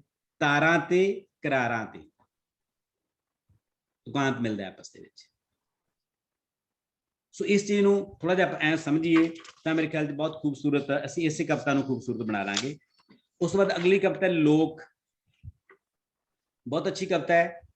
ਬਸ ਕਿਤੇ ਕਿਤੇ ਇਹਦੇ ਵਿੱਚ ਕੁਝ ਸ਼ਬਦਾਂ ਦੀ ਪ੍ਰੋਬਲਮ ਹੈ, ਇਹਦੇ ਵਿੱਚ ਵੀ ਥੋੜੀ ਉਹ ਮੈਂ ਠੀਕ ਕੀਤੀ ਹੈ, ਤੇ ਉਹ ਤੁਸੀਂ ਦੇਖ ਲਿਓ ਬਾਅਦ ਦੇ ਵਿੱਚ। ਇਸ ਕਵਿਤਾ ਤੇ ਮੈਂ ਬਹੁਤੀ ਚਰਚਾ ਨਹੀਂ ਕਰਦਾ। ਇਹ ਕਵਿਤਾ ਅੱਛੀ ਲਿਖੀ ਹੋਈ ਹੈ, ਬਸ ਕਿਤੇ ਕਿਤੇ ਥੋੜੀਆਂ ਪ੍ਰੋਬਲਮਾਂ ਨੇ। ਮੈਂ ਜਿੱਥੇ ਪ੍ਰੋਬਲਮਾਂ ਨੇ ਮੈਂ ਉੱਥੇ ਗੱਲ ਕਰੂੰਗਾ। ਉਸ ਤੋਂ ਬਾਅਦ ਸ਼ਹੀਦ ਕਰਤਾਰ ਸਿੰਘ ਸਰਾਭੇ ਦੀ ਕਵਿਤਾ ਹੈ। ਇਹ ਕਵਿਤਾ ਨਾ ਸਾਰੀ ਰੀਰਾਈਟ ਕਰਨ ਵਾਲੀ ਕਵਿਤਾ ਹੈ। ਇਸ ਕਵਿਤਾ ਦੇ ਵਿੱਚ ਸਾਰੀਆਂ ਲਾਈਨਾਂ ਮਨਮਰਜ਼ੀ ਨਾਲ ਵੱਧ ਘੱਟ ਕੀਤੀਆਂ ਨੇ। ਇਹ ਕਵਿਤਾ ਵਾਰਤਕ ਬਣ ਗਈ। ਜਦੋਂ ਤੁਸੀਂ ਹੁਣ ਇਸ ਵਜ਼ਨ ਦੇ ਮੁਤਾਬਕ ਲੈਣਾ ਬਰਾਬਰ ਰੱਖੋਗੇ ਤੇ ਇਹਨੂੰ ਕਵਿਤਾ ਨੂੰ ਦੁਬਾਰੇ ਲਿਖੋਗੇ, ਇਹ ਸਮਝ ਲਓ ਕਿ ਇਹ ਕਵਿਤਾ ਰਾ ਮਟੀਰੀਅਲ ਹੈ ਤੁਹਾਡੇ ਵਾਸਤੇ। ਹੁਣ ਜਿਹਨੇ ਵੀ ਲਿਖੀ ਹੈ, ਇਹ ਕੱਚਾ ਮਸਾਲਾ ਤੁਹਾਡੇ ਕੋਲੇ, ਇਹ ਆਟਾ ਹੈ, ਇਸ ਆਟੇ ਦੇ ਵਿੱਚੋਂ ਗੋਲ ਰੋਟੀਆਂ ਬਣਾਉਣੀਆਂ ਨੇ ਆਪਾਂ। ਜਿਵੇਂ ਆਪਾਂ ਕਿਸੇ ਕੱਪੜੇ ਦੇ ਵਿੱਚੋਂ, ਕਿਸੇ ਰੱਸੀ ਦੇ ਵਿੱਚੋਂ ਮੀਟਰ ਦੇ ਟੁਕੜੇ ਕੱਟ ਲੈਨੇ ਆ। ਹੁਣ ਜੇ ਇੱਕ ਟੁਕੜਾ 1 ਮੀਟਰ ਦਾ ਹੋਵੇ, ਦੂਜਾ 1.5 ਮੀਟਰ ਦਾ ਹੋਵੇ, ਤੀਜਾ 2 ਮੀਟਰ ਦਾ ਹੋਵੇ, ਚੌਥਾ 2.5 ਮੀਟਰ ਦਾ ਹੋਵੇ, ਪੰਜਵਾਂ ਫਿਰ 1 ਮੀਟਰ ਦਾ ਆ ਜੇ, ਕਿਵੇਂ ਸਿਮੈਟਰੀ ਬਣੂਗੀ ਉਹਨਾਂ ਦੀ? ਇਹਨਾਂ ਚੋਂ ਕਿਸੇ ਲਾਈਨ ਨਾਲ ਸਿਮੈਟਰੀ ਨਹੀਂ ਮਿਲਦੀ ਹੈਗੀ। ਕੋਈ 1 ਮੀਟਰ ਦਾ ਟੁਕੜਾ, ਕੋਈ ਪੌਣੇ ਮੀਟਰ ਦਾ, ਕੋਈ 1.5 ਮੀਟਰ ਦਾ। ਜਦੋਂ ਤੁਸੀਂ ਇਹਨਾਂ ਲਾਈਨਾਂ ਨੂੰ ਦੁਬਾਰੇ ਪੜੋਗੇ, ਤੁਹਾਨੂੰ ਆਪਣੇ ਆਪ ਹੀ ਪਤਾ ਲੱਗ ਜਾਊਗਾ ਕਿ ਇਹਨਾਂ ਚੋਂ ਮੈਂ ਟੁਕੜਿਆਂ ਨੂੰ ਘੱਟੋ ਘੱਟ ਬਰਾਬਰ ਕਰਾਂ। ਜੇ ਮਾੜਾ ਮੋਟਾ ਫਰਕ ਰਹੇ ਜੇ ਕੋਈ ਗੱਲ ਨਹੀਂ, ਪਰ ਬਹੁਤ ਲਾਈਨਾਂ ਆਪਣੀ ਮਰਜ਼ੀ ਨਾਲ ਜਿਹੜੀ ਮਰਜ਼ੀ, ਜਿੱਡੀ ਮਰਜ਼ੀ ਲੈਣ, ਜਿੱਡੀ ਵੱਡੀ ਮਰਜ਼ੀ ਲੈਣ ਸਿਰਦੀ ਹੈ, ਜਿੱਡੀ ਛੋਟੀ ਮਰਜ਼ੀ ਸਿਰਦੀ। ਸੋ ਇਸ ਕਵਿਤਾ ਨੂੰ ਪਲੀਜ਼ ਜਿਹਦੀ ਵੀ ਹੈਗੀ ਹੈ ਇਹਨੂੰ ਰੀਰਾਈਟ ਕਰਿਓ ਤੇ ਦੇਖਿਓ ਕਿ ਮੈਂ ਮੀਟਰ ਦੇ ਟੁਕੜੇ ਕਰਨੇ ਨੇ, ਪੌਣੇ ਮੀਟਰ ਦੇ ਕਰਨੇ ਨੇ, ਅੱਧੇ ਮੀਟਰ ਦੇ ਕਰਨੇ ਨੇ। ਜੇ ਮੀਟਰ ਦੇ ਕਰਨੇ ਤਾਂ ਹਰੇਕ ਟੁਕੜਾ ਮੀਟਰ ਦਾ ਹੀ ਹੋਵੇ, ਫਿਰ ਇਹ ਕਵਿਤਾ ਗਾਈ ਜਾ ਸਕੂਗੀ, ਫਿਰ ਇਹ ਕਵਿਤਾ ਬੋਲੀ ਜਾ ਸਕੂਗੀ। ਨਹੀਂ ਤਾਂ ਜਿਵੇਂ ਅਖਬਾਰ ਦੀ ਖਬਰ ਨੂੰ ਗਾਉਣ ਲੱਗ ਜਾਈਏ ਤਾਂ ਉਸ ਤਰ੍ਹਾਂ ਦਾ ਹਾਲ ਹੋ ਜਾਂਦਾ ਹੈ। ਸੋ ਇਹ ਕਵਿਤਾ ਨੂੰ ਰੀਰਾਈਟ ਪਲੀਜ਼ ਕਰਿਓ ਜਿਹਦੀ ਵੀ ਹੈਗੀ ਹੈ। ਮੈਨੂੰ ਦੁਬਾਰੇ ਜੇ ਦਿਖਾਓਗੇ ਰੀਰਾਈਟ ਕਰਕੇ ਤਾਂ ਮੈਨੂੰ ਇਸ ਗੱਲ ਦੀ ਖੁਸ਼ੀ ਹੋਊਗੀ ਕਿ ਆਪਾਂ ਅੱਜ ਕੁਝ ਸਿੱਖੇ ਆ। ਤੇ ਉਸ ਤੋਂ ਬਾਅਦ ਅਗਲੀ ਕਵਿਤਾ ਹੈਗੀ ਹੈ ਪਰਿਵਾਰ। ਪਰਿਵਾਰ ਦੇ ਵਿੱਚ ਵੀ ਜਿਹੜੀ ਸਭ ਤੋਂ ਪਹਿਲੀ ਕਵਿਤਾ ਸੀ ਨਾ, ਉਹਦੇ ਵਰਗੀ ਪ੍ਰੋਬਲਮ ਹੀ ਹੈ। ਜਿਵੇਂ ਇੱਕੋ ਗੱਲ ਕਾਫੀ ਹੈ, ਪਹਿਲੀ ਕਵਿਤਾ ਸੀ, ਇਹਦੇ ਵਿੱਚ ਵੀ ਬਾਰ-ਬਾਰ ਪਰਿਵਾਰ, ਇੱਟਾਂ ਪੱਥਰਾਂ ਨੂੰ ਘਰ ਬਣਾਵੇ ਪਰਿਵਾਰ, ਮਾਂ-ਬਾਪ ਦੇ ਪਿਆਰ ਦੀ ਗੂੜੀ ਛਾਂ ਪਰਿਵਾਰ, ਧਮਕਾ ਪਰਿਵਾਰ, ਇਮਕਾ ਪਰਿਵਾਰ, ਟਮਕਾਣਾ ਪਰਿਵਾਰ, ਇਮਕਾਣਾ ਪਰਿਵਾਰ। ਹਰ ਲਾਈਨ ਦੇ ਵਿੱਚ ਪਰਿਵਾਰ ਪਰਿਵਾਰ ਪਰਿਵਾਰ ਪਰਿਵਾਰ ਪਰਿਵਾਰ। ਇਹ ਕਵਿਤਾ ਰਹਿੰਦੀ ਨਹੀਂ ਹੈਗੀ ਇਸ ਤਰ੍ਹਾਂ। ਇਹਦੇ ਵਿੱਚ ਵੀ ਸ਼ਬਦ ਮੂਹਰੇ ਵਰਤੋ ਕੱਲਾ ਬਸ ਪਰਿਵਾਰ, ਉਦੋਂ ਬਾਅਦ ਵਾਰ-ਵਾਰ ਸ਼ਬਦ ਪਰਿਵਾਰ ਦੀ ਲੋੜ ਨਹੀਂ। ਮਤਲਬ ਮੈਂ ਇਸ ਰਾ ਮਟੀਰੀਅਲ ਦੇ ਵਿੱਚੋਂ ਆਪਦੇ ਤਰੀਕੇ ਨਾਲ ਮੈਂ ਕਵਿਤਾ ਬਣਾਉਣ ਦੀ ਕੋਸ਼ਿਸ਼ ਕੀਤੀ ਹੈ ਕਿ ਪਰਿਵਾਰ ਇੱਟਾਂ ਪੱਥਰਾਂ ਨੂੰ ਘਰ ਬਣਾਉਂਦਾ, ਮਾਂ-ਬਾਪ ਤੋਂ ਐਸ਼ ਕਰਾਉਂਦਾ, ਦਾਦਾ ਦਾਦੀ ਦਾ ਦੁਲਾਰਾ, ਨਾ ਸਿਰਫ ਇੱਟਾਂ ਗਾਰਾ, ਭੈਣ ਵੀਰ ਦੀ ਇਹ ਕਿਲਕਾਰੀ, ਸਬਜ਼ੀਆਂ ਦੀ ਇਹ ਸਰਦਾਰੀ, ਦੁੱਖਾਂ ਵਿੱਚ ਇਹ ਬਣੇ ਚਟਾਨ, ਸੁੱਖਾਂ ਵਿੱਚ ਇਹ ਬਣੇ ਪਛਾਣ, ਵੱਡੇ ਛੋਟੇ ਦਾ ਬਣਦਾ ਤਾਣ, ਮੇਰਾ ਘਰ ਹੈ ਮੇਰਾ ਮਾਣ, ਮੇਰਾ ਘਰ ਹੈ ਮੇਰਾ ਮਾਣ। ਇਸੇ ਕਵਿਤਾ ਦੇ ਵਿੱਚ ਮੈਂ ਕਵਿਤਾ ਇਹ ਘੜੀ ਹੈ। ਹੁਣ ਕਾਪੀਰਾਈਟ ਪਰ ਤੁਹਾਡਾ ਹੈ, ਇਸ ਕਰਕੇ ਮੈਂ ਇਸ ਕਵਿਤਾ ਤੇ ਕੋਈ ਕਬਜ਼ਾ ਨਹੀਂ ਕਰਦਾ ਹੈਗਾ।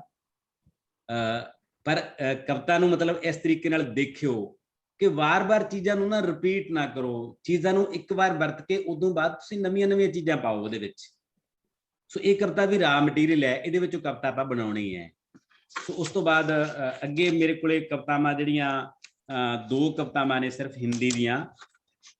ਦੋਨੇ ਕਵਿਤਾਵਾਂ ਆਪਣੀ ਥਾਂ ਤੇ ਸੋਹਣੀਆਂ ਕਵਿਤਾਵਾਂ ਨੇ, ਮਤਲਬ ਅੱਛੀਆਂ ਕਵਿਤਾਵਾਂ ਜਿਹਨੂੰ ਆਪਾਂ ਕਹਿ ਸਕਦੇ ਹਾਂ। ਪਹਿਲੀ ਕਵਿਤਾ ਪ੍ਰਕਿਰਤੀ ਬਾਰੇ ਹੈ। प्रकृति की सुंदर काया, वृक्ष पहाड़ बनाते हैं, सुंदर सुंदर नदियां झील सबका मन बहलाते हैं।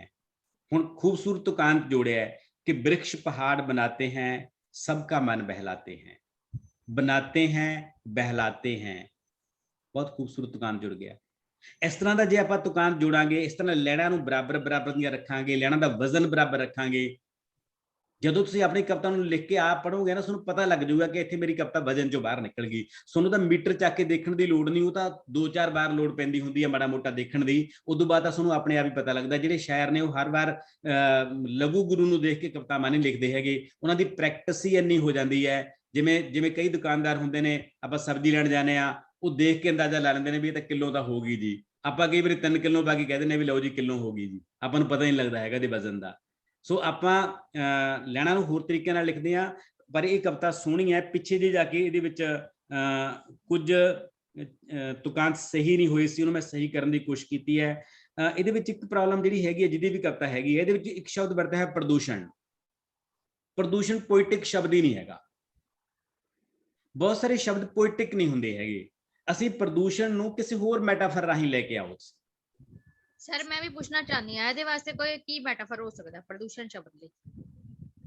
ਦੇਖੋ, ਇਹ ਤਾਂ ਆਪਾਂ ਕਵਿਤਾ ਦੇ ਪ੍ਰਸੰਗ ਦੇ ਵਿੱਚ ਦੇਖਣਾ ਹੁੰਦਾ ਹੈ ਕਿ ਮੈਂ ਆਪਣੀ ਰਚਨਾ ਨੂੰ ਕਿਸ ਮੈਟਾਫਰ ਰਾਹੀਂ ਯੂਜ਼ ਕਰ ਸਕਦਾ। ਜਿਵੇਂ ਆਪਾਂ ਸੋਹਣੀ ਚੀਜ਼ ਨੂੰ ਆਪਾਂ ਚਾਂਦਨੀ ਨਾਲ, ਦੁੱਧ ਨਾਲ, ਕਿਸੇ ਹੋਰ ਚੀਜ਼ ਨਾਲ ਤੁਲਨਾ ਕਰਦੇ ਹਾਂ, ਤਾਂ ਬਦਸੂਰਤ ਚੀਜ਼ਾਂ ਦੀ ਤੁਲਨਾ ਵੀ ਕਿਸੇ ਹੋਰ ਚੀਜ਼ ਨਾਲ ਕੀਤੀ ਜਾ ਸਕਦੀ ਹੁੰਦੀ ਹੈ। ਸੋ ਜਿਹੜੀਆਂ ਚੀਜ਼ਾਂ ਮਾੜੀਆਂ ਨੇ, ਜਿਹੜੀਆਂ ਚੀਜ਼ਾਂ ਘਟੀਆਂ ਨੇ, ਇਹੋ ਜਿਹੇ ਕਨਸੈਪਟ ਨੇ, ਤਾਂ ਉਹਨਾਂ ਚੀਜ਼ਾਂ ਦੀ ਥਾਂ ਤੇ ਕੋਈ ਹੋਰ ਚੀਜ਼ਾਂ ਸੋਚੋ ਕਿ ਮੈਂ ਇਹਦੇ ਵਾਸਤੇ ਕਿਹੜਾ ਮੈਟਾਫਰ ਯੂਜ਼ ਕਰ ਸਕਦੇ ਆ। ਜ਼ਹਿਰੀ ਹੋ ਗਈ ਸਾਡੀ ਧਰਤੀ, ਪਾਣੀ 5 ਦਰਿਆਵਾਂ ਵਾਲਾ ਜ਼ਹਿਰੀ ਹੋ ਗਿਆ ਹਨ। ਉਹਨੇ ਲਿਖਿਆ ਨਹੀਂ ਪਾਣੀ 5 ਦਰਿਆਵਾਂ ਵਾਲਾ ਪ੍ਰਦੂਸ਼ਿਤ ਹੋ ਗਿਆ। ਜੇ ਪਾਣੀ 5 ਦਰਿਆਵਾਂ ਵਾਲਾ ਪ੍ਰਦੂਸ਼ਿਤ ਹੋ ਜਾਂਦਾ, ਉਸ ਗੀਤ ਦਾ ਗੀਤ ਹੀ ਮਰ ਜਾਂਦਾ। ਸਰਤਾਜ ਨੇ ਵਰਤਿਆ ਹੀ ਹੈ ਕਿ ਪਾਣੀ 5 ਦਰਿਆਵਾਂ ਵਾਲਾ ਜ਼ਹਿਰੀ ਹੋ ਗਿਆ। ਸੋ ਮਤਲਬ ਚੀਜ਼ਾਂ ਨੂੰ ਕਿਵੇਂ ਵਰਤਣਾ ਇਹ ਤਾਂ ਸ਼ਾਇਰ ਨੇ ਦੇਖਣਾ ਹੈ। ਪਰ ਜਦੋਂ ਇਹੋ ਜਿਹੇ ਅਸੀਂ ਜਿਹੜੇ ਵਾਰਤਕ ਵਾਲੇ ਸ਼ਬਦ ਨੇ, ਆਧੁਨਿਕਤਾ, ਫਲਾਣਾ, ਧਿਮਕਾ, ਇਹੋ ਜਿਹੇ ਸ਼ਬਦ ਜਦੋਂ ਅਸੀਂ ਆਪਣੀ ਕਵਿਤਾਵਾਂ 'ਚ ਲੈ ਆਉਂਦੇ ਆ, ਤਾਂ ਉਹ ਕਵਿਤਾ ਦੀ ਕਾਵਕਤਾ ਨੂੰ ਮਾਰ ਦਿੰਦੇ ਨੇ, ਕਵਿਤਾ ਦੀ ਅਸਥੈਟਿਕ ਨੂੰ ਮਾਰ ਦਿੰਦੇ ਨੇ, ਤਾਂ ਕਵਿਤਾ ਹੀ ਨਹੀਂ ਲੱਗਦੀ ਹੈਗੀ। ਐਂ ਲੱਗਦਾ ਵੀ ਜਿਵੇਂ ਅਸੀਂ ਕੋਈ ਲੇਖ ਪੜ੍ਹ ਰਹੇ ਹੁੰਦੇ ਆ। ਇਹ ਚੀਜ਼ਾਂ ਲੇਖ 'ਚ ਆਉਂਦੀਆਂ ਨੇ, ਇਹ ਚੀਜ਼ਾਂ ਕਵਿਤਾ 'ਚ ਨਹੀਂ ਆਉਂਦੀਆਂ। ਇਹੀ ਤਾਂ ਗੱਲ ਹੈ, ਇਹੀ ਤਾਂ ਅਸੀਂ ਮੈਟਾਫਰ ਤੇ ਪ੍ਰਤੀਕ ਸਿੱਖਣੇ ਨੇ। ਸਾਰਾ ਕੁਝ ਕੀ ਹੁੰਦਾ ਹੈ, ਕਦੇ ਮੈਟਾਫਰ ਤੇ ਪ੍ਰਤੀਕਾਂ ਤੇ ਇਹਨਾਂ ਤੇ ਬਹੁਤ ਵੱਖਰੀ ਗੱਲ ਕੀਤੀ ਜਾ ਸਕਦੀ ਹੈ। ਅਖੀਰਲੀ ਜਿਹੜੀ ਹਿੰਦੀ ਦੀ ਕਵਿਤਾ ਹੈ ਉਹ ਬਾਅਦ 'ਚ ਭੇਜੀ, ਉਹਦਾ ਮੈਂ ਪ੍ਰਿੰਟ ਆਊਟ ਨਹੀਂ ਲੈ ਸਕਿਆ ਹੈਗਾ। ਪਰ ਮੋਟੇ ਜਿਹੇ ਤੌਰ ਤੇ ਮੈਨੂੰ ਪਤਾ ਹੈ ਉਹਦਾ, ਕਿ ਉਹ ਕਵਿਤਾ ਇੱਕ ਔਰਤ ਬਾਰੇ ਹੈ, ਕਿ ਉਹ ਕਵਿਤਾ ਆਪਣੇ ਉਹਦੇ ਵਿੱਚ ਔਰਤ ਆਪਣੇ ਬਚਪਨ ਨੂੰ ਯਾਦ ਕਰਦੀ ਹੈ ਕਿ ਮੈਂ ਕੀ ਕਰਦੀ ਹੁੰਦੀ ਸੀ, ਕੀ ਕਰਦੀ ਹੁੰਦੀ ਸੀ, ਕੀ ਕਰਦੀ ਹੁੰਦੀ ਸੀ। ਉਹ ਸਾਰੀਆਂ ਗੱਲਾਂ ਲਿਖਦੀ ਹੈ ਤੇ ਬਾਅਦ ਦੇ ਵਿੱਚ ਕਹਿੰਦੀ ਹੈ ਵੀ ਕਾਸ਼ ਉਹ ਬਚਪਨ ਦੁਬਾਰਾ ਹੁੰਦਾ। ਮੈਨੂੰ ਇਹੋ ਜਿਹੀਆਂ ਕਵਿਤਾਵਾਂ ਤੇ ਇੱਕ ਇਤਰਾਜ਼ ਹਮੇਸ਼ਾ ਇਹ ਰਹਿੰਦਾ ਹੈ ਕਿ ਅਸੀਂ ਅਤੀਤ ਮੁਖੀ ਹੋ ਕੇ ਕਿੰਨਾ ਕੁ ਚਿਰ ਜਿਉਂਦੇ ਰਹਾਂਗੇ। ਅਤੀਤ ਮੁਖੀ ਹੋਣ ਦਾ ਮਤਲਬ ਇਹ ਹੁੰਦਾ ਕਿ ਅਸੀਂ ਬਚਪਨ ਤੋਂ ਭੱਜ ਰਹੇ ਹਾਂ। ਸਮੱਸਿਆਵਾਂ ਤਾਂ ਸਟੈਂਡ ਕਰ ਰਹੀਆਂ ਨੇ। ਔਰਤ ਦੀ ਹੋਣੀ ਇਹ ਹੈ ਕਿ ਔਰਤ ਬਚਪਨ ਦੇ ਵਿੱਚ ਪਿਤਾ ਦੇ ਗੁਲਾਮ ਹੈ, ਵਰਤਮਾਨ ਦੇ ਵਿੱਚ ਆਪਣੇ ਪਤੀ ਦੇ ਗੁਲਾਮ ਹੈ, ਭਵਿੱਖ ਦੇ ਵਿੱਚ ਆਪਣੇ ਬੱਚੇ ਦੇ ਗੁਲਾਮ ਹੋ ਜਾਣੀ ਹੈ ਉਹ ਜਦੋਂ ਬਜ਼ੁਰਗ ਹੋ ਜਾਂਦੀ ਹੈ। ਤਾਂ ਉੱਥੇ ਜਿਉਣ ਦੇ 2 ਤਰੀਕੇ ਹੁੰਦੇ ਨੇ। ਇੱਕ ਤਰੀਕਾ ਇਹ ਹੁੰਦਾ ਹੈ ਕਿ ਤੁਸੀਂ ਵਰਤਮਾਨ ਤੋਂ ਬਚਣ ਲਈ ਆਪਣੇ ਪਾਸਟ ਨੂੰ ਯਾਦ ਕਰੀ ਜਾਓ। ਇਹਨੂੰ ਅਸੀਂ ਕਹਿੰਦੇ ਆ ਭਾਂਜਵਾਦੀ ਨਜ਼ਰੀਆ, ਕਿ ਤੁਸੀਂ ਆਪਣੀਆਂ ਸਮੱਸਿਆਵਾਂ ਤੋਂ ਦੌੜ ਰਹੇ ਹੋ। ਜਿਵੇਂ ਆਪਾਂ ਕਹ ਲਈਏ ਕਿ ਬਿੱਲੀ ਨੂੰ ਦੇਖ ਕੇ ਕਬੂਤਰ ਦਾ ਅੱਖਾਂ ਮੀਚ ਲੈਣਾ, ਇਹ ਇਮੇਜਿਨ ਕਰ ਲੈਣਾ ਕਿ ਬਿੱਲੀ ਤਾਂ ਹੈ ਨਹੀਂ ਗੀ। ਅਸਲੀ ਲਿਟਰੇਚਰ ਉਹ ਹੁੰਦਾ ਹੈ ਜਿਹੜਾ ਫਿਊਚਰ ਦੀ ਗੱਲ ਕਰੇ, ਤੁਹਾਡੇ ਵਰਤਮਾਨ ਦੀਆਂ ਸਮੱਸਿਆਵਾਂ ਨਾਲ ਲੜਨਾ ਸਿਖਾਵੇ, ਤੁਹਾਨੂੰ ਜੂਝਣਾ ਸਿਖਾਵੇ, ਸਥਿਤੀਆਂ ਨੂੰ ਬਦਲਣਾ ਸਿਖਾਵੇ। ਅਤੀਤ ਨੂੰ ਯਾਦ ਕਰਕੇ ਅਸੀਂ ਕੀ ਕੱਢ ਸਕਦੇ ਹਾਂ। ਪਰ ਸਰ ਕਈ ਵਾਰੀ ਇਹਨਾਂ ਨੇ ਟੌਪਿਕ ਮਿਲਦਾ ਹੈ, ਚੀਜ਼ ਦਾ ਟੌਪਿਕ ਮਿਲਿਆ ਕਿ ਤੁਸੀਂ ਆਪਣੇ ਇਸ ਟੌਪਿਕ ਦੇ ਉੱਤੇ 4 ਲਾਈਨਾਂ ਲਿਖੋ ਜੀ। ਅਸੀਂ ਉਸ ਤੇ ਵੀ ਲਿਖਦੇ ਆ ਨਾ। ਨਹੀਂ ਉਹ ਠੀਕ ਹੈ, ਉਹ ਤਾਂ ਉਹ ਫਿਰ ਕਦੇ ਵੀ ਸਦੀਵੀ ਕਵਿਤਾ ਨਹੀਂ ਹੋ ਸਕਦੀ, ਉਹ ਤਤਕਾਲ ਦੀ ਕਵਿਤਾ ਹੈ। ਉਹਨੂੰ ਤੁਸੀਂ ਕਵਿਤਾ ਨਾ ਮੰਨੋ ਨਾ, ਉਹ ਤਾਂ ਤੁਹਾਨੂੰ ਇੱਕ ਅਸਾਈਨਮੈਂਟ ਹੈ। ਅਸਾਈਨਮੈਂਟ ਤੇ ਤੁਸੀਂ ਲਿਖਤਾ, ਫਿਰ ਉਹ ਕਵਿਤਾ ਤੁਸੀਂ ਆਪ ਹੀ ਪੜ੍ਹ ਕੇ ਸਿੱਟ ਸਕਦੇ ਹੋ, ਜਾਂ ਉਹਨੂੰ ਚੇਂਜ ਕਰੋ ਉਸ ਕਵਿਤਾ ਨੂੰ। ਉਹ ਤੋਂ ਬਾਅਦ ਮੰਨ ਲਓ ਤੁਹਾਨੂੰ ਇੱਕ ਅਸਾਈਨਮੈਂਟ ਮਿਲ ਗਈ, ਉਸ ਅਸਾਈਨਮੈਂਟ ਦੇ ਐਂਗਲ ਤੁਸੀਂ ਕਵਿਤਾ ਲਿਖਤੀ, ਉਹ ਵਧੀਆ ਹੋਈ ਉਸ ਟੌਪਿਕ ਦੇ ਮੁਤਾਬਿਕ, ਠੀਕ ਹੈ। ਪਰ ਜਦੋਂ ਤੁਸੀਂ ਉਸ ਕਵਿਤਾ ਨੂੰ ਫਾਰਐਵਰ ਦੀ ਕਵਿਤਾ ਬਣਾਉਣਾ ਚਾਹੁੰਦੇ ਹੋ ਤਾਂ ਫਿਰ ਉਸ ਕਵਿਤਾ ਨੂੰ ਚੇਂਜ ਕਰੋ। ਫਿਰ ਅਤੀਤ ਤੋਂ ਬਾਅਦ ਵਰਤਮਾਨ ਦੇ ਵਿੱਚ ਆਓ, ਵਰਤਮਾਨ ਨੂੰ ਐਡਰੈਸ ਕਰੋ। ਔਰਤ ਨੇ ਆਪਣੀ ਹੋਣੀ ਨੂੰ ਬਦਲਣਾ ਹੈ। ਔਰਤ ਨੇ ਇਕੱਲੀਆਂ ਅਤੀਤ ਦੀਆਂ ਕਹਾਣੀਆਂ ਯਾਦ ਕਰਕੇ ਸਬਰ ਸੰਤੋਖ ਨਹੀਂ ਕਰਨਾ ਹੈਗਾ। ਜੇ ਅਸੀਂ ਕਿਸੇ ਔਰਤ ਨੂੰ ਅਤੀਤ ਨੂੰ ਯਾਦ ਕਰਕੇ ਜਿਉਣਾ ਸਿਖਾਵਾਂਗੇ ਤਾਂ ਉਹ ਆਪਣੇ ਵਰਤਮਾਨ ਨੂੰ ਕਦੇ ਨਹੀਂ ਬਦਲ ਸਕੂਗੀ। ਠੀਕ ਹੈ। ਭਵਿੱਖ ਦੇ ਹਾਣ ਦਾ ਕਦੇ ਨਹੀਂ ਹੋ ਸਕੂਗੀ। ਸੋ ਅਤੀਤ ਨੂੰ ਯਾਦ ਕਰ ਲਓ ਕਵਿਤਾ ਦੇ ਵਿੱਚ, ਪਰ ਅਖੀਰ ਤੇ ਜਾ ਕੇ ਉਹਨੂੰ ਇਸ ਤਰ੍ਹਾਂ ਲੈ ਕੇ ਆਓ ਕਿ ਜਿਹੜੀ ਗੁਲਾਮੀ ਮੈਂ ਹੁਣ ਭੁਗਤ ਰਹੀ ਹਾਂ, ਮੈਂ ਇਸ ਗੁਲਾਮੀ ਤੋਂ ਬਾਹਰ ਕਿਵੇਂ ਨਿਕਲਣਾ ਹੈ। ਸਵਾਲ ਤਾਂ ਉੱਥੇ ਖੜਦਾ ਹੈ। ਸੋ ਇੱਕ ਕਵਿਤਾ ਹੋਰ ਹੈ, ਮੈਂ ਉਹਦੇ ਪ੍ਰਸੰਗ ਦੇ ਵਿੱਚ ਇੱਕ ਵੱਖਰੀ ਗੱਲ ਕਰਨੀ ਚਾਹੂੰਗਾ। ਹੁਣ ਆਪਾਂ ਅਖੀਰ ਵੱਲ ਵੱਧ ਰਹੇ ਹਾਂ, 5-7 ਮਿੰਟ ਦੇ ਵਿੱਚ ਗੱਲ ਆਪਣੀ ਨਿਬੇੜਦੇ ਹਾਂ। ਉਸ ਵੈਸੇ ਤਾਂ ਔਰਤਾਂ ਦੀਆਂ ਬਹੁਤ ਸਾਰੀਆਂ ਕਵਿਤਾਵਾਂ ਦੇ ਵਿੱਚ ਆਉਂਦਾ ਹੈ। ਮੈਂ ਕਈ ਸਾਰੇ ਪ੍ਰੋਗਰਾਮ ਦੇ ਵਿੱਚ ਔਰਤਾਂ ਦੇ ਪ੍ਰੋਗਰਾਮ ਕੀਤੇ ਨੇ, ਕਰਵਾਏ ਨੇ, ਔਰਤਾਂ ਦੀ ਕਵਿਤਾਵਾਂ ਨੂੰ ਸੁਣਿਆ, ਪੜ੍ਹਿਆ ਬਹੁਤ ਹੈ। ਔਰਤਾਂ ਦੇ ਮਾਮਲੇ ਦੇ ਵਿੱਚ ਇੱਕ ਚੀਜ਼ ਇਹ ਹੁੰਦੀ ਹੈ ਕਿ ਜਿਹੜਾ ਸਾਡੇ ਗੀਤਾਂ ਨੇ ਨਾ, ਕੁਛ ਨੈਰੇਟਿਵ ਸਾਡੇ ਮਨਾਂ 'ਚ ਸੈੱਟ ਕਰਤੇ ਕਿ ਬਾਬਲ ਦੀ ਪਗੜੀ, ਵੀਰਾਂ ਦੀ ਰੱਖੜੀ, ਮਾਵਾਂ ਦੀ ਅੱਖ ਦਾ ਨੂਰ ਨੇ ਕੁੜੀਆਂ। ਇਹ ਨੈਰੇਟਿਵ ਜਿਹੜਾ ਸੈੱਟ ਕਰਤਾ ਸਾਡੀਆਂ ਨਜ਼ਰਾਂ ਦੇ ਵਿੱਚ ਔਰਤ ਬਾਰੇ, मैं हैरान होना कि औरत अपने आप ਨੂੰ ਅਜੇ ਤੱਕ ਇਸ ਨੈਰੇਟਿਵ ਤੋਂ ਬਾਹਰ ਨਹੀਂ ਕੱਢ ਸਕਦੀ ਕਿ ਔਰਤ ਬਸ ਕੱਲੇ ਬਾਬਲ ਦੀ ਪਗੜੀ ਹੁੰਦੀ ਹੈ, ਕਿ ਔਰਤ ਬਾਬਲ ਦੇ ਸਿਰ ਦਾ ਤਾਜ ਹੁੰਦੀ ਹੈ, ਕਿ ਔਰਤ ਭਰਾਵਾਂ ਦੀ ਰੱਖੜੀ ਹੁੰਦੀ ਹੈ। ਔਰਤ ਔਰਤ ਨਹੀਂ ਹੁੰਦੀ ਹੈਗੀ, ਔਰਤ ਆਪਣੇ ਆਪ ਦੇ ਵਿੱਚ ਕੋਈ ਚੀਜ਼ ਨਹੀਂ ਹੈਗੀ। ਜਦੋਂ ਔਰਤ ਨੇ ਔਰਤ ਬਾਰੇ ਕਵਿਤਾ ਲਿਖਣੀ ਹੈ ਤਾਂ ਉਹ ਆਪਣੇ ਆਪ ਨੂੰ ਇਹਨਾਂ ਇਸ ਨੈਰੇਟਿਵ ਤੋਂ ਬਾਹਰ ਕੱਢੇ। ਮੈਂ ਇੱਕ ਛੋਟੀ ਤੁਹਾਨੂੰ ਉਦਾਹਰਨ ਦੱਸਦਾ। ਮੈਂ ਇੱਕ ਗੀਤ 2 ਸਾਲ ਪਹਿਲਾਂ ਦੀ ਗੱਲ ਹੈ, ਤੁਸੀਂ ਵੀ ਸ਼ਾਇਦ ਸੁਣਿਆ ਹੋਵੇ, ਬੜਾ ਪ੍ਰਸਿੱਧ ਗੀਤ ਹੋਇਆ ਸੀ ਉਹ, ਕੈਸੀ ਉੱਗੀ ਨੀ ਤੂੰ ਸਾਡੇ ਘਰ ਬੇਰੀਏ ਸਿਰਾਂ ਦੀ ਪੱਗ ਲਾਉਣ ਲੱਗ ਪਈ। ਇਹ ਗੀਤ ਬੜਾ ਮਸ਼ਹੂਰ ਹੋਇਆ ਸੀ।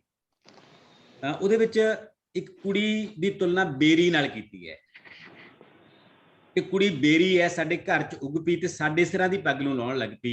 ਇਸ ਕਰਕੇ ਬੇਰੀ ਕਿਹੋ ਜਿਹਾ ਸਿੰਬਲ ਹੈ, ਬੇਰੀ ਸਾਡੇ ਘਰਾਂ 'ਚ ਕਦੇ ਨਹੀਂ ਪੈਦਾ ਹੁੰਦੀ, ਬੇਰੀ ਦਾ ਦਰਖਤ ਘਰਾਂ 'ਚ ਕਦੇ ਨਹੀਂ ਲਾਇਆ ਜਾਂਦਾ। ਕਾਰਨ ਕਿ ਬੇਰੀ ਦੇ ਕੰਡੇ ਹੁੰਦੇ ਨੇ, ਬੇਰੀ ਬੰਦੇ ਦੇ ਆਪਦੇ ਕੱਪੜਿਆਂ ਨੂੰ ਹੀ ਹਾਰ ਦਿੰਦੀ ਹੈ। ਉਹ ਕੁੜੀ ਬੇਰੀ ਕਿਵੇਂ ਬਣ ਗਈ? ਉਹ ਕੁੜੀ ਕਿਸੇ ਨਾਲ ਪਿਆਰ ਕਰਦੀ ਹੈ, ਕਿਸੇ ਮੁੰਡੇ ਨਾਲ ਪਿਆਰ ਕਰਦੀ ਹੈ। ਜਦੋਂ ਕੁੜੀ ਦੇ ਭਰਾ ਨੂੰ ਪਤਾ ਲੱਗਦਾ ਹੈ ਤਾਂ ਕੁੜੀ ਦਾ ਭਰਾ ਨਮੋਸ਼ੀ ਨਾਲ ਫਾਹਾ ਲੈ ਕੇ ਮਰ ਜਾਂਦਾ ਹੈ। ਗੀਤ ਦੀ ਸਿਚੁਏਸ਼ਨ ਹੈ ਇਹ, ਤੇ ਉੱਤੇ ਉਸ ਸਿਚੁਏਸ਼ਨ ਤੇ ਗੀਤ ਬਣਿਆ ਕਿ ਭਰਾ ਨੂੰ ਫਾਹਾ ਲੈਂਦਾ ਦਿਖਾਇਆ ਹੋਇਆ ਹੈ ਤੇ ਮਾਪੇ ਧਾਹਾਂ ਮਾਰ ਕੇ ਰੋ ਰਹੇ ਨੇ। ਗੀਤ ਚੱਲਦਾ ਹੈ ਕਿ ਕੈਸੀ ਉੱਗੀ ਨਹੀਂ ਤੂੰ ਸਾਡੇ ਘਰ ਬੇਰੀਏ ਸਿਰਾਂ ਦੀ ਪੱਗ ਲਾਉਣ ਲੱਗ ਪਈ। ਮੈਂ ਉਸ ਗੀਤ ਤੇ ਬੜੀ ਡਿਬੇਟ ਛੇੜੀ ਸੀ ਸੋਸ਼ਲ ਮੀਡੀਆ ਤੇ। ਉਸ ਗੀਤ ਨੂੰ ਬਹੁਤ ਪਸੰਦ ਕੀਤਾ। ਸਾਰੇ ਆਪਾਂ ਪਰਿਵਾਰਕ ਸਮਾਜਿਕ ਬੰਦੇ ਜਿਹੜੇ ਸਮਾਜਿਕ ਗੀਤਾਂ ਨੂੰ ਪਸੰਦ ਕਰਨ ਵਾਲੇ ਆ, ਉਸ ਗੀਤ ਨੂੰ ਬੜਾ ਪਸੰਦ ਕੀਤਾ। ਮੈਂ ਇੱਕ ਸਵਾਲ ਕੀਤਾ ਕਿ ਚਲੋ ਕੁੜੀ ਤਾਂ ਬੇਰੀ ਬਣ ਗਈ, ਕੁੜੀ ਦਾ ਗੁਨਾਹ ਇਹ ਸੀ ਉਹਨੇ ਕਿਸੇ ਮੁੰਡੇ ਨੂੰ ਪਿਆਰ ਕੀਤਾ ਤੇ ਕੁੜੀ ਦੇ ਮਾਂ-ਬਾਪ ਕੁੜੀ ਦੇ ਭਰਾ ਨੇ ਨਮੋਸ਼ੀ 'ਚ ਫਾਹਾ ਲੈ ਲਿਆ ਤੇ ਮਾਂ-ਬਾਪ ਨਮੋਸ਼ੀ 'ਚ ਬਦਨਾਮੀ ਦੇ ਵਿੱਚ ਬਿਰਲਾਪ ਕਰ ਰਹੇ ਨੇ। ਪਰ ਉਸ ਮੁੰਡੇ ਦਾ ਕੀ ਬਣਿਆ ਜਿਹੜੇ ਮੁੰਡੇ ਨਾਲ ਪਿਆਰ ਕੀਤਾ? ਉਸ ਮੁੰਡੇ ਦੇ ਭਰਾ ਨੇ ਵੀ ਫਾਹਾ ਲੈ ਲਿਆ। ਜੇ ਪਿਆਰ ਕਰਨਾ ਇੰਨੀ ਬੁਰੀ ਚੀਜ਼ ਹੈ ਫਿਰ ਤਾਂ ਮੁੰਡੇ ਦੇ ਭਰਾ ਨੂੰ ਵੀ ਫਾਹਾ ਲੈਣਾ ਚਾਹੀਦਾ ਸੀ। ਇਕੱਲੇ ਕੁੜੀ ਦੇ ਭਰਾ ਨੇ ਕਾਹਤੋਂ ਫਾਹਾ ਲਿਆ? ਇਹਦਾ ਮਤਲਬ ਸਾਡੀ ਸੁਸਾਇਟੀ ਦੇ ਪੈਰਾਮੀਟਰ ਕੁੜੀ ਵਾਸਤੇ ਹੋਰ ਨੇ, ਮੁੰਡੇ ਵਾਸਤੇ ਹੋਰ ਨੇ। ਜਦੋਂ ਅਸੀਂ ਕਹਿੰਦੇ ਕਿ ਕੁੜੀਆਂ ਬਾਬਲ ਦੀ ਪੱਗ ਨੇ ਤਾਂ ਕਦੇ ਮੁੰਡਿਆਂ ਵਾਸਤੇ ਕਿਹਾ ਕਿ ਮੁੰਡੇ ਬਾਬਲ ਦੀ ਪੱਗ ਨੇ? ਜੇ ਮੁੰਡੇ ਬਾਬਲ ਦੀ ਪੱਗ ਨੇ ਫਿਰ ਕੁੜੀਆਂ ਕਾਹਤੋਂ ਬਾਬਲ ਦੀ ਪੱਗ ਨੇ? ਕੁੜੀਆਂ ਤੇ ਕਿਉਂ ਅਸੀਂ ਟੈਗ ਲਾਉਨੇ ਆ? ਇਹ ਮੰਨ ਕੇ ਚੱਲਦੇ ਆ ਕਿ ਕੁੜੀਆਂ ਨੇ ਆਪਣੇ ਲਈ ਨਹੀਂ ਜਿਉਣਾ ਹੁੰਦਾ, ਕੁੜੀਆਂ ਨੇ ਆਪਣੇ ਬਾਬਲ ਲਈ ਜਿਉਣਾ ਹੁੰਦਾ ਹੈ, ਕੁੜੀਆਂ ਨੇ ਆਪਣੇ ਭਰਾ ਲਈ ਜਿਉਣਾ ਹੁੰਦਾ ਹੈ, ਕੁੜੀਆਂ ਨੇ ਆਪਣੇ ਮਾਂ ਲਈ ਜਿਉਣਾ ਹੁੰਦਾ ਹੈ। ਕੁੜੀ ਕਦੇ ਇੰਡੀਪੈਂਡੈਂਟ ਤਾਂ ਹੁੰਦੀ ਨਹੀਂ ਹੈਗੀ। ਜਦੋਂ ਤੱਕ ਤੁਸੀਂ ਆਪਣੀਆਂ ਕਵਿਤਾਵਾਂ ਦੇ ਵਿੱਚ ਇਹ ਨਜ਼ਰੀਏ ਨੂੰ ਨਹੀਂ ਛੱਡਦੇ, ਇਸ ਨੈਰੇਟਿਵ ਨੂੰ ਨਹੀਂ ਛੱਡਦੇ, ਉਨੀ ਦੇਰ ਤੱਕ ਤੁਹਾਡੀਆਂ ਕਵਿਤਾਵਾਂ ਟ੍ਰੈਡੀਸ਼ਨਲ ਕਵਿਤਾਵਾਂ ਹੋਣਗੀਆਂ ਸਾਰੀਆਂ। ਪੇਕੇ ਤੋਂ ਸਹੁਰੇ ਚੱਲੀਆਂ ਜੀ, ਤੂੰ ਉੱਥੇ ਖਿਆਲ ਰੱਖੀ, ਆਪਣੀ ਸੱਸ ਨੂੰ ਮਾਂ ਸਮਝੀ, ਉੱਥੇ ਤੇਰੇ ਤੇ ਬਹੁਤ ਸਾਰੇ ਬੋਝ ਹੋਣਗੇ, ਤੂੰ ਉਹਨਾਂ ਨੂੰ ਸਵੀਕਾਰ ਕਰੀ, ਤੇਰੇ ਤੇ ਨੈਤਿਕਤਾ ਦੀ ਤੇਰੇ ਸਿਰ ਤੇ ਪੰਡ ਟਿਕ ਜੂਗੀ, ਤੂੰ ਉਹਨੂੰ ਸਾਂਭਣਾ ਹੈ, ਤੂੰ ਉਹਨੂੰ ਬਚਾਉਣਾ ਹੈ, ਉਸ ਸਾਰੀ ਪੰਡ ਨੂੰ, ਤੂੰ ਉਸਨੂੰ ਚੱਕ ਕੇ ਰੱਖਣਾ ਸਾਰੀ ਉਮਰ। ਕਿਹੜੀਆਂ ਕਵਿਤਾਵਾਂ ਨੇ? ਇਹ ਤਾਂ ਤੁਸੀਂ ਔਰਤ ਨੂੰ ਉਸ ਜਾਲ ਦੇ ਵਿੱਚ ਫਸਾ ਕੇ ਰੱਖਣਾ ਚਾਹੁੰਦੇ ਹੋ। ਸੋ ਸਾਨੂੰ ਵਿਚਾਰਧਾਰਕ ਤੌਰ ਤੇ ਰਿਚ ਹੋਣਾ ਚਾਹੀਦਾ ਹੈ ਕਿ ਅੱਜ ਦਾ ਦੌਰ ਔਰਤ ਦੀ ਕਿਹੋ ਜਿਹੀ ਹੋਣੀ ਦਾ ਦੌਰ ਹੈ। ਔਰਤ ਨੂੰ ਜਿੰਨੀ ਦੇਰ ਤੱਕ ਉਸਦੇ ਪੈਰਾਂ ਤੇ ਖੜਾ ਹੁੰਦਾ ਨਹੀਂ ਦੇਖ ਸਕਦੇ ਹੈਗੇ, ਇੰਡੀਪੈਂਡੈਂਟ ਨਹੀਂ ਔਰਤ ਨੂੰ ਸਮਝਦੇ ਹੈਗੇ, ਉਨੀ ਦੇਰ ਤੱਕ ਸਾਡੀਆਂ ਕਵਿਤਾਵਾਂ ਸਾਰੀਆਂ ਰਵਾਇਤੀ ਕਵਿਤਾਵਾਂ ਹੋਣਗੀਆਂ। ਉਹੋ ਜਿਹੀਆਂ ਹਜ਼ਾਰਾਂ ਲੱਖਾਂ ਕਵਿਤਾਵਾਂ ਪਹਿਲਾਂ ਲਿਖੀਆਂ ਗਈਆਂ। ਅੱਜ ਤੋਂ 40 ਸਾਲ ਪਹਿਲਾਂ ਮੈਂ ਵਿਆਹ ਦੇ ਵਿੱਚ ਸੁਣਦਾ ਹੁੰਦਾ ਸੀ ਸਿਹਰੇ ਤੇ ਸਿੱਖਿਆ। ਕਿ ਜਦੋਂ ਮੁੰਡਾ ਹੁੰਦਾ ਸੀ ਉਹ ਸਿਹਰਾ ਪੜ੍ਹਿਆ ਜਾਂਦਾ ਸੀ, ਕੋਈ ਬੰਦਾ ਸਿਹਰਾ ਪੜ੍ਹਦਾ ਹੁੰਦਾ ਸੀ, ਕੁੜੀ ਖਾਤਰ ਸਿੱਖਿਆ ਪੜ੍ਹਦਾ ਹੁੰਦਾ ਸੀ। ਉਸ ਸਿੱਖਿਆ ਦੇ ਵਿੱਚ ਇਹੀ ਕਿਹਾ ਜਾਂਦਾ ਸੀ, ਕੁੜੀਏ ਤੂੰ ਖਿਆਲ ਰੱਖਣਾ ਹੈ, ਤੂੰ ਲੱਜ ਬਣਨਾ ਹੈ ਆਪਣੇ ਸੱਸ ਸਹੁਰੇ ਦੀ, ਉਹੀ ਤੇਰੇ ਮਾਂ ਨੇ, ਉਹੀ ਤੇਰੇ ਪਿਓ ਨੇ, ਤੂੰ ਇਹ ਕਰਨਾ ਹੈ, ਤੂੰ ਉਹ ਕਰਨਾ ਹੈ। ਉਹੀ ਚੀਜ਼ਾਂ ਸਾਰੀ ਕਵਿਤਾਵਾਂ ਦੇ ਵਿੱਚ ਅੱਜ ਤੋਂ 50 ਸਾਲ ਬਾਅਦ ਵੀ ਆਈ ਜਾਂਦੀਆਂ ਨੇ। ਬਦਲਣ ਦੀ ਲੋੜ ਹੈ, ਚੇਂਜ ਕਰਨ ਦੀ ਲੋੜ ਹੈ। ਤੁਸੀਂ ਆਪ ਤੁਸੀਂ ਔਰਤਾਂ ਬਾਰੇ ਕਵਿਤਾਵਾਂ ਲਿਖਦੀ ਹੋ, ਤੁਸੀਂ ਔਰਤਾਂ ਵਾਸਤੇ ਰੋਲ ਮਾਡਲ ਹੋ, ਤੁਹਾਡੀਆਂ ਕਵਿਤਾਵਾਂ ਉਹਨਾਂ ਵਾਸਤੇ ਰੋਲ ਮਾਡਲ ਨੇ। ਤੇ ਰੋਲ ਮਾਡਲ ਦੇ ਵਿੱਚ ਕਿਹੋ ਜਿਹੀ ਔਰਤ ਨੂੰ ਪੇਸ਼ ਕਰਨਾ ਆਪਾਂ, ਇਹ ਗੱਲ ਬਹੁਤ ਸੋਚਣ ਵਾਲੀ ਹੈ, ਚਿੰਤਨ ਦੀ ਪੱਧਰ ਤੇ ਬਹੁਤ ਸੋਚਣ ਵਾਲੀ ਹੈ। ਮੈਂ ਤੁਹਾਨੂੰ ਇੱਕ ਕਵਿਤਾ ਸੁਣਾ ਰਿਹਾ ਹੁਣ। ਉਸ ਕਵਿਤਾ ਨੂੰ ਤੁਸੀਂ ਬੀਇੰਗ ਔਰਤ, ਬੀਇੰਗ ਕਵਿਤਰੀ, ਦੋਨੇ ਪੱਖਾਂ ਤੋਂ ਧਿਆਨ ਨਾਲ ਸੁਣਨਾ ਹੈ। ਔਰਤ ਮਾਂ ਹੁੰਦੀ ਹੈ, ਔਰਤ ਭੈਣ ਹੁੰਦੀ ਹੈ, ਔਰਤ ਸਾਰਾ ਕੁਝ ਹੁੰਦੀ ਹੈ। ਔਰਤ ਨੇ ਔਰਤ ਨੂੰ ਕਿਵੇਂ ਸਮਝਣਾ ਹੈ ਤੇ ਇੱਕ ਕਵਿਤਰੀ ਨੇ ਔਰਤ ਨੂੰ ਕਿਵੇਂ ਸਮਝਣਾ ਹੈ। ਉਹ ਕਵਿਤਾ ਮੈਂ ਤੁਹਾਨੂੰ ਸੁਣਾ ਰਿਹਾ, ਮੈਂ ਤੁਹਾਨੂੰ ਭੇਜ ਨਹੀਂ ਸਕਿਆ, ਇਹਦੇ ਬਾਅਦ ਮੈਂ ਭੇਜ ਵੀ ਦੇਵਾਂਗਾ, ਤੁਸੀਂ ਉਸਨੂੰ ਪੜ੍ਹਿਓ ਵੀ ਬਾਅਦ ਦੇ ਵਿੱਚ। ਉਹ ਸੁਖਵਿੰਦਰ ਅੰਮ੍ਰਿਤ ਦੀ ਕਵਿਤਾ ਹੈ, ਮਾਵਾਂ ਤੇ ਧੀਆਂ ਉਸ ਕਵਿਤਾ ਦਾ ਨਾਂ ਹੈ। ਛੋਟੀ ਜਿਹੀ ਕਵਿਤਾ ਹੈ, 2 ਮਿੰਟ ਦੀ, ਤੁਸੀਂ ਉਹ ਕਵਿਤਾ ਨੂੰ ਸੁਣਿਓ। ਉਸ ਕਵਿਤਾ ਨੂੰ ਸੁਣ ਕੇ ਤੁਹਾਨੂੰ ਬਹੁਤ ਕੁਝ ਕਲੀਅਰ ਹੋਊਗਾ। ਕਵਿਤਾ ਦਾ ਨਾਂ ਹੈ ਮਾਵਾਂ ਤੇ ਧੀਆਂ। ਹਰ ਯੁੱਗ ਵਿੱਚ ਮਾਵਾਂ ਆਪਣੀਆਂ ਧੀਆਂ ਨੂੰ ਕੁਝ ਨਾ ਕੁਝ ਜ਼ਰੂਰ ਆਖਦੀਆਂ ਨੇ। ਹਰ ਯੁੱਗ ਵਿੱਚ ਮਾਵਾਂ ਆਪਣੀਆਂ ਧੀਆਂ ਨੂੰ ਕੁਝ ਨਾ ਕੁਝ ਜ਼ਰੂਰ ਆਖਦੀਆਂ ਨੇ, ਜੋ ਜ਼ਿੰਦਗੀ 'ਚ ਉਹਨਾਂ ਦੇ ਕੰਮ ਆਵੇ, ਉਹਨਾਂ ਦਾ ਰਾਹ ਰੁਸ਼ਨਾਵੇ। ਮੇਰੀ ਮਾਂ ਨੇ ਮੈਨੂੰ ਆਖਿਆ ਸੀ, ਸਿਆਣੀਆਂ ਕੁੜੀਆਂ ਲੁਕ ਲੁਕ ਰਹਿੰਦੀਆਂ। ਧਿਆਨ ਦਿਓ, ਮੇਰੀ ਮਾਂ ਨੇ ਮੈਨੂੰ ਆਖਿਆ ਸੀ ਕਿ ਸਿਆਣੀਆਂ ਕੁੜੀਆਂ ਲੁਕ ਲੁਕ ਰਹਿੰਦੀਆਂ, ਧੁੱਖ ਧੁੱਖ ਜਿਉਂਦੀਆਂ, ਝੁਕ ਝੁਕ ਤੁਰਦੀਆਂ, ਕੁੜੀਆਂ ਆਪਣਾ ਦੁੱਖ ਕਿਸੇ ਨੂੰ ਨਾ ਦੱਸਦੀਆਂ, ਬਸ ਧੂਏ ਦੇ ਪੱਜ ਰੋਂਦੀਆਂ ਤੇ ਕੰਧਾਂ ਓਲੇ ਘੁੱਗ ਵਸਦੀਆਂ। ਮੇਰੀ ਮਾਂ ਦਾ ਆਖਿਆ ਕੋਈ ਵੀ ਬੋਲ ਮੇਰੇ ਕਿਸੇ ਕੰਮ ਨਾ ਆਇਆ। ਇੱਥੇ ਮਤਲਬ ਜਿਹੜੀ ਕਵਿਤਰੀ ਆ ਉਹ ਮੈਟਾਫਰ ਨੂੰ ਰੱਦ ਕਰਦੀ ਹੈ, ਉਹ ਸਾਰੇ ਨੂੰ, ਉਹ ਸਾਰੀ ਟ੍ਰੈਡੀਸ਼ਨ ਨੂੰ ਰੱਦ ਕਰ ਦਿੰਦੀ ਹੈ ਕਿ ਮੇਰੀ ਮਾਂ ਦਾ ਆਖਿਆ ਕੋਈ ਵੀ ਬੋਲ ਮੇਰੇ ਕਿਸੇ ਕੰਮ ਨਾ ਆਇਆ, ਮੈਂ ਆਪਣੀ ਧੀ ਨੂੰ ਇੰਜ ਸਮਝਾਇਆ। ਹੁਣ ਨਵੀਂ ਜਿਹੜੀ ਮਾਂ ਹੈ ਉਹ ਆਪਣੀ ਧੀ ਨੂੰ ਕਿਵੇਂ ਸਮਝਾਉਂਦੀ ਹੈ? ਮੈਂ ਆਪਣੀ ਧੀ ਨੂੰ ਇੰਜ ਸਮਝਾਇਆ, ਕਦਮ ਕਦਮ ਤੇ ਦੀਵਾਰਾਂ ਨਾਲ ਸਮਝੌਤਾ ਨਾ ਕਰੀ, ਆਪਣੀਆਂ ਉਡਾਰੀਆਂ ਨੂੰ ਪਿੰਜਰਿਆਂ ਕੋਲ ਗਹਿਣੇ ਨਾ ਧਰੀ, ਤੂੰ ਆਪਣੇ ਰੁਤਬੇ ਨੂੰ ਇੰਨਾ ਬੁਲੰਦ ਕਰੀ ਕਿ ਹਰ ਹਨੇਰਾ ਤੈਨੂੰ ਵੇਖ ਕੇ ਤਰਬਕ ਜਾਵੇ, ਹਰ ਦੀਵਾਰ ਤੈਨੂੰ ਦੇਖ ਕੇ ਥਿਰਕ ਜਾਵੇ, ਹਰ ਜੰਜੀਰ ਤੈਨੂੰ ਵੇਖ ਕੇ ਤਿੜਕ ਜਾਵੇ। ਸ਼ਾਇਦ ਯੁੱਗ ਏਦਾਂ ਹੀ ਪਲਟਦੇ ਨੇ, ਸ਼ਾਇਦ ਯੁੱਗ ਏਦਾਂ ਹੀ ਪਲਟਦੇ ਨੇ। ਇਹ ਹੈ ਔਰਤ ਦੇ ਇਨਕਲਾਬ ਦੀ ਕਵਿਤਾ। ਔਰਤ ਨੇ ਆਪਣੀ ਹੋਣੀ ਨੂੰ ਕ੍ਰਾਸ ਕਰਨਾ ਹੈ। ਤੁਸੀਂ ਜਿੱਥੇ ਖੜੇ ਹੋ ਉੱਥੋਂ ਪਾਸਟ ਵੱਲ ਨਹੀਂ ਝਾਕਣਾ ਹੈਗਾ, ਆਪਾਂ ਉੱਥੋਂ ਫਿਊਚਰ ਵੱਲ ਜਾਣਾ ਹੈ। ਤੁਹਾਡੀ ਕਵਿਤਾ ਨੇ ਔਰਤ ਲਈ ਰੋਲ ਮਾਡਲ ਬਣਨਾ ਹੈ। ਉੱਥੇ ਜੇ ਅਸੀਂ ਅੱਜ ਵੀ ਕਹੀ ਜਾਵਾਂਗੇ ਕਿ ਇਹ ਬਾਬਲ ਦੀ ਪੱਗ ਦਾ ਖਿਆਲ ਰੱਖੀ, ਜਾਂ ਭਰਾ ਦੀ ਤੂੰ ਲਾਜ ਉਹਦੀ ਸ਼ਰਮ ਦਾ ਖਿਆਲ ਰੱਖੀ, ਤਾਂ ਸਾਰੇ ਪੈਰਾਮੀਟਰ ਅਸੀਂ ਧੀਆਂ ਤੇ ਟ੍ਰੈਡੀਸ਼ਨਲ ਜਗੀਰੂ ਯੁੱਗ ਵਾਲੇ ਠੋਸ ਰਹੇ ਹਾਂ, ਜਦੋਂ ਕਿ ਅਸੀਂ ਕੈਪੀਟਲ ਯੁੱਗ ਦੇ ਵਿੱਚ ਰਹਿ ਰਹੇ ਹਾਂ। ਅੱਜ ਦੇ ਦੌਰ ਦੀ ਸਾਈਕੀ, ਅੱਜ ਦੇ ਦੌਰ ਦੀ ਰਚਨਾ ਹੋਰ ਤਰ੍ਹਾਂ ਦੀ ਹੈ। ਇੱਕ ਕਿਤਾਬ ਮੈਂ ਤੁਹਾਨੂੰ ਰეკਮੈਂਡ ਕਰੂੰਗਾ, ਜੇ ਤੁਸੀਂ ਪੜ੍ਹ ਸਕਦੇ ਹੋ ਤਾਂ, ਉਹ ਸ਼ਿਵ ਕੁਮਾਰ ਦੀ ਕਿਤਾਬ ਲੂਣਾ, ਕਵਿਤਾ ਦੀ ਕਿਤਾਬ ਹੈ, ਸ਼ਾਇਦ ਤੁਹਾਡੇ ਚੋਂ ਕਿਸੇ ਨੇ ਪੜ੍ਹੀ ਹੋਵੇ। ਉਹ ਕਵਿਤਾ, ਹਾਂਜੀ ਸਰ, ਲੂਣਾ ਸਰ ਪੜ੍ਹੀ ਹੈ। ਕਵਿਤਾ ਨੇ ਸ਼ਿਵ ਕੁਮਾਰ ਨੂੰ ਅਮਰ ਕਰਤਾ। ਬਿਲਕੁਲ। ਹੁਣ ਲੂਣਾ ਨੂੰ ਬਦਕਾਰ ਕਿਹਾ ਗਿਆ ਸਾਡੀ ਪਰੰਪਰਾ ਦੇ ਵਿੱਚ, ਕਿ ਇੱਕ ਪਾਸੇ ਪੂਰਨ ਭਗਤ ਹੈ, ਇੱਕ ਪਾਸੇ ਸਲਵਾਨ ਹੈ, ਇੱਕ ਪਾਸੇ ਲੂਣਾ ਹੈ, ਇੱਕ ਪਾਸੇ ਇੱਛਾ ਹੈ। ਉਹਨਾਂ ਦੇ ਵਿੱਚੋਂ ਜਿਹੜੀ ਲੂਣਾ ਹੈ ਉਹ ਬਦਕਾਰ ਹੈ, ਇਸ ਕਰਕੇ ਕਿਉਂਕਿ ਉਹ ਆਪਣੇ ਪੁੱਤ ਵਰਗੇ ਮੁੰਡੇ ਤੇ ਉਹਨੇ ਨਿਗਾਹ ਰੱਖੀ, ਜਿਹੜੇ ਰਿਸ਼ਤੇ 'ਚ ਉਹਦਾ ਪੁੱਤ ਲੱਗਦਾ ਪਰ ਉਹਦਾ ਹਮ ਉਮਰ ਹੈ। ਜਦੋਂ ਸ਼ਿਵ ਕੁਮਾਰ ਇਹਨੂੰ ਲਿਖਦਾ ਕਿ ਪਿਤਾ ਜੀ ਧੀ ਦਾ ਰੂਪ ਹੰਢਾਵੇ, ਲੋਕਾਂ ਵੇ ਤੈਨੂੰ ਲਾਜ ਨਾ ਆਵੇ, ਜੇ ਲੂਣਾ ਪੂਰਨ ਨੂੰ ਚਾਹਵੇ, ਚਰਿੱਤਰਹੀਣ ਕਹੇ ਕਿਉਂ ਜੀਵ ਜਹਾਨ ਦੀ, ਮੈਂ ਪੂਰਨ ਦੀ ਮਾਂ ਪੂਰਨ ਦੇ ਹਾਣ ਦੀ। ਤਾਂ ਇਨਕਲਾਬ ਆ ਜਾਂਦਾ ਕਵਿਤਾ ਦੇ ਖੇਤਰ ਵਿੱਚ। ਸ਼ਿਵ ਕੁਮਾਰ ਇਸੇ ਕਰਕੇ ਵੱਡਾ ਸ਼ਾਇਰ ਹੈ ਕਿ ਉਹਨੇ ਸਾਰਾ ਬਿੰਬ, ਸਾਰਾ ਮੈਟਾਫਰ, ਸਾਰੀ ਮਿੱਥ ਨੂੰ ਸਿਰ ਪਰ ਨੇ ਖੜਾ ਕਰਤਾ, ਸਾਰੀ ਮਿੱਥ ਨੂੰ ਉਲਟਾਤਾ। ਉਹਨੇ ਲੂਣਾ ਨੂੰ ਖਲਨਾਇਕ ਤੋਂ ਨਾਇਕ ਬਣਾਤਾ। ਇੱਕ ਰਾਈਟਰ ਪੂਰੀ ਮਿੱਥ ਨੂੰ ਬਦਲ ਕੇ ਖਲਨਾਇਕ ਤੋਂ ਨਾਇਕ ਕਿਵੇਂ ਬਣਾ ਸਕਦਾ ਹੈ, ਇਹ ਸਾਨੂੰ ਗੱਲ ਸ਼ਿਵ ਕੁਮਾਰ ਤੋਂ ਸਿੱਖਣੀ ਚਾਹੀਦੀ ਹੈ। ਸਾਡੇ ਮਿਥਿਹਾਸ ਦੇ ਵਿੱਚ ਅਨੇਕਾਂ ਇਹੋ ਜਿਹੀਆਂ ਮਿੱਥਾਂ ਪਈਆਂ ਨੇ, ਜੋ ਤੁਸੀਂ ਉਹਨਾਂ ਤੇ ਕਵਿਤਾਵਾਂ ਲਿਖੋਗੇ। ਮੇਨਕਾ, ਵਿਸ਼ਵਾਮਿੱਤਰ ਤੇ ਮੈਂ ਕਵਿਤਾ ਲਿਖੀ ਸੀ ਕਿਸੇ ਦੌਰ ਤੇ, ਮੇਰੀ ਨਿੱਕੀ ਜਿਹੀ ਕਵਿਤਾ, ਮੇਰੇ ਹੁਣ ਯਾਦ ਨਹੀਂ ਵੈਸੇ ਕਵਿਤਾ ਉਹ, ਪਰ ਉਹਦੇ ਵਿੱਚ ਇਹ ਕਿ ਮੇਨਕਾ ਆ ਰਹੀ ਹੈ, ਝਾਂਜਰਾਂ ਛਣਕਾਉਂਦੀ, ਪਹਿਲਾਂ ਪਾਉਂਦੀ, ਲਹਿਰੀਆ ਲਹਿਰਾਉਂਦੀ, ਕੰਬ ਗਿਆ ਵਿਸ਼ਵਾਮਿੱਤਰ ਦਾ ਸਿੰਘਾਸਨ। ਮੇਨਕਾ, ਤੈਨੂੰ ਏਦਾਂ ਹੀ ਹੋਣਾ ਚਾਹੀਦਾ ਸੀ। ਇਸ ਜ਼ਿੰਦਗੀ ਨੂੰ ਜੀਣ ਲਈ, ਥੀਣ ਲਈ ਸਾਨੂੰ ਮੇਨਕਾਵਾਂ ਦੀ ਜ਼ਰੂਰਤ ਹੈ। ਕੁਝ ਇਸ ਕਿਸਮ ਦੇ ਭਾਵ ਸੀ ਉਸ ਕਵਿਤਾ ਦੇ ਵਿੱਚ। ਅਸੀਂ ਮੇਨਕਾ ਨੂੰ ਰੱਦ ਕਰਤਾ, ਅਸੀਂ ਕਹਿੰਦਾ ਕਿ ਮੇਨਕਾ ਨੇ ਤਪੱਸਿਆ ਭੰਗ ਕਰਤੀ। ਜਦੋਂ ਕਿ ਉਹ ਜ਼ਿੰਦਗੀ ਤੋਂ ਭੱਜੇ ਹੋਏ ਲੋਕ ਸੀ, ਉਹ ਜ਼ਿੰਦਗੀ ਤੋਂ ਬੇਦਾਵਾ ਦੇ ਕੇ ਗਏ ਲੋਕ ਸੀ, ਤੇ ਮੇਨਕਾ ਨੇ ਉਹਨਾਂ ਨੂੰ ਦੁਬਾਰਾ ਜ਼ਿੰਦਗੀ 'ਚ ਲਿਆਂਦਾ। ਜੋਗੀ ਹੋਣਾ ਵੱਡੀ ਗੱਲ ਨਹੀਂ ਹੈਗੀ, ਪਰ ਗ੍ਰਸਤੀ ਹੋਣਾ ਵੱਡੀ ਗੱਲ ਹੈ, ਜ਼ਿੰਦਗੀ ਜਿਉਣਾ ਵੱਡੀ ਗੱਲ ਹੈ। ਤੇ ਮੇਨਕਾ ਉਹਦੇ ਜੋਗ ਨੂੰ ਭੰਗ ਕਰਕੇ ਉਹਨੂੰ ਗ੍ਰਸਤੀ ਦੇ ਵਿੱਚ ਲੈ ਕੇ ਆਉਂਦੀ ਹੈ। ਇਹ ਮੇਨਕਾ ਦੀ ਘਟਾਇਆ ਜਾ ਸਕਦਾ ਹੁੰਦਾ ਹੈ। ਤੁਸੀਂ ਉਹਨਾਂ ਦੀ ਸਟੱਡੀ ਕਰੋਗੇ ਤਾਂ ਤੁਹਾਨੂੰ ਬੜਾ ਕੁਝ ਮਿਲੂਗਾ ਉਹਦੇ ਵਿੱਚੋਂ, ਬੜੇ ਬਿੰਬ, ਬੜੇ ਮੈਟਾਫਰ ਮਿਲਣਗੇ। ਮਿੱਥਾਂ ਨੂੰ ਵੀ ਪੜ੍ਹਨ ਦੀ ਲੋੜ ਹੈ। ਜੇ ਤੁਸੀਂ ਬਹੁਤ ਖੂਬਸੂਰਤ ਕਵਿਤਾਵਾਂ ਲਿਖਣੀਆਂ ਨੇ ਤਾਂ ਉਹਨਾਂ 'ਚ ਮਿੱਥਾਂ ਬਹੁਤ ਕਮਾਲ ਦੀਆਂ ਪਈਆਂ ਨੇ। ਸੋ ਮੈਨੂੰ ਲੱਗਦਾ ਕਿ ਮੈਂ ਬਹੁਤ ਸਾਰੀਆਂ ਗੱਲਾਂ ਤੁਹਾਡੇ ਨਾਲ ਕੀਤੀਆਂ ਨੇ, ਸਮਾਂ ਵੀ ਬਹੁਤ ਹੋ ਗਿਆ, ਤੇ ਅਖੀਰ ਦੇ ਵਿੱਚ ਕੋਈ ਵੀ ਚੀਜ਼, ਕੋਈ ਵੀ ਸਵਾਲ ਜੇ ਤੁਸੀਂ ਮੈਨੂੰ ਕਰਨਾ ਚਾਹੁੰਦੇ ਹੋ, ਕੁਝ ਪੁੱਛਣਾ ਚਾਹੁੰਦੇ ਹੋ ਤਾਂ ਤੁਸੀਂ ਮੈਨੂੰ ਕਰ ਸਕਦੇ ਹੋ।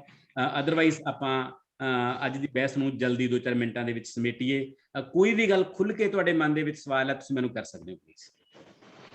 ਸਰ ਮੈਂ ਪੁੱਛਣਾ ਸੀਗਾ, ਮੈਂ ਨਾ ਕਨੈਕਟ ਨਹੀਂ ਹੋ ਸਕੀ, may be net the problem ਸੀ, ਤੇ ਪਰਸਨਲੀ ਤੌਰ ਤੇ ਅਸੀਂ ਤੁਹਾਨੂੰ ਅਗਰ ਆਪਣੀ ਰਚਨਾ ਬਾਰੇ ਕੁਝ ਪੁੱਛਣਾ ਚਾਹੀਏ ਤੇ ਪੁੱਛ ਸਕਦੇ ਹਾਂ? ਜੀ ਜੀ ਬਿਲਕੁਲ, ਕੋਈ ਗੱਲ ਨਹੀਂ, ਨੋ ਪ੍ਰੋਬਲਮ। ਤੁਸੀਂ ਮੈਨੂੰ ਆਪਣੀ ਰਚਨਾ WhatsApp ਕਰ ਸਕਦੇ ਹੋ, ਤੁਸੀਂ ਮੈਨੂੰ ਭੇਜ ਦਿਓ ਤੇ ਆਪਾਂ ਉੱਤੇ ਡਿਸਕਸ਼ਨ ਕਰ ਸਕਦੇ ਹਾਂ। ਵੈਸੇ ਇੱਕ ਗਰੁੱਪ ਮੈਂ ਸ਼ੁਰੂ ਕੀਤਾ ਫੇਸਬੁੱਕ ਤੇ, ਉਹਦਾ ਨਾਮ ਰੱਖਿਆ ਹੈ ਛਿੱਲ ਤਰਾਸ਼ ਜੀ। ਉਹਦੇ ਵਿੱਚ ਬਹੁਤ ਲਿਮਟਿਡ ਬੰਦੇ ਸ਼ਾਮਿਲ ਕੀਤੇ ਨੇ। ਉਹਦਾ ਕੋਈ ਪਰਪਸ ਨਹੀਂ ਕਿ ਵਾਓ ਬਹੁਤ ਅੱਛਾ, ਉਹਦਾ ਇਹੋ ਜਿਹਾ ਕੁਝ ਨਹੀਂ ਹੈਗਾ। ਉਹਦਾ ਟਾਰਗੇਟ ਹੀ ਇਹ ਹੈ ਕਿ ਰਚਨਾ ਉਹਦੇ ਵਿੱਚ ਪਾਓ ਤੇ ਉਹਦੇ ਵਿੱਚ ਜਿੰਨੇ ਬੰਦੇ ਹੋਣਗੇ ਉਹ ਤੁਹਾਡੀ ਕਵਿਤਾ ਦੀ ਛਿੱਲ ਤਰਾਸ਼ ਕਰਨਗੇ, ਤੁਹਾਡੀ ਕਹਾਣੀ ਦੀ ਛਿੱਲ ਤਰਾਸ਼ ਕਰਨਗੇ ਕਿ ਇਹਦੇ ਵਿੱਚ ਸਾਨੂੰ ਕੀ ਚੰਗਾ ਲੱਗਿਆ, ਕੀ ਬੁਰਾ ਲੱਗਿਆ। ਇਸ ਤਰ੍ਹਾਂ ਦੀ ਚੀਜ਼ਾਂ ਦੀ ਆਪਾਂ ਨੂੰ ਲੋੜ ਹੈ, ਇਸ ਤਰ੍ਹਾਂ ਦੇ ਗਰੁੱਪਾਂ ਦੀ ਆਪਾਂ ਨੂੰ ਲੋੜ ਹੈ। ਹਾਂ, ਪਰਸਨਲੀ ਵੀ ਤੁਸੀਂ ਮੈਨੂੰ ਭੇਜਣਾ ਚਾਹੁੰਦੇ, ਮੈਨੂੰ ਕੋਈ ਪ੍ਰੋਬਲਮ ਨਹੀਂ। ਓਕੇ ਸਰ ਮੈਨੂੰ ਪਤਾ ਨਹੀਂ ਹੁਣ ਸਾਰਿਆਂ ਦੀ ਜਿਹੜੀ ਰਚਨਾਵਾਂ ਉਹ ਡਿਸਕਸ ਹੋਈਆਂ ਜਾਂ ਨਹੀਂ, ਕਿਉਂਕਿ ਮੈਂ ਕਨੈਕਟ ਐਡ ਨਹੀਂ ਹੋ ਸਕੀ ਪ੍ਰੋਬਲਮ ਕਰਕੇ, ਤੇ ਮੇਰੇ ਵੱਲੋਂ ਕੀਤੀਆਂ ਨੇ ਮੋਟੇ ਤੌਰ ਤੇ। ਮੈਂ ਵੈਸੇ ਸਾਰਿਆਂ ਦੇ ਨੋਟਸ ਲਏ ਹੋਏ ਨੇ ਵੱਖਰੇ, ਮੈਂ ਉਹ ਫੋਟੋਆਂ ਖਿੱਚ ਕੇ ਭੇਜ ਦੂੰਗਾ ਤੁਹਾਨੂੰ। ਜੀ ਸਰ, ਠੀਕ ਹੈ, ਥੈਂਕ ਯੂ ਸਰ।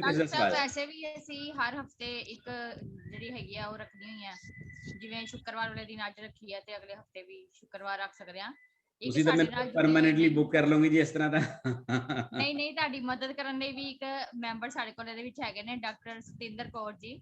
ਤੇ ਮੈਂ ਉਹਨਾਂ ਨੇ 8 ਕਿਤਾਬਾਂ ਲਿਖੀਆਂ ਨੇ, 2 ਹੋਰ ਛਪਾਈ ਹੇਠ ਨੇ, ਉਹ ਸਾਡੇ ਨਾਲ ਜੁੜੇ ਹੋਏ ਨੇ ਸ਼ੁਰੂ ਤੋਂ ਹੀ। ਜਦੋਂ ਦੀ ਅਸੀਂ ਸ਼ੁਰੂ ਕੀਤੀ ਵਰਕਸ਼ਾਪ, ਬਹੁਤ ਅੱਛੀ ਗੱਲ ਹੈ।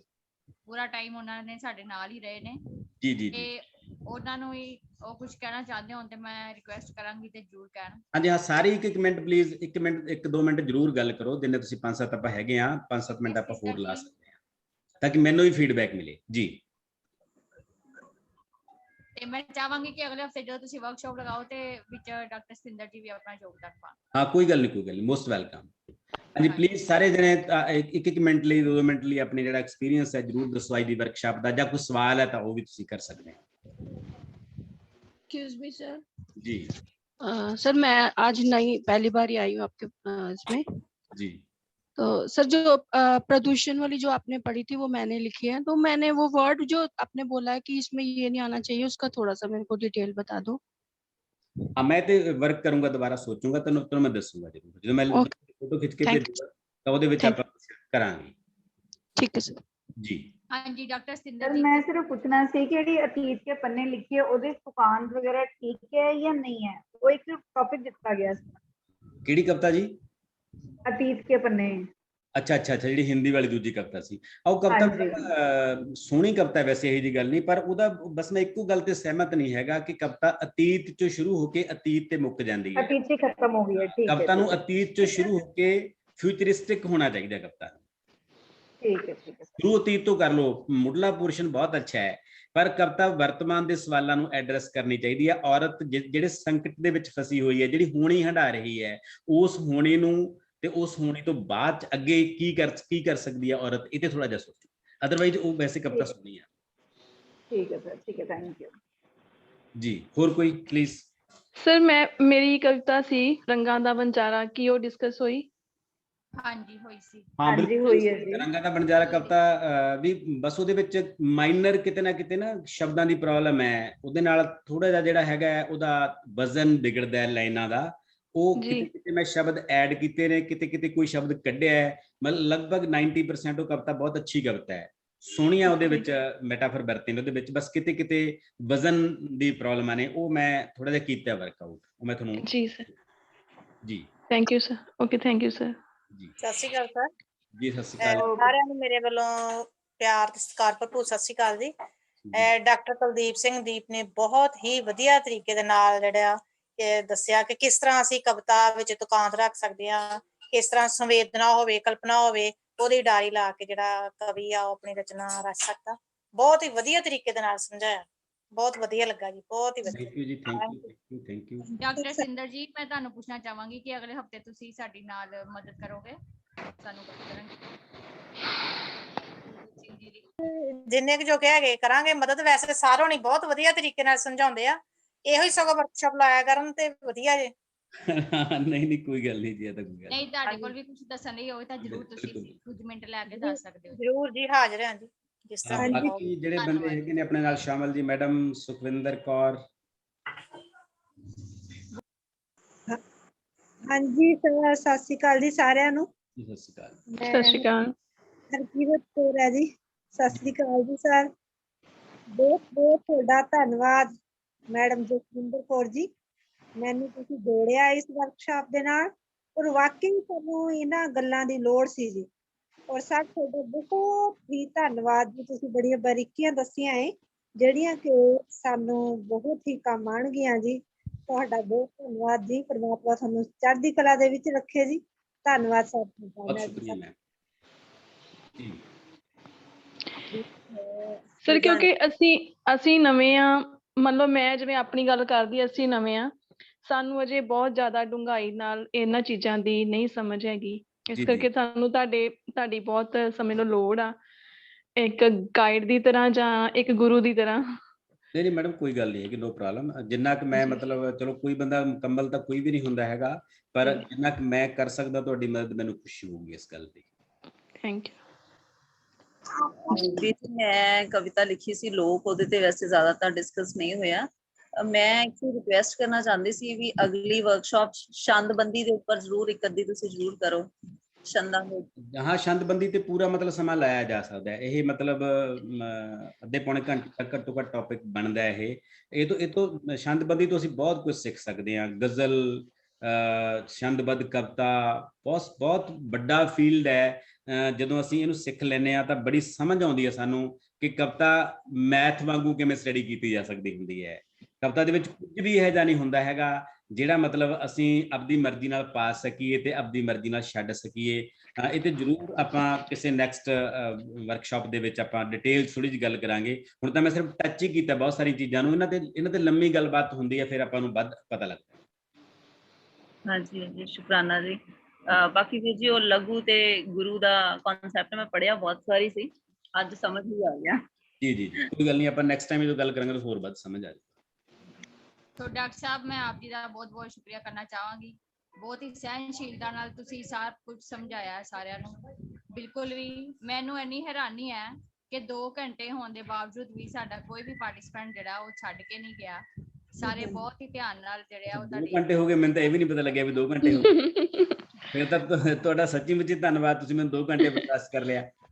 ਨਹੀਂ ਸਰ, ਅਸੀਂ ਤੁਹਾਨੂੰ ਹੋਰ ਵੀ ਬਰਦਾਸ਼ਤ ਕਰ ਸਕਦੇ ਹਾਂ। ਮੈਨੂੰ ਫੀਲ ਹੋ ਰਿਹਾ ਕਿ ਮੈਂ ਵਿੱਚੋਂ ਮਿਸ ਕਰ ਗਈ। ਮੈਨੂੰ ਲੱਗਦਾ ਸੀ ਕਿ ਕੋਈ ਸ਼ਾਇਦ ਸੋਚੇ ਨਾ ਕਿ ਬਹੁਤ ਜ਼ਿਆਦਾ ਇਹਨਾਂ ਨੇ ਸਮਾਂ ਲੈ ਲਿਆ ਤੇ ਅਗਲੀ ਵਾਰ ਹੋ ਸਕਦਾ ਆਵੇ ਹੀ ਨਾ। ਬਟ ਸਾਰੇ ਖਾਂਦਰੂ ਨੇ ਕਿ ਸਿੱਖਣਾ ਚਾਹੁੰਦੇ ਨੇ, ਸਿੱਖਣ ਦੇ ਚਾਹਵਾਨ ਨੇ ਸਾਰੇ। Thank you. ਮੇਨ ਗੱਲ ਮੈਮ ਇਹ ਹੈ ਕਿ ਸਭ ਚਾਹਵਾਨ ਨੇ, ਸਿੱਖਣਾ ਚਾਹੁੰਦੇ। ਨਹੀਂ ਇਹੀ ਵੱਡੀ ਗੱਲ ਹੈ ਜੀ, ਸਿੱਖਣ ਦੀ ਕਿਆ ਵੱਡੀ ਗੱਲ ਹੈ। ਸਭ ਤੋਂ ਵੱਡੀ ਸਰ ਵੱਡੀ ਗੱਲ ਇਹ ਵੀ ਹੈ, ਬਟ ਦ ਥਿੰਗ ਇਜ਼ ਕਈ ਵਾਰੀ ਵਰਕਸ਼ਾਪਸ ਅਸੀਂ ਲਾਉਂਦੇ ਆ, ਉਹਦੇ ਵਿੱਚ ਸਾਨੂੰ ਉਹਨਾਂ ਨਾ ਫਾਇਦਾ ਹੁੰਦਾ ਨਹੀਂ, ਫਿਰ ਅਸੀਂ ਉਹਨੂੰ ਲੀਕ ਕਰਦੇ ਹਾਂ। ਅਸਲ ਕਿ ਪ੍ਰੈਕਟੀਕਲੀ ਜਿਹੜੀਆਂ ਚੀਜ਼ਾਂ ਦੀ ਸਾਨੂੰ ਲੋੜ ਹੈ ਉਹ ਵੀ ਡਿਸਕਸ ਕੀਤੀਆਂ ਗਈਆਂ।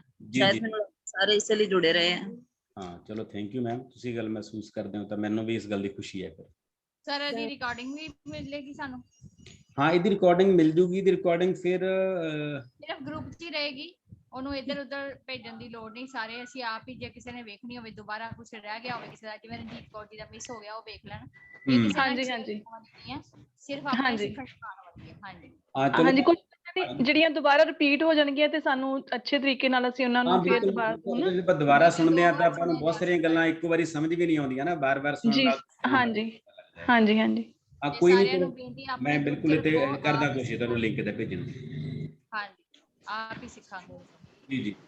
ਤੇ ਇਸੇ ਨਾਲ ਤੁਹਾਡਾ ਬਹੁਤ ਬਹੁਤ ਸ਼ੁਕਰੀਆ ਸਰ। ਤੁਸੀਂ ਹੋਰ ਕੁਝ ਕਹਿਣਾ ਚਾਹੋ ਤਾਂ ਕਹਿ ਸਕਦੇ ਹੋ।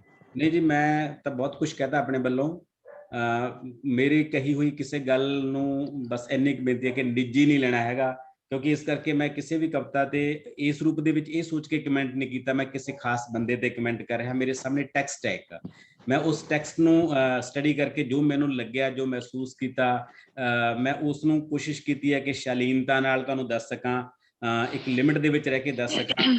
ਤੇ ਉਮੀਦ ਕਰਦਾ ਕਿ ਤੁਸੀਂ ਇਹਨਾਂ ਗੱਲਾਂ ਨੂੰ ਪੋਜ਼ਿਟਿਵਲੀ ਲਿਆ ਹੋਊਗਾ ਸਾਰਿਆਂ ਨੇ, ਤੇ ਆਪਾਂ ਇਸ ਨੂੰ ਕਿਸੇ ਵੀ ਹੋਰ ਰੂਪ ਦੇ ਵਿੱਚ ਕੰਟੀਨਿਊ ਕਰਨ ਦੀ ਕੋਸ਼ਿਸ਼ ਕਰਾਂਗੇ ਜਿੰਨਾ ਚਲੋ ਮੇਰੇ ਕੋਲੇ ਸਮਾਂ ਨਿਕਲੂਗਾ, ਜਾਂ ਆਪਾਂ ਮੈਂ ਕੁਝ ਹੋਰ ਬੰਦੇ ਵੀ ਆਰਗੇਨਾਈਜ਼ ਕਰ ਸਕਦਾ ਇਸ ਰੂਪ ਦੇ ਵਿੱਚ, ਜਿਹੜੇ ਕਵਿਤਾ ਵਾਲੇ ਬੰਦੇ ਹੈਗੇ ਨੇ, ਉਹ ਅਗਲੇ ਸਮੇਂ ਦੇ ਵਿੱਚ ਆਪਾਂ ਉਹਨਾਂ ਨੂੰ ਸ਼ਾਮਲ ਕਰ ਸਕੀਏ। ਹਫ਼ਤੇ ਬਾਅਦ ਨਾ ਕਰੋ, ਮੇਰੀ ਸੁਜੈਸ਼ਨ ਇਹ ਹੈ, 15 ਕੁ ਦਿਨਾਂ ਬਾਅਦ ਕਰੋ ਘੱਟੋ ਘੱਟ ਇਸ ਨੂੰ, ਠੀਕ ਹੈ ਜੀ। ਕਿਉਂਕਿ ਹਫ਼ਤਾ ਬਹੁਤ ਜਲਦੀ ਆ ਜਾਂਦਾ ਤੇ ਹਫ਼ਤੇ 'ਚ ਆਪਣੀਆਂ ਬਹੁਤ ਸਾਰੀਆਂ ਅਸਾਈਨਮੈਂਟਸ ਹੁੰਦੀਆਂ ਨੇ ਸਾਰਿਆਂ ਦੀਆਂ, ਤੇ ਆਪਾਂ 1-2 ਵਰਕਸ਼ਾਪਾਂ ਮੈਂ ਕਰਕੇ ਤੇ ਉਸ ਤੋਂ ਬਾਅਦ ਕੁਝ ਕਵਿਤਾ ਵਾਲੇ ਵੱਡੇ ਬੰਦੇ ਵੀ ਆਪਾਂ ਨਾਲ ਜੋੜ ਸਕਦੇ ਹੁੰਦੇ ਆ, ਜਿਹੜੇ ਕਵੀ ਇਸ ਵੇਲੇ ਹੈਗੇ ਨੇ ਸਥਾਪਿਤ, ਉਹਨਾਂ ਤੋਂ ਵੀ ਉਹਨਾਂ ਦੀਆਂ ਸੇਵਾਵਾਂ ਵੀ ਲਈਆਂ ਜਾ ਸਕਦੀਆਂ। ਆਪਣੇ ਸਾਰਿਆਂ ਨਾਲ ਰਿਲੇਸ਼ਨ ਨੇ, ਕੋਈ ਸਮੱਸਿਆ ਨਹੀਂ, ਆਪਾਂ ਹੋਰ ਵਧੀਆ ਤਰੀਕੇ ਨਾਲ ਕਰ ਸਕਦੇ ਹਾਂ। ਤੇ ਮੈਂ ਤਾਂ ਬਸ ਇਹੀ ਕਹਿਣਾ ਸੀ। ਤੁਹਾਡਾ ਬਹੁਤ ਬਹੁਤ ਧੰਨਵਾਦ ਜੀ। ਸ਼ੁਕਰੀਆ sir. Thank you sir. Thank you sir. ਧੰਨਵਾਦ। Thank you thank you sir.